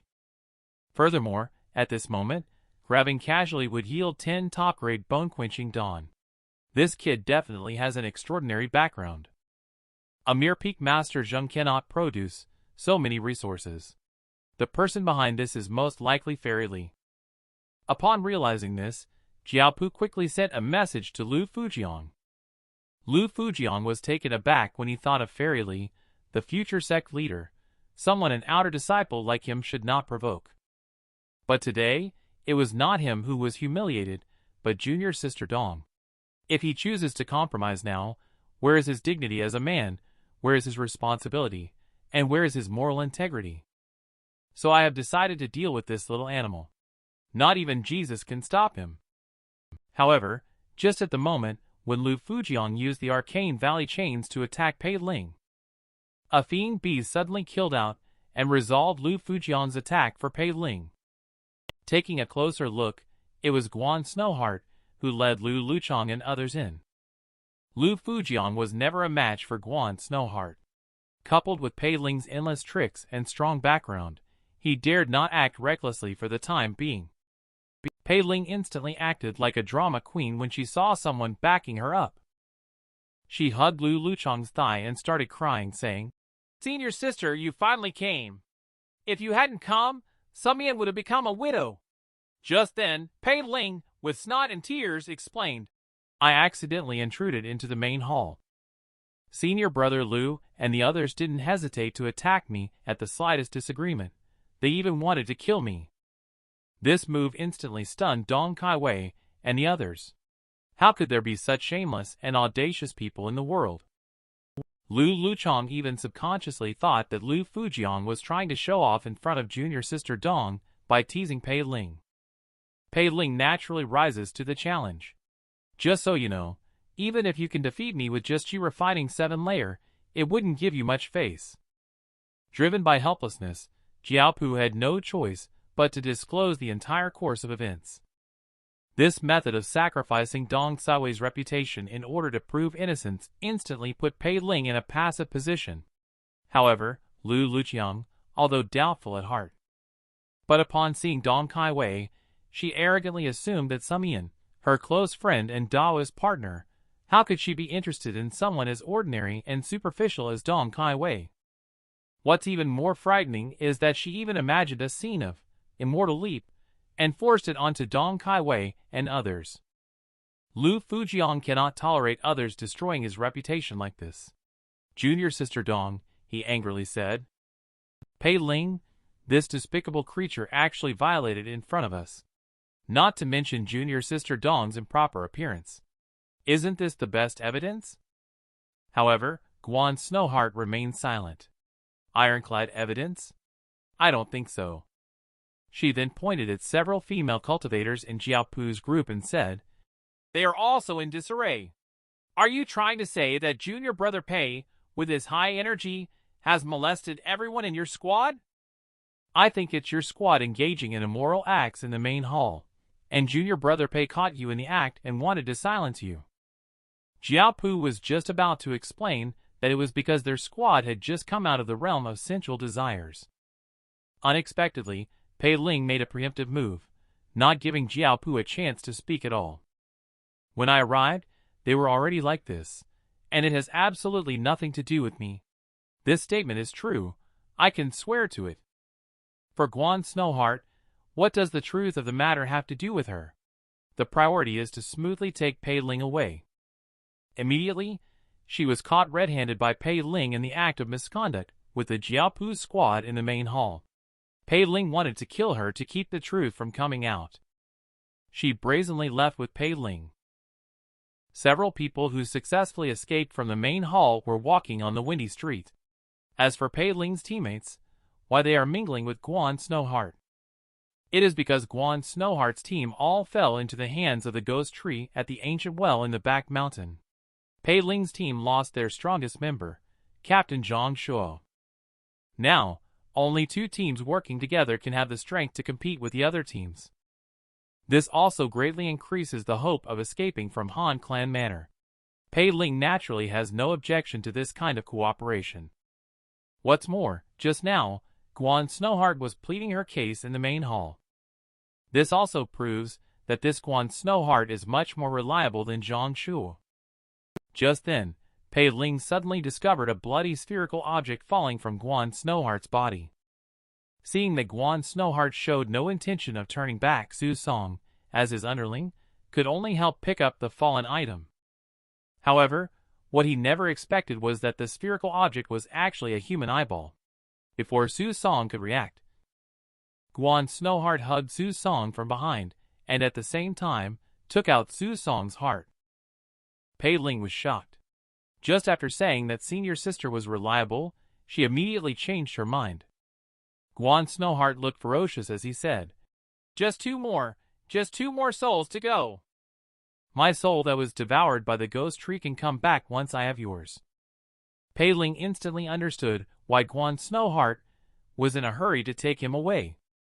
She needed the souls of 3 people to help repair her soul. Realizing this, Pei Ling wasted no time. She grabbed the absent-minded Lu Luchong and ran. However, how could Guan Snowheart easily let him go? Guan Snowheart waved his hand. 2 venomous snakes charged straight towards Pei Ling. Pei Ling quickly drew her sword and slashed. In an instant, she cut the snakes into 4 pieces. Just as Pei Ling wondered why these snakes were so weak, Guan Snowheart has already rushed to the front of Lu Luchong. Pei Ling, who knew he had been tricked, hurriedly performed the blood ghost escaping art, and pushed Lu Luchong away. And Guan Snowheart's fatal blow also grazed past the 2 of them. Pei Ling instantly executed a groin-splitting slash, leaving Guan Snowheart scrambling to evade it. Just as Guan Snowheart was still marveling at the ferocity of this blade art, Pei Ling's fist had already blasted out. Guan Snowheart, who was already heavily injured, was instantly blasted 10 meters away by this sudden punch. Guan Snowheart, who was furious and embarrassed, quickly summoned his spiritual pet. The spiritual pet once again attacked Lu Luchong. At this critical moment of life and death, Pei Ling used the blood ghost escaping art instantly. He picked up Lu Luchong and fled towards the edge of the manor. Pei Ling, who managed to escape, dared not slack off at all. After all, true safety could only be achieved by escaping from the Han Clan Manor. Now, the only way to escape is to rely on the one-click cultivate function of the system. But the prerequisite is the need for a cultivate technique, which is extremely demanding. Inside the manor, cultivation is impossible without the appropriate cultivation technique. Thanks to Jin Sumyan's relationship, Lu Luchong trusts Pei Ling 100%. Immediately, he took out a cultivation technique called soul draining technique. This cultivation technique can absorb the spiritual power of others for one's own use. But it needs to be used in conjunction with purifying spirit Dan cultivate, and the predecessors who used to refine the purifying spirit Dan have all passed away. The few remaining Dan pills are all in Lu Luchong's cave. Pei Ling felt happy, and quickly instructed Lu Luchong to follow him closely, no matter where he went. Afterwards, he decisively handed over the control without any hesitation. However, what Pei Ling never expected was that the system unexpectedly provided a prompt. No search results found for purifying spirit Dan. The system will provide a freebie, a 100-year cultivation level soul-eating ghost tree. Pei Ling wondered, what kind of ghost tree is this? But he associated it with Guan Snowheart. She needs a soul to restore the spirit. That ghost tree swallowed Pei Ling's soul. Pei Ling's face turned pale in an instant. Can it be just a coincidence? What is it like to have an intellectual disability system after you travel through time? Pei Ling originally wanted to rely on the system's one-click hosting to escape from the Netherwater illusory Lotus Grand Formation. However, the system is controlling Pei Ling's body, heading straight to the ancient well behind the mountain without hesitation. Lu Luchong was stunned to see this scene, but thinking of Pei Ling's instructions earlier, he had no choice but to activate the escaping art and follow closely. After a moment, the two of them arrived at Locust Tree's edge. Pei Ling suddenly stopped in her tracks. Lu Luchong was secretly alarmed. Could this ancient well be the entrance to the living quarters? Sumyan's insight is really impressive. However, Pei Ling felt anxious in her heart. Seeing that senior sister Lu still trusted her so much at this point, he really didn't know whether he should be happy or speechless. Pei Ling quietly greeted the ancestors of the system in his heart. Suddenly, the once dense and tranquil pagoda tree seemed to have been awakened. The trunk wriggled a bit, and instantly numerous eyes opened densely. Seeing this scene, Lu Luchong suddenly widened his eyes at the soul-eating ghost tree. This is a presence at the Foundation establishment level. Could it be that junior brother Pei has come to the wrong place? Only to see Pei Ling still expressionless. Blood Ghost escaping art is performed instantly. In just a moment, he rushed to the foot of the ghost tree. His palm suddenly reached out and pressed against the trunk of the ghost tree. A highly pure and immense spiritual power was forcibly drawn from the soul-eating ghost tree into Pei Ling's body. Lu Luchong immediately broke out in a cold sweat. Junior brother Pei is indeed extraordinary. Suddenly, Pei Ling felt a shock running through his whole body. A strand of sword chi emerged from the ancient well. At that moment, he was thrown high up in the air, and the system popped up a warning. External attack detected. This cultivate session ends here. Pei Ling, who had just regained control of his body, was about to flee. A deep voice echoed from the ancient altar, revealing a powerful spiritual soul and top-grade muscle and bone. With an unwavering mind, it was unclear which genius from this sect it was. Pei Ling was surprised by the terrifying aura emanating from the person before her. This individual seemed more dangerous than anyone she had encountered in the manor. To be safe, Pei Ling quickly spoke respectfully. I am Zheng Jingshan, an outer disciple of the sacred sect. May I ask if you are also a disciple of the sacred sect? The voice from the ancient well, Zheng Jingshan, seemed to hesitate for a moment before saying, Your cultivation level is a bit low, but your aptitude is acceptable. You are qualified to meet me. As he spoke, several red threads suddenly shot out from the well. Before Pei Ling and Lu Luchong could react, they were pulled into the well by the red threads. After a brief dizziness, Pei Ling and Lu Luchong found themselves in a spacious courtyard. In front of them stood a graceful woman in red attire, while beside her sat a cultivator in a dark purple robe. Han Sigu, senior brother, is still alive. Lu Luchong's pupils suddenly contracted, and he explained in shock. Pei Ling was shocked to hear this. He had heard Han Sigu's story on his way here, only that 10 years ago, he went missing while searching for the method to establish the Heavenly Tao Foundation. He never thought that he not only did not die, but also returned to the Han family. What puzzled Pei Ling was that senior brother Han was clearly inside the villa, yet he allowed the Han clan to be overthrown and let fellow disciples fight each other. Han Sigu burst into laughter, as if this question was the funniest joke he had ever heard. When did sacred sect ever stipulate that fellow disciples must support each other? How does it matter that I consumed some fellow disciples' essence blood for cultivating cursed Ghost Tao Foundation? Before the words had even faded, several red threads burst out from behind, instantly pulling Lu Luchang into midair. Pei Ling wanted to step forward to rescue, but the gap in cultivation level became a chasm that he could never cross. Han Sigu slowly said, "The foundation of cursed Ghost Tao consists of 3 tribulations. The old man has already passed the first 2 tribulations, but the third one requires self-binding of the flesh body to struggle for the Tao with cursed ghost. The old man sees that you have extraordinary talents.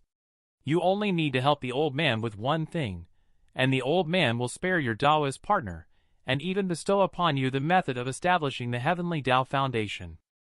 Pei Ling did not refuse Han Sigu and continued saying, "The cursed ghost is no different from me in strength and appearance. Only by defeating the cursed ghost can we achieve the establishment of the Heavenly Tao Foundation. I order you to go to the Han clan's treasury near the Lotus Pond. Fetch my destined flying sword, Blood River Sword, for me. Villa treasure house that everyone is desperately searching for. It turns out that it is located inside the Lotus Pond near the entrance, when they first entered the villa." However, Pei Ling, who knows the location of the treasure trove, feels no excitement at all. Just because Pei Ling knows that Han Sigu's promise is unreliable, not to mention that the camaraderie within the sacred sect is a joke. If he really managed to retrieve the Blood River Sword for the other party, and even help them establish a Heavenly Tao Foundation, he will no longer have any value to be used. Following Han Sigu's style, he and Lu Luqiang will undoubtedly not escape the fate of being killed. Suddenly, 3 sharp sword chi appeared out of thin air, wrapped in a fierce bloody light, fiercely slashing towards Pei Ling. Pei Ling couldn't help but be greatly surprised. Blood Ghost escaping art is executed in an instant, between the twinkling of an eye. He flashed through the gap in the sword chi. He avoided the first 2 sword chi. At the same time, Blood Fiend blade art was pushed to its limit. He desperately blocked the 3rd sword chi. However, before Pei Ling could catch her breath, Blood River Sword arrived at the Lotus Pond with lightning speed and killed Dong Kai Wei. Only to see Blood River Sword, all over in deep purple, like dried bloodstains, with a strong smell of blood lingering around. Upon closer inspection, it seems as if millions of resentful spirits are entwined within, emitting silent screams. Why do you have the aura of its master on you? Just as Pei Ling was at a loss for how to respond, Blood River Sword suddenly slashed towards a figure in the distance, 3 strikes in total. Following a thunderous sound, the figure also gradually emerged. The person who came was Tang Nanjai, and he also has the bloodline set by Han Sigu. Pei Ling was surprised. It's a small world. Could it be that senior brother Han has also found him? It seems that either he or I will encounter the cursed ghost. Just as the two were at a standoff, Blood River Sword Spirit spoke up. "Both of you have the mark of a master on you. Where is my master?" Pei Ling had a sudden inspiration and came from the ancient well in the back mountain to count the treasures, as instructed by senior brother Han, and to fetch something for senior brother Han. Tang Nanjai was momentarily stunned, but quickly understood. He tacitly said, "I came from the ancestral hall, also on a mission from senior brother Han to retrieve something from the treasure trove. In the matter of deceiving the Blood River Sword, the two briefly reached a consensus, only to hear the Blood River Sword whispering, 'You came from the ancient well, you came from the ancestral hall. No! One of these 2 masters must be transformed by the cursed ghost.'" Pei Ling immediately explained, "Did your master encounter me first at the ancient well, then later find senior brother Tang at the ancestral hall? Anyway, your master ordered us to inventory the treasure trove. Are you trying to defy orders? The Blood River Sword Spirit, who isn't very bright to begin with, didn't resist once it heard it was your master's command. The two of them passed through an invisible barrier and entered the treasure trove. Pei Ling didn't even have time to see the scene in front of her. The system began a series of screen swipes, detecting an unfamiliar cultivation technique from the outside world. The system is currently recording it. Detected unfamiliar techniques from the outside world. Detected unfamiliar forging techniques from the outside world. Detected unfamiliar formation system being recorded from the outside world. The dense beeping almost made Pei Ling instantly deaf. He endured the discomfort and looked around. Suddenly, Tang Nanjai's gaze sharpened, and he looked straight at a box on a shelf not far away, a pleased expression on his face. Pei Ling executed the blood ghost escaping art in an instant. He seized the box before the others could react. Tang Nanjai's expression darkened slightly. He grabbed Pei Ling's wrist and said in a low voice, "Put down the red tendril vine. Inside this box is the red tendril vine, one of the main materials for Foundation Establishment Dan." Pei Ling coldly smirked in her heart. How could she possibly hand over something that was now in her hands? Tang Nanjai, with a dark expression on his face, said, "I have almost collected all the materials for the Foundation Establishment Dan, just lacking this one red tendril vine. If you hand him over to me, Zhang Shua, the grudge between me and your junior brother will have nothing to do with you. Furthermore, after I reach Foundation Establishment, I will do something for you that does not involve life and death. Otherwise, you are deliberately obstructing my path of Tao." Upon hearing this, Pei Ling trembled slightly and then said, "What a coincidence! I won't hide it from senior brother Tang. The reason why I, at the cultivation level of Qi Refining 7 layer, am able to join senior brother Zhang Shua's team is because my skill in Dan refining surpasses others. Senior brother, please hand over the other materials for the Foundation Establishment Dan to me quickly. Also, help me find the Foundation Establishment Dan recipe. I promise that the Foundation Establishment Dan I refine will have a share for senior brother." Tang Nanjai looked surprised. "You also know Dan refining. In the immortal cultivation world, this skill. High-level cultivators are everywhere, but outstanding Dan alchemists are rare." Upon learning that Pei Ling is actually a top Dan alchemist in the outer sect, Tang Nanjai decided to give all the Foundation Establishment Dan materials and recipes he had collected to Pei Ling. His only requirement is that Pei Ling must refine a furnace of Dan pills on the spot to prove that he indeed has the ability to refine Foundation Establishment Dan.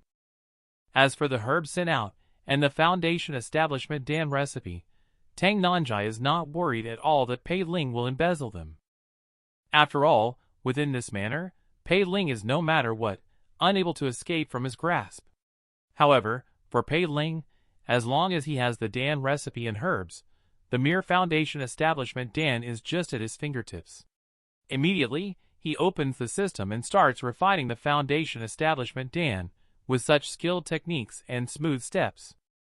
It is like a naturally perfected refining process.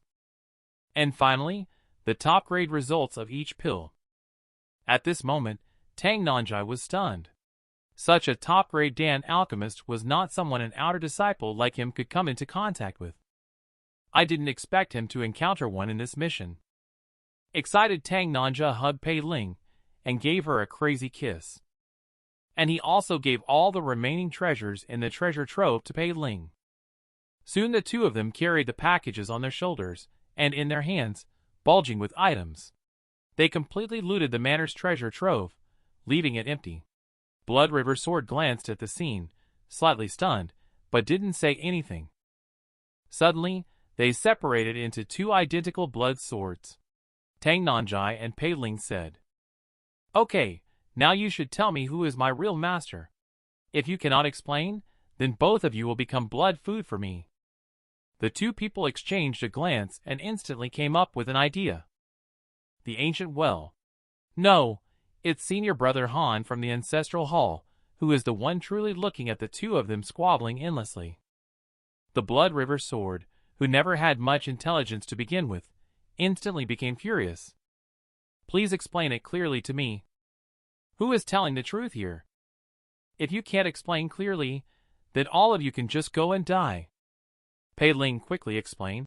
Both Senior Brother Tang and I have only seen Senior Brother Han once, so we are sure that what we saw was real. Why don't you go and take a look personally? After all, we don't know Senior Brother Han very well. Blood River Sword's sword chi suddenly surged. He angrily cursed. Fool! You humans all look the same. I can tell, so I still need you. Before, I relied on the Blood River Sword intent to recognize my master. But that cursed ghost is almost indistinguishable from the master, with no difference in the Blood River Sword intent. Tang Nanjai quickly said, How about both Junior Brother Pei and I go see the Senior Brother Han that the other has encountered? By comparing the two so-called Senior Brother Hans, we should be able to identify the real one.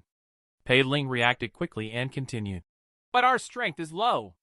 What if the one we meet is the cursed ghost and kills us to keep it a secret? Please ask Brother Jian to give us some self-protective power, so that we won't be unable to return and report after encountering the cursed ghost.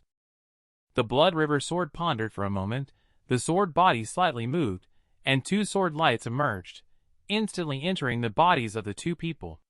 I will give each of you a sword chi. Once someone intends to harm you, the sword chi will naturally react. Tell me the answer within 3 days, or else you will die. Pei Ling felt happy in her heart. This freeloading sword chi is indeed a good thing. After sending away the Blood River Sword, the two of them briefly exchanged the information they had obtained. Pei Ling went to the ancestral hall alone to investigate, only to learn from Tang Nanjai that Captain Zhang Shu had fallen. Pei Ling naturally did not dare to be careless. Upon entering the ancestral hall, he respectfully announced his name. I am Zheng Jingshan, here on behalf of the Blood River Sword, to find the true Han Sigu's senior brother. The words had barely fallen when, suddenly, a blood-covered hand shot out. The blood-covered hand immediately pulled Pei Ling into the alcove, and at the same time, a message popped up on the screen. Detected unfamiliar Heavenly Tao Foundation establishment method from the outside world. The system is currently recording it for you. Pei Ling, who was pulled into the shrine, looked around, only to see a stern cultivator sitting on a mat not far away. As for the people from Tang Nanjai's team and Zhang Shu, who were previously dragged into the Pearl Curtain, they were nowhere to be seen. The cultivator sized up Pei Ling and chuckled. I presume Junior Brother Zheng has met another me, right? I am the real Han Sigu. Quickly bring the Blood River Sword. I will bestow upon you the method of Heavenly Tao Foundation establishment. Pei Ling thought to himself that both Han Sigu are offering Heavenly Tao Foundation establishment as a reward, but in the underworld sect, it is a tradition to burn bridges after crossing them. In the current situation, I need to delay and ensure that the dog system has recorded it, which is the most secure approach. As for Han Sigu's other skills, it would be a benefit to have more of them. Later, he slowly said, The method of Heavenly Tao Foundation establishment may not be able to prove the authenticity of both of you. Before coming here, I inquired about Senior Brother Han's life. I heard that Senior Brother Han's unique Blood River Sword technique reigns supreme in the outer sect. I'm sure Senior Brother himself must have profound insights into this sword arts and sword Tao. Han Sigu was slightly surprised and began to talk about various insights and realizations in sword Tao. Pei Ling listened with a confused expression. He is not cultivated in sword Tao, and there are few areas where his understanding matches that of Han Sigu. But what is his true purpose?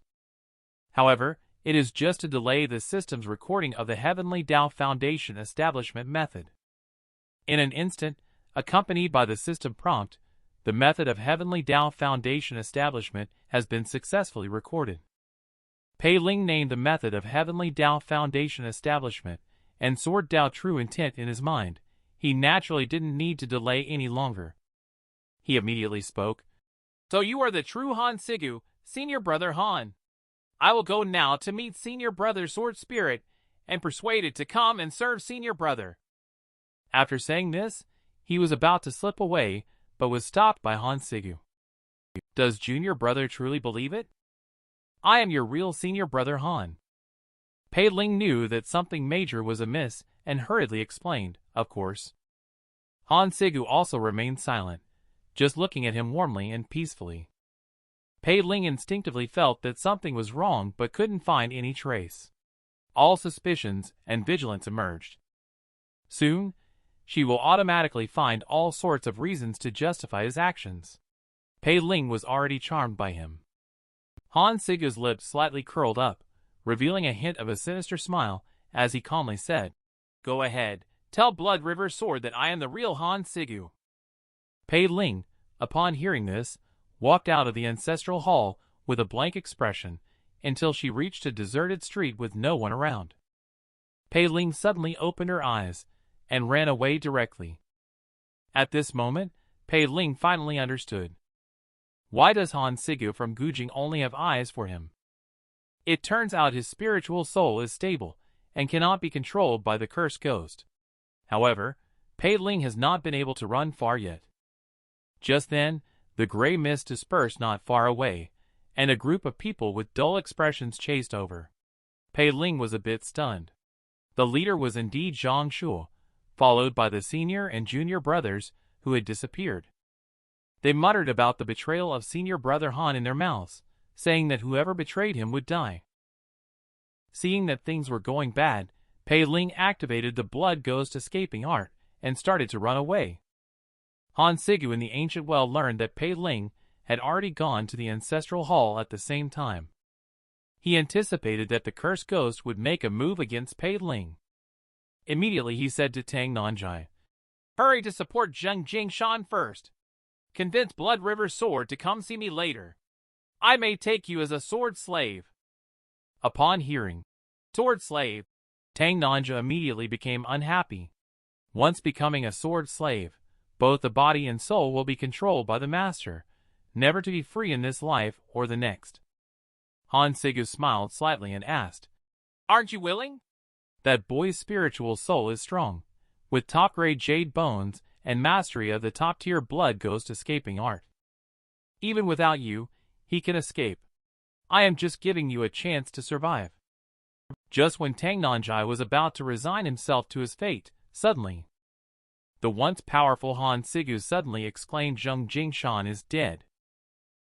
When you have reached the end of the mountain and the water, doubting there is no path, suddenly the willow trees are shady, the flowers are bright again, and there is another village. When news of Zheng Jingshan's death broke out. Originally in a deadly situation, Tang Nanjai suddenly had value again once the news of Zheng Jingshan's death came out. Having witnessed Pei Ling's methods, Tang Nanjai naturally did not believe that Pei Ling would die so easily. He must have used some kind of fake death method to escape. However, Han Sigu did not think so. A simple fake death trick can only deceive those cursed ghost puppets. How could it deceive his fate-locking spirit string? You should know that the fate-locking spirit string is connected to the soul's destiny. Now, if the spirit string breaks, it must mean that the person is dead and their fate has ended. Han Sigu, who sensed that something major was amiss, decisively instructed Tang Nanjai. He instructed him to use whatever means necessary to bring the Blood River Sword to him. However, the proud Tang Nanjai was unwilling to become a sword slave and immediately refused Han Sigu's orders. Han Sigu's eyes were sharp. "You, a mere ant, dare to bargain? Although I am controlled by bloodline, taking your life will be as easy as turning my hand." He then formed his two fingers into a sword and lightly pointed, easily defeating Tang Nanjai. The scene suddenly changed. A group of puppet body doubles quickly left after confirming that Pei Ling had truly passed away. A moment later, a wisp of spiritual life slowly drifted into Pei Ling's mouth. A powerful vitality suddenly erupted from Pei Ling's chest, spreading instantly throughout her body. Pei Ling sat up unharmed. Finally left. The Withering Heart technique is really deadly to use. If I delay any longer, my soul will have to have tea with Jesus. But what surprised Pei Ling was that the fate-locking spirit string on her body was unexpectedly gone. This can also be considered a pleasant surprise. Suddenly, a hand silently fell on Pei Ling's shoulder. Pei Ling quickly turned around to check. He was suddenly hugged from behind by someone. "Great!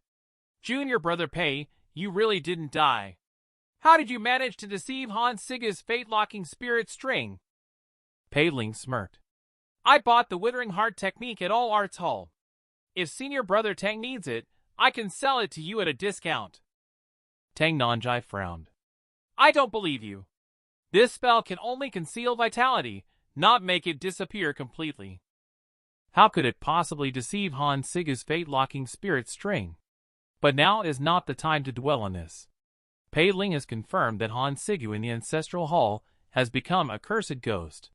In addition, Zhang Shua Senior Brother Tang's teammates, and the fellow disciples who disappeared earlier have all become puppets.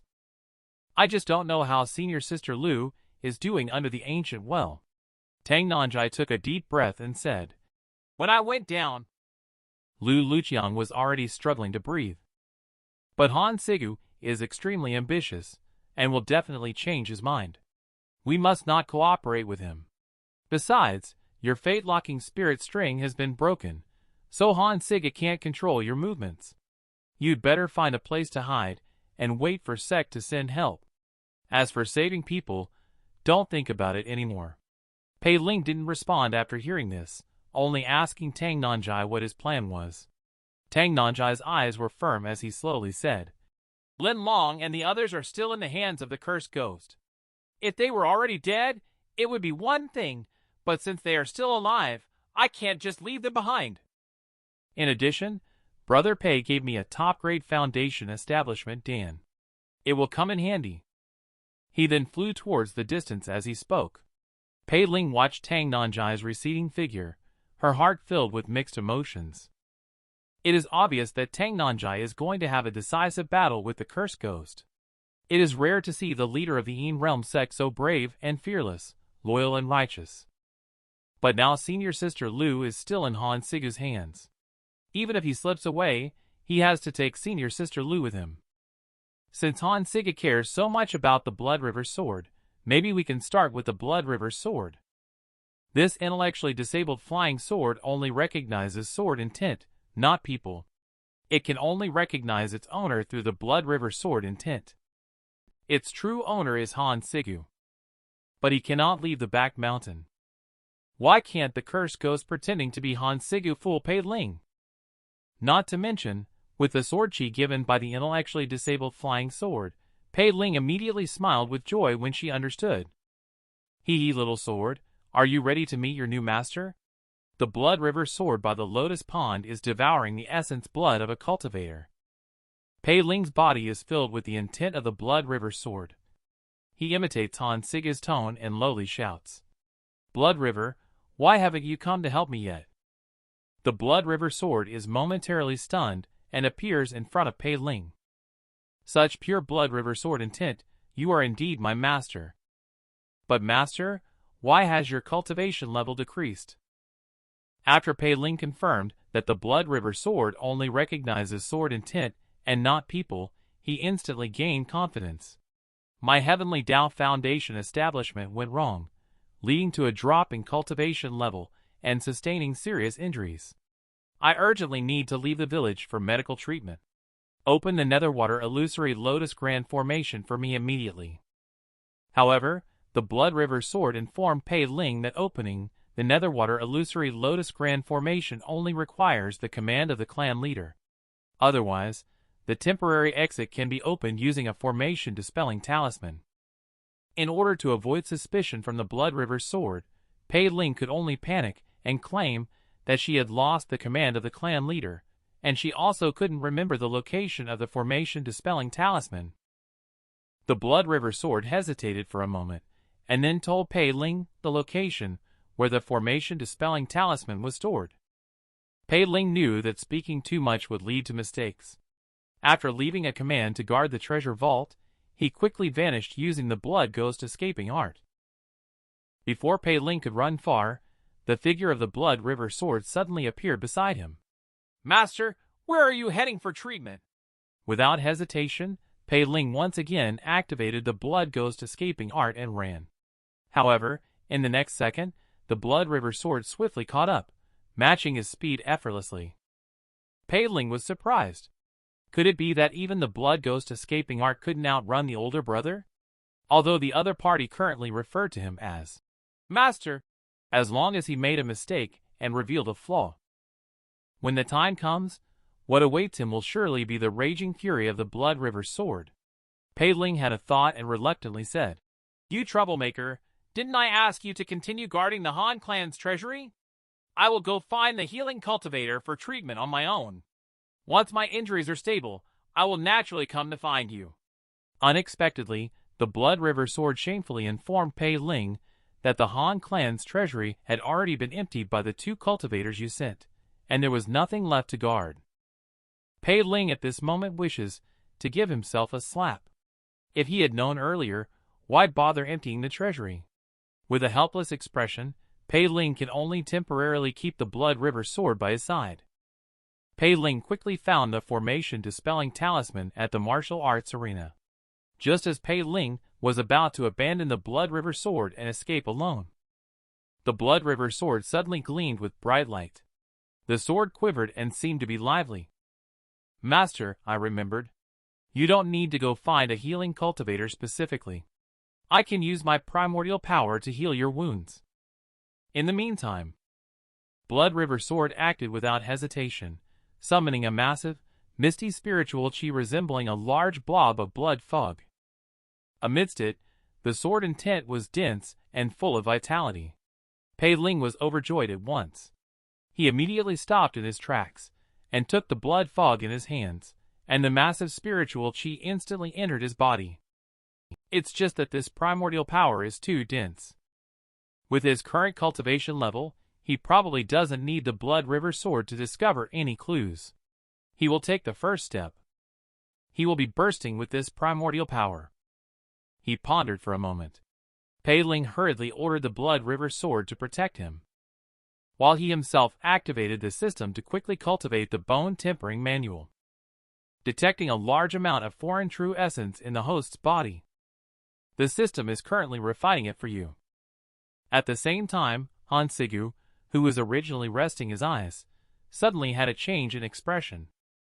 The Blood River Sword has left the Lotus Pond for half an hour, but has not arrived at the ancient well to find me. This indicates that it ultimately chose the Curse Ghost. If the Curse Ghost refines the Blood River Sword, I will have no chance of surviving. Rather than sitting and waiting for death, I might as well take a desperate gamble while the Curse Ghost has not completely refined the Blood River Sword. If successful, I can reclaim my personal flying sword and half of the Curse Ghost's life essence. Even if I can't achieve foundation establishment, at least survival won't be an issue. Understanding this, Han Sigu removed a puppet doll the size of a palm from his sleeve. With Han Sigu's mantra and movements, a bundle of fate-locking spirit string originally entwined around him suddenly wrapped around Lu Luchang. In this way, Lu Luchang can deceive the perception of the Cursed Ghost on his behalf. Although it can only substitute for a moment, he can also catch the Cursed Ghost off guard. At this moment, the aura of Han Sigu is rising wildly, his robe fluttering without wind, his eyes filled with a desperate madness. After Pei Ling successfully coerced the Blood River Sword into acknowledging her as its master. Originally in a deadlock, Han Sigu and the Cursed Ghost suddenly felt like sitting on pins and needles. Both sides thought that the Blood River Sword was obtained by the other party. In Ancient Well, Han Sigu made a decisive decision, forcibly breaking free from the constraints of the fate-locking spirit string, just to catch the Cursed Ghost off guard. The Cursed Ghost in the Ancestral Hall was equally anxious. Now, it has been half an hour since the Blood River Sword left the Lotus Pond. However, Tang Nanjai not only did not bring the Blood River Sword to him, he also needs to establish his foundation within the villa. I'm sure the Blood River Sword went to the Ancient Well. Just as Cursed Ghost was contemplating a course of action, a sword chi came from behind. The defenseless Cursed Ghost was instantly chopped into pieces. After a moment, The bodies scattered all over the ground miraculously came together. The two locked eyes only to realize that the Blood River sword was not in the other's hands. The cursed ghost suddenly understood in an instant. So that's how it is. You mistakenly thought that the Blood River sword was in my hands, so you launched an attack on me. It seems that I have won this fight. However, Han Sigu remained unusually calm. The sword in his hand danced in the air. Sharp sword chi slashed towards the cursed ghost one after another. The cursed ghost, however, did not dodge or avoid the wounds inflicted by the sword chi. They recovered at a visible speed, as long as the Netherwater illusory Lotus Grand Formation was not broken. The power of the earth veins will continuously provide him with energy. On the other hand, without the support of the spirit string, Han Sigu may not be able to sustain his vitality for long. However, with a deafening noise resounding, the entire mountain village trembled. Curse Ghost was instantly shocked. You actually set Lady Blood and Soul-Eating Ghost Tree to destroy the Grand Formation. Han Sigu remained silent. Blood River sword chi swung wildly, soaring straight into the clouds. From the moment he severed the fate-locking spirit string, there was no turning back. If he cannot kill the cursed ghost and seize the opponent's fate, then how many years of arduous cultivation? How many times he has slain powerful enemies with his sword, killed heroes at Blood River, all will be in vain, turned into nothingness. Han Sigu beheaded with one sword strike. Thousands of sword chi shot out like a rain of blood towards the densely packed cursed ghosts. The cursed faces all over the body of the cursed ghost flickered for a moment. It slashed towards Han Sigu with the same sword arts. Two nearly identical sword chi intersected in midair, the same strength and the same sword intent. However, the sword chi of the cursed ghost collapsed upon contact, while Han Sigu's sword chi remained relentless. Han Sigu instantly riddled the cursed ghost with wounds, although the cursed ghost could perfectly replicate Han Sigu's sword arts and sword chi. But the sword cultivator's indomitable sword heart, which can break through all laws with a single sword, cannot be replicated. Only Han Sigu's chilling sword intent was observed, with his sword rising and falling. A huge sword chi, mixed with the unstoppable momentum of cutting through all things, slashed towards the cursed ghost. Inside the martial arts arena, Pei Ling's aura is getting stronger, when the true essence of a different kind is still more than half remaining. His cultivation level has advanced to Chi refining 8-layer pinnacle. Suddenly, a deafening sound shook the earth. Pei Ling turned to look at Blood River's sword. It enthusiastically analyzed that the foundation of the Great Formation is under attack. Surely the cursed ghosts want to destroy the Netherwater illusory Lotus Grand Formation. As for why the cursed ghosts want to destroy the Great Formation, based on the information I previously sensed, it is estimated that two cursed ghosts had a fight and internal conflict inside the Ancestral Hall. Cursed ghosts can recover from injuries by relying on the Great Formation, so it is certain that one of the cursed ghosts wanted to defeat the other cursed ghost by destroying the Great Formation. Master, do you see how clever I am? Pei Ling felt delighted and quickly praised the Blood River sword. In this way, that means Han Sigu is having a decisive battle with the cursed ghost at the Ancestral Hall. Doesn't this give oneself a chance to rescue Senior Sister Lu? In the ancient well in the back hill, Pei Ling finally saw the Senior Sister Lu she had been longing for day and night. However, at this moment, Senior Sister Lu's expression was vacant. Her once black hair had all turned into silver. It's hard to imagine what kind of inhuman torture she has been through. But soon, the Blood River sword informed Pei Ling of an opportunity for revenge. Two cursed ghosts in the Ancestral Hall have already determined the outcome, one dead and one seriously injured. Pei Ling's thoughts shifted. The life of the flying sword is connected to its owner. Since the flying sword showed no anomalies, then the survivor must be Han Sigu. The method to restore Senior Sister Lu to normal must also be on him. I must seize the chance to kill him while he is sick. If he recovers, even 10 of me would not be enough for him to handle at the Han family Ancestral Hall.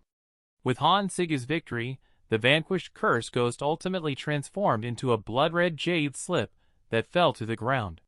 The extremely aged Han Sigu looked at the jade slip with a complex gaze. This is the opportunity of the Viper's depths from back then, the Heavenly Tao Foundation establishment method. Only the breath of Han Sigu was quickly declining. The once spirited young man now resembled a candle flickering in the wind. The fire of life could extinguish at any moment.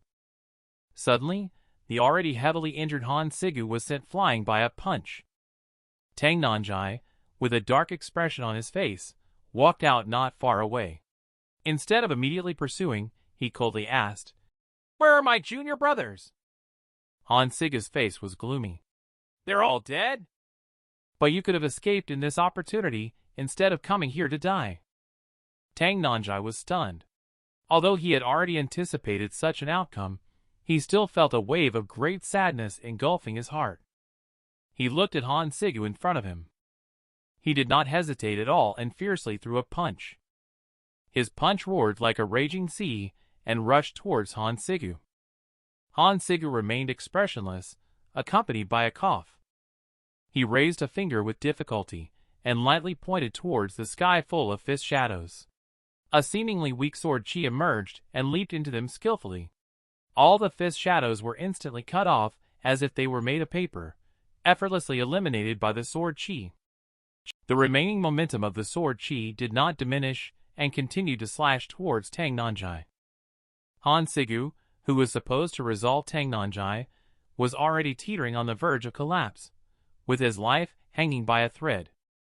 Fortunately, Lady Blood arrived in time. At this moment, Han Sigu was unaware of his predicament. In his understanding, there was no one in the villa currently posing a threat to him.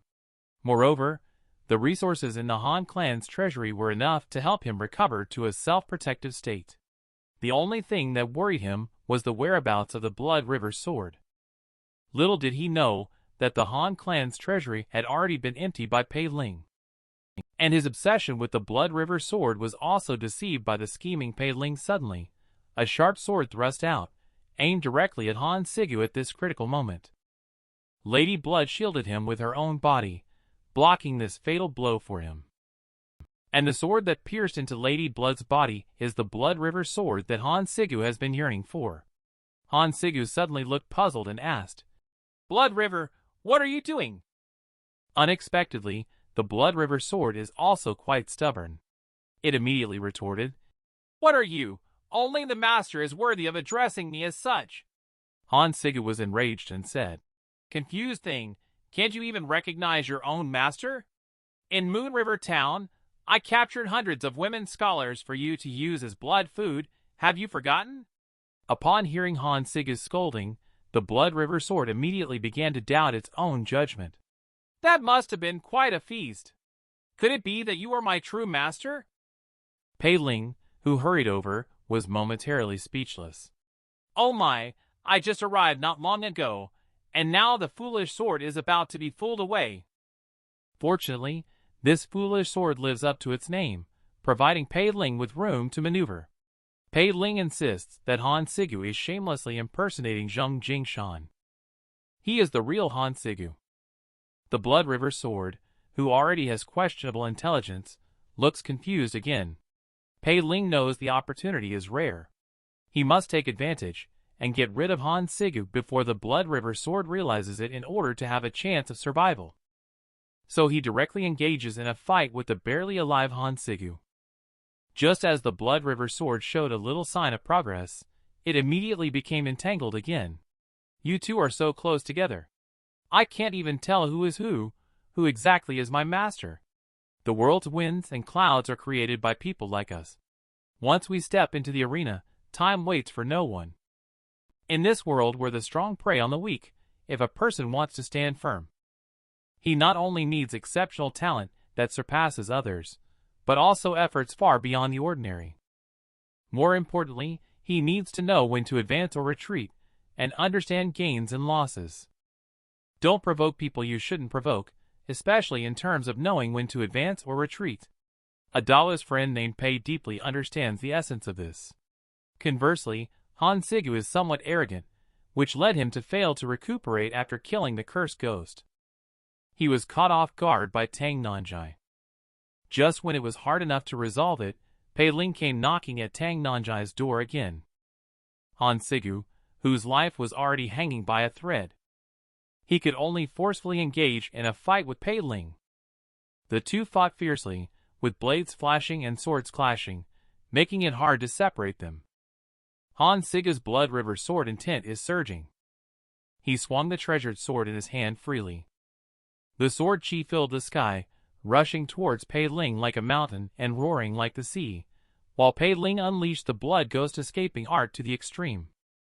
The ghostly figure's agility passed through layers of sword shadows, directly slashing towards Han Sigu. Han Sigu horizontally blocked the sword with his own. His precious sword was chopped off by a single slash.